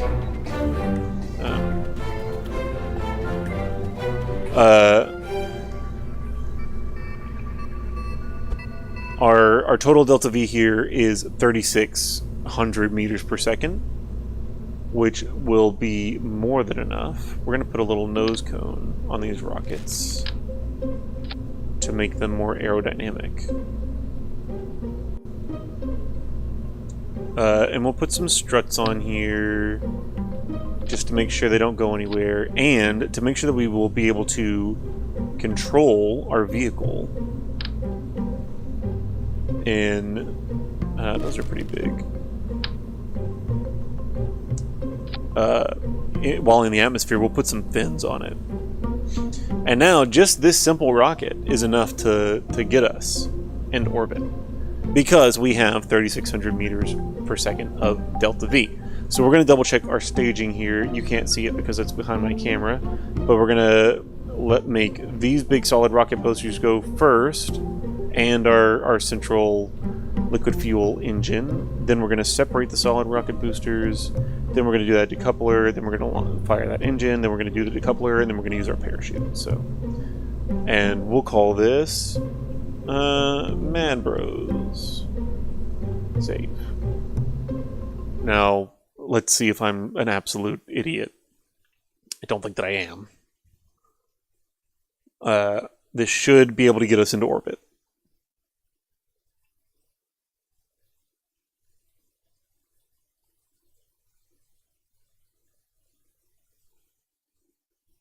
If it'll load.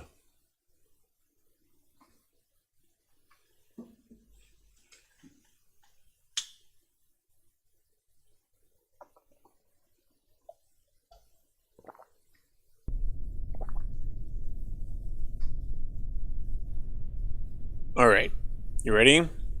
One important thing, I named my rocket the Stinky Doo-Doo Fart. One important thing to remember here, you can see that SAS light turn on my nav ball. I'm pushing the T key, and that will equip your automatic stabilization. Here we go. We're taking off really quickly. That is all those solid rocket boosters that are doing that lifting for us. I've got our liquid fuel engine turned down very low, but I don't have very good control of the vessel. Those wings are not super big. Actually, I don't know that they turn. I might have put the wrong kind of wings on here.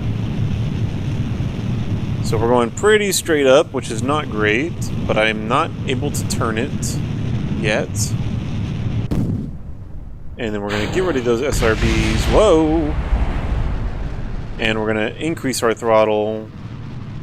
And we're going to start turning over. So our apoapsis height is 60 kilometers. It's going very high.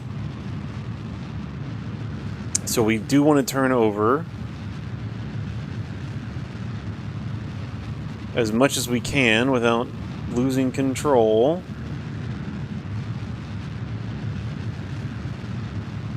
Those solid rocket boosters got us very high. Our apoapsis is over 100 kilometers now. We're just going to burn exactly parallel to the ground. This is a very inefficient ascent, but that's okay.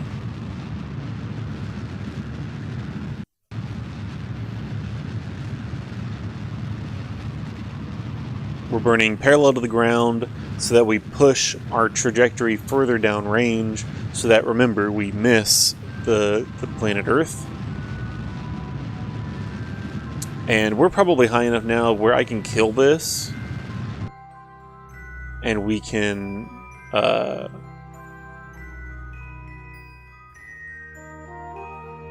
where I can kill this, and we can wait until we get to our apoapsis to start firing our engine again, so that we burn it more efficiently.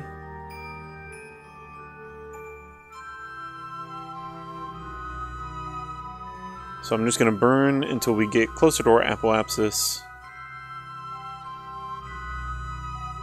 That's good enough. And then we're going to point prograde here. I have that selected on my nav ball. And now we're going to burn. What is this mission to? We're not going anywhere. We're just helping out Mads in the chat is relatively new to Kerbal Space Program. And so I was showing him what a simple mission into orbit would look like. So we're just going into low Earth orbit. Ooh.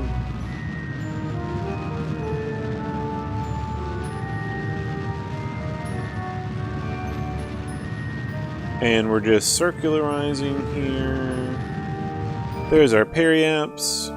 Ooh, and our stage just ran out of fuel, but that's okay, because we have a whole nother stage in here.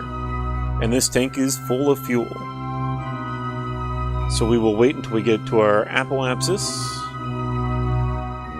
and we will burn again to raise our periaps. And circularize our orbit. Ta-da! Now we are in orbit. So we had more than enough fuel to get us into orbit and to bring us back. Now we can... good luck with KSP, Mads. Exactly. It's a little bit of a steep learning curve. But it is definitely fun once you've put in the work. I'm just going to time warp to our other side of our orbit so that we can burn retrograde, slow ourselves down, and re-enter the atmosphere.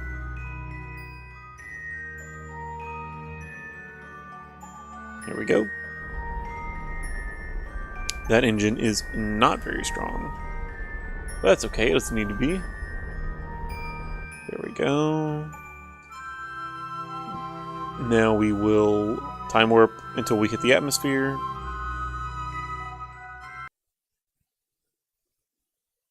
There it is. And we will detach from our service module here and point our heat shield in the direction of our trajectory. Can I try this real quick? That's exciting. Tell us how successful you are. And then we can just go ahead and fast forward. Well, I mean, you already saw re-entry before. You get the idea. Going back to the vehicle assembly building so that we can finish the rocket that I've been working on and get it into orbit. And then once we get it into orbit, we will end the stream. Open Ares 3, please. There we go. Now, we want a real big engine to be on this. Sort this by mass, please. And we can do like this.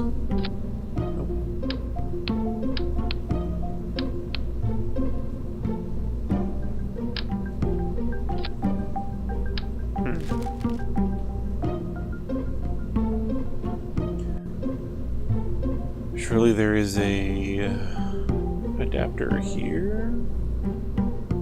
This one?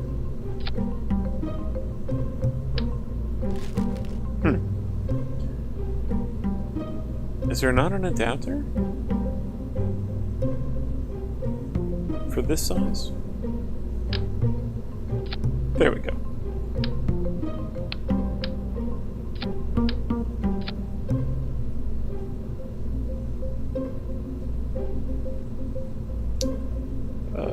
And I guess we could do like this.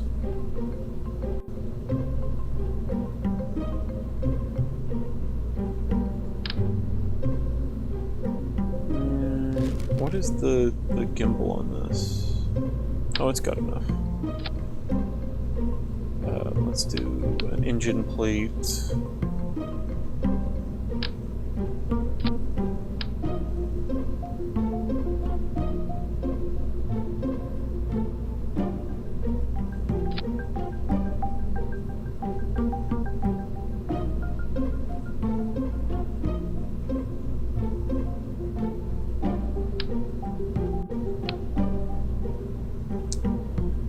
I detach my boosters, and they kill Jeb.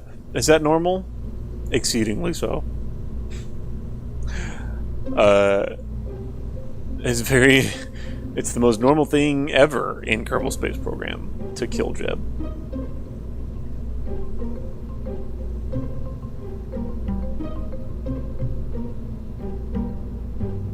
Oops.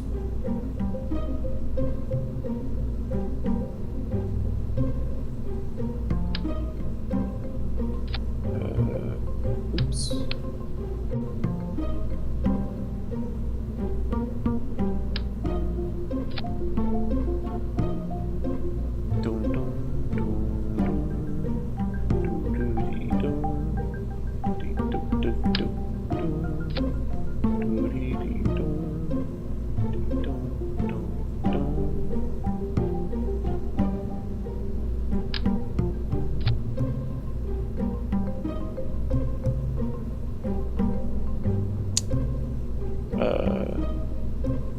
This.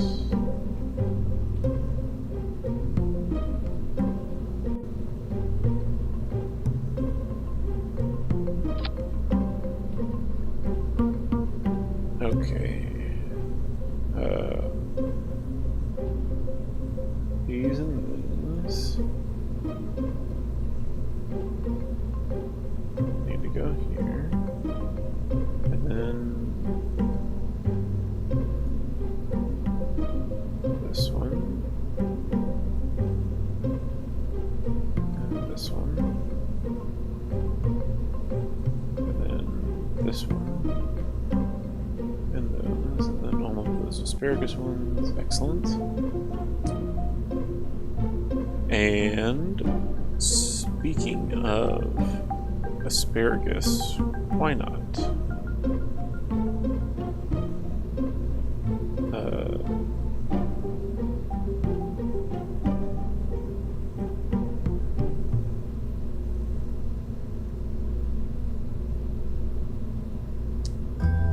Let's do like this.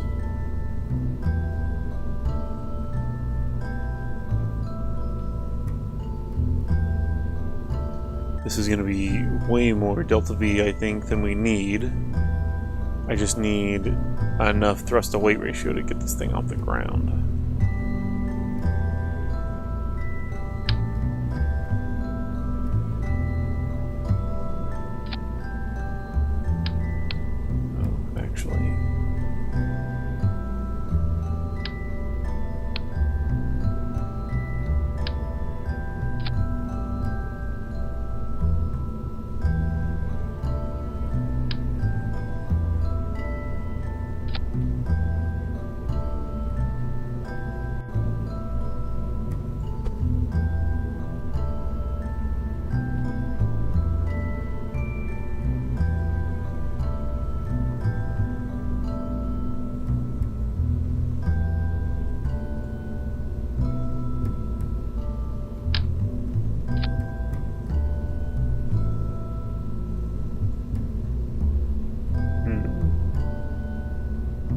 Let's make these like this, I think. That's more fun.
Okay.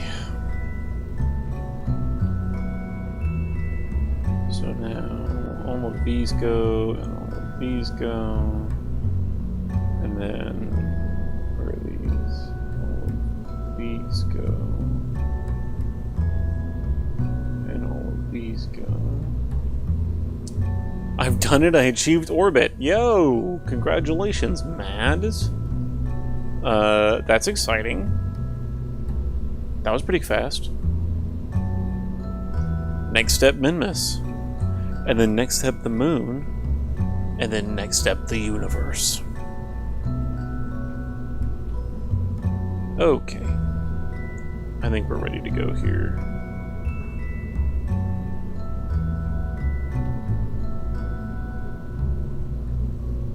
Save. This should handily get into orbit, I would think.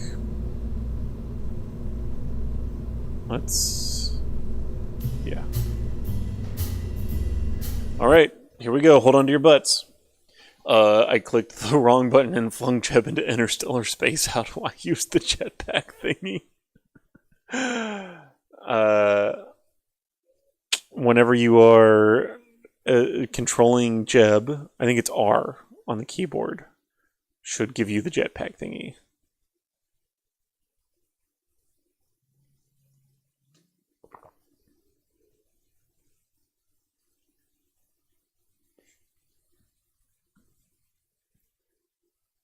Alright. Hopefully we get this thing into orbit and we can finally be done. It's been, Jeb is safe, thank God. Look how ridiculous this rocket looks, man. Okay, here we go. Oh.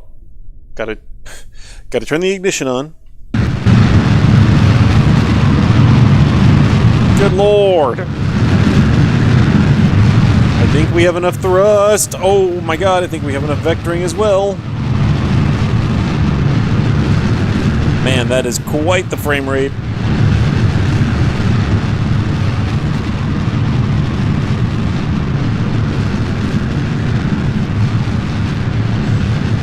OMG, yeah. Never mind, I overshot the rocket. You spoke too soon. You never say that Jeb is safe until Jeb is safe. 1 FPS, yeah, basically. Ooh. We're good. We're good.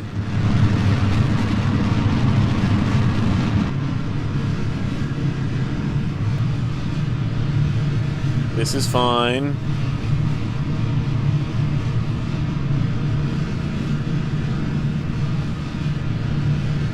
It's a lot of engines. It is a lot of engines.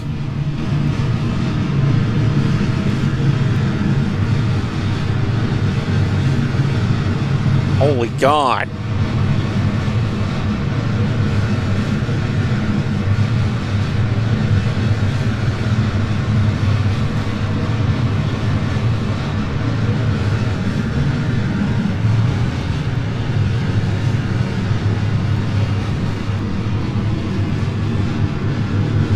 Woo. Careful now, careful now, careful now. Whee. It is not the easiest thing to control.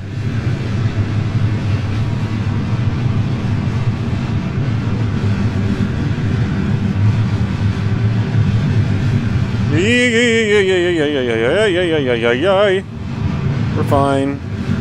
We're fine, we're fine, we're fine. Ooh.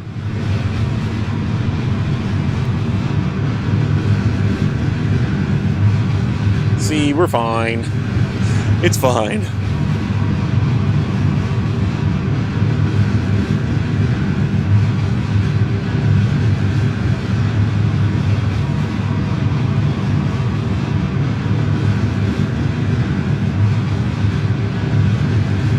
We are getting a little toasty here.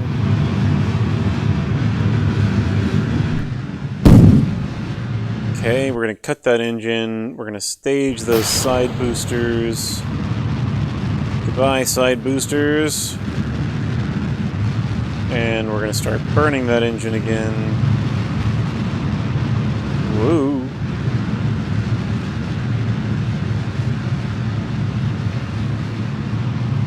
Goodness.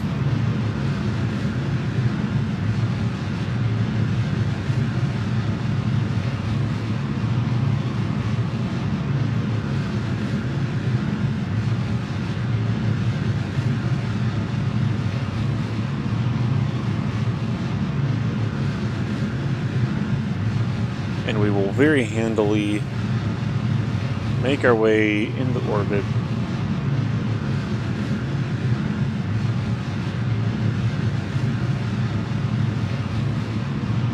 What does our orbit look like?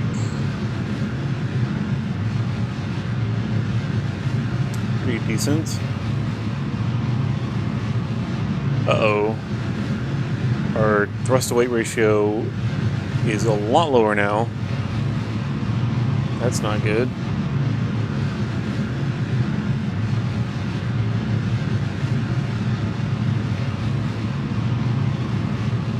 And that apoapsis is creeping up on us, but we'll be fine.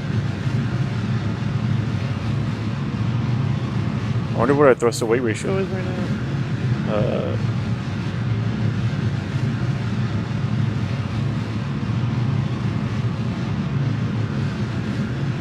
Our thrust to weight is 1.18. Not a lot.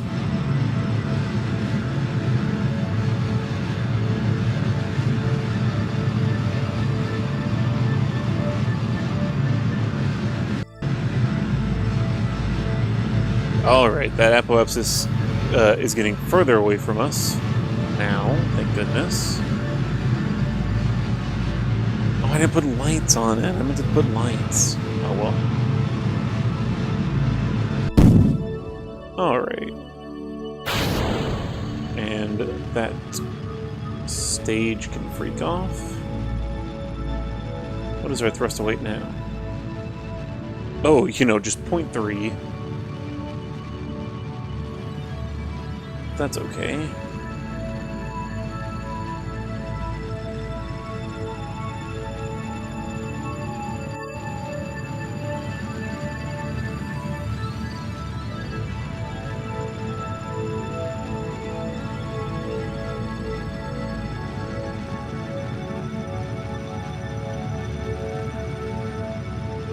Actually, we might need to start burning with these other engines.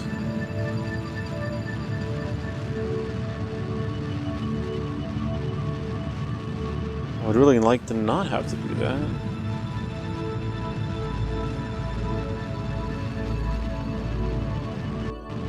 Oh, okay, no, we're good. Our apoapsis is getting further away from us. We're good.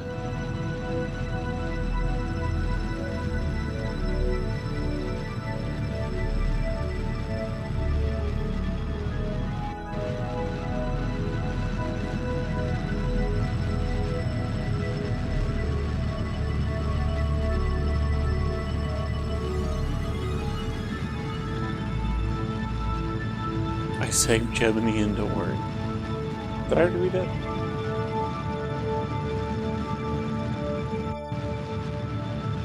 Alright, our apoapsis is 90 kilometers. We want a nice, stable 100-kilometer parking orbit.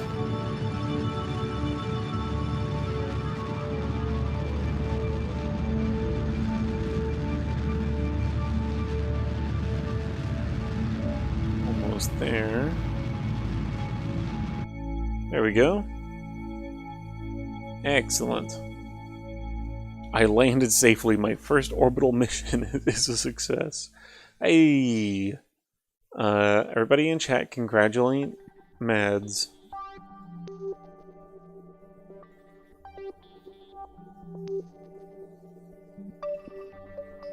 We are going to extend our solar panels. I know that I could have put these in an action group. I didn't feel like it, okay?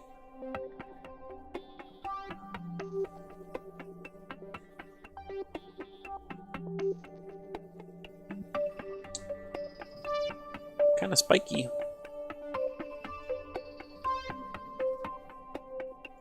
Alright.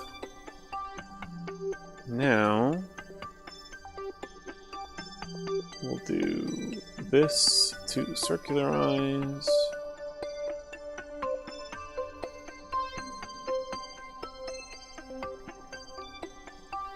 And we'll point at our maneuver. Just a quick 10-second burn. Look at that ability to turn itself. So much better. God, this is such an improvement. When is your next stream? Next Thursday will be the soonest. We're streaming again. And I don't think I'm streaming next Friday. I definitely, almost certainly won't be. I don't think I'll be back in time. I might stream later that night, but I'm going to a May Day protest in Houston, which will be super exciting. I've been looking forward to that one for a while. Alright, let's go ahead and warp to this maneuver, please.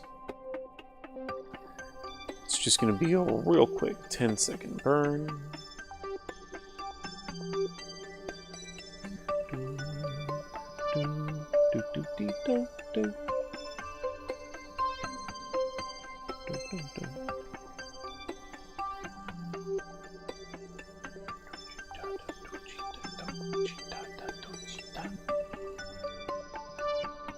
Alright, come on now.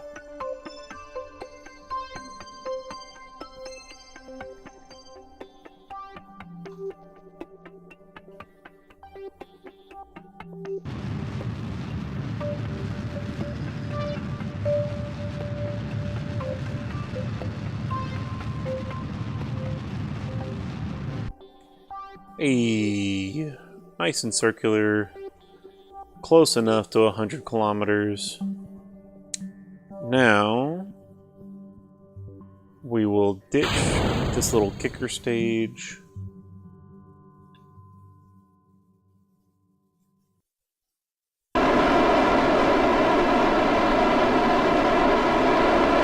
Oh man, why is there any oxidizer in here at all? Where did I forget to get rid of oxidizer from? That one. Crap.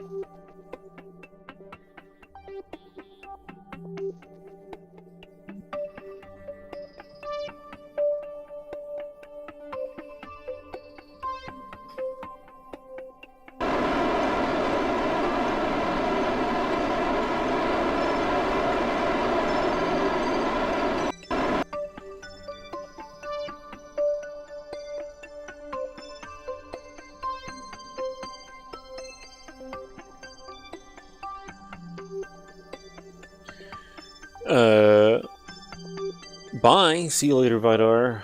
Yeah, we're wrapping up here. I just want to see what this thing looks like in the sun. Should I try to make a space station or get to Minmus first, or maybe make a satellite network? Minmus feels like a pretty accomplishable goal, I would say. Looky there. It's a big ol' transfer vehicle. We have 20,000 meters per second of Delta V, which should be more than enough to get us to Saturn and back.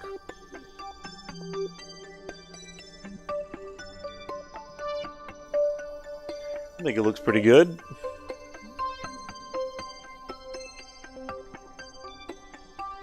If I do say so myself, which I do.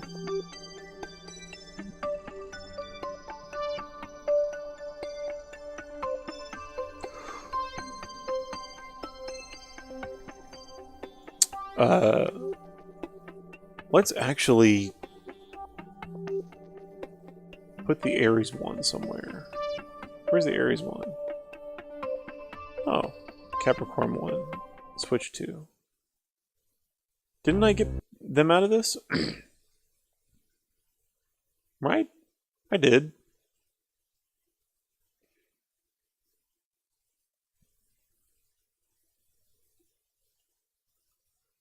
Oh yeah. And this has no ability to do anything for itself. But we can switch to the Ares one, and we can deorbit the Ares one. Or maybe it has enough fuel in it to put it in orbit around the moon or something. By Thursday, I'll have gotten to Minmus. That's exciting. Good to know. This is our original transfer vehicle that we built before. I do still kind of like it.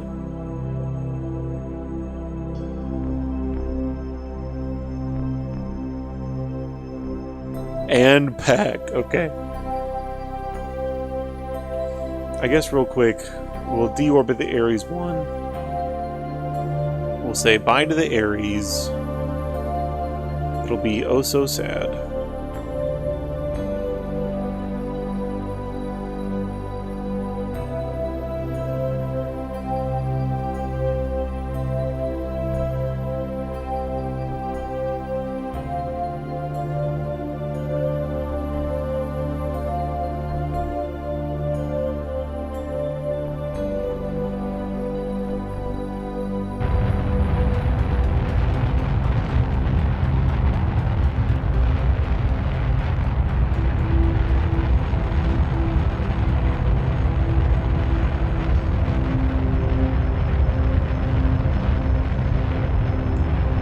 And we'll just, you know, drop giant canisters of nuclear fuel onto Kerbin. I'm sure that'll be fine.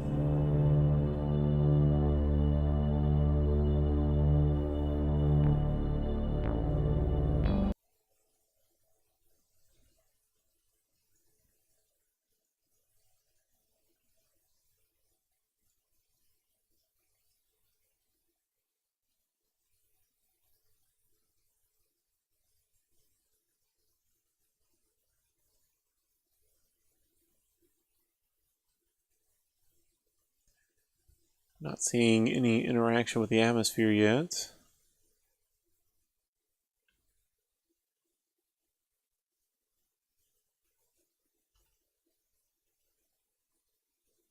Uh-oh.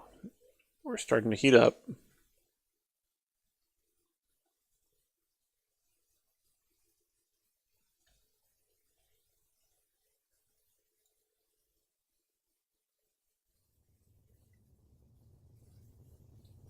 Uh-oh. Are you just planning on, yep, burning it up in the atmosphere? Goodbye, Ares. You served us well. Hello. She's exploding.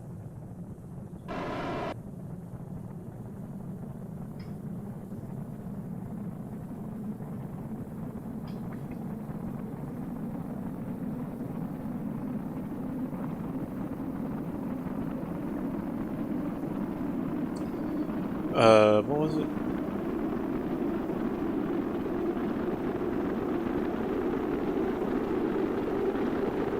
No, no, no! That is what the Ares is saying right now. The death roll, Jacob! The death roll!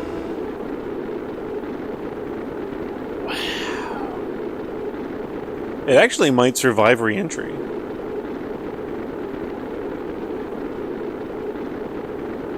It won't survive collision with the surface, though.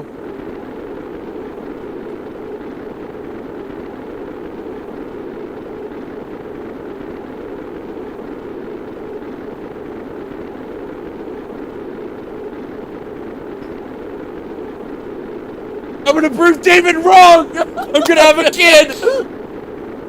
That is not what the Ares is saying.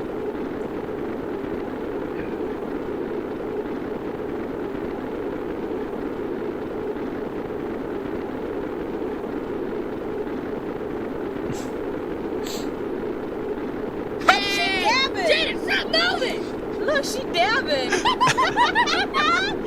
Girls. Let's epilepsy Now where I this can- goes. The axes sound is the backstory for that is like the guy that was playing the video game was playing Skyrim, it's a museum to him. He's like, you know what? We haven't seen in a while, honey. Let's go see the axes again. And that guy that's talking was our young adults pastor, Kevin, and he was making fun of the guy who was playing Skyrim because he kept on trying to get through this one place where there were axes that were swinging, and he kept on dying. And Kevin was like, stop trying to go through there. There are axes. They'll kill you. He wants to go through there. He loves these axes. It's like a museum to him. We did survive re-entry. That's exciting. Ooh, and the ocean is fast approaching.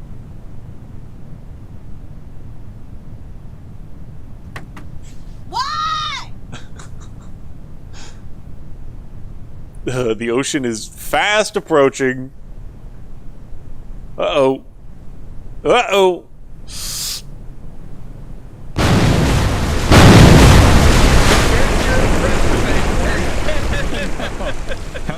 You got first. I've never gotten first place. No. Splash. What the heck? This is stupid.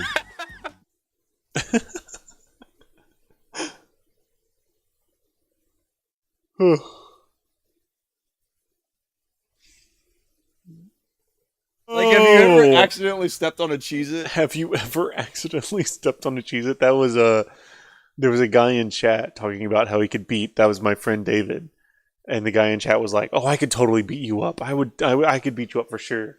And David was like, "You think that you could beat me up? You can't even like begin to think about trying to beat me up. If we got into a fight, it would be ended in a second. Like, have you ever accidentally stepped on a Cheez-It? That's how easily your body would just break into pieces."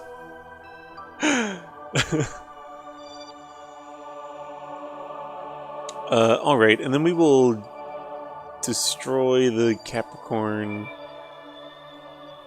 just to unclutter our mission here. And now all that's left is the Aries. Alright, thanks so much for hanging out, Mad. It was great to meet you. Glad that we could help you get into orbit. And yeah, we'll be playing more Kerbal Space Program probably on... Oh, you switched. Do you have satellites around Saturn? I do not. I'm going to have to probably build some kind of deep space network in order to retain radio communication with space probes that we're going to make.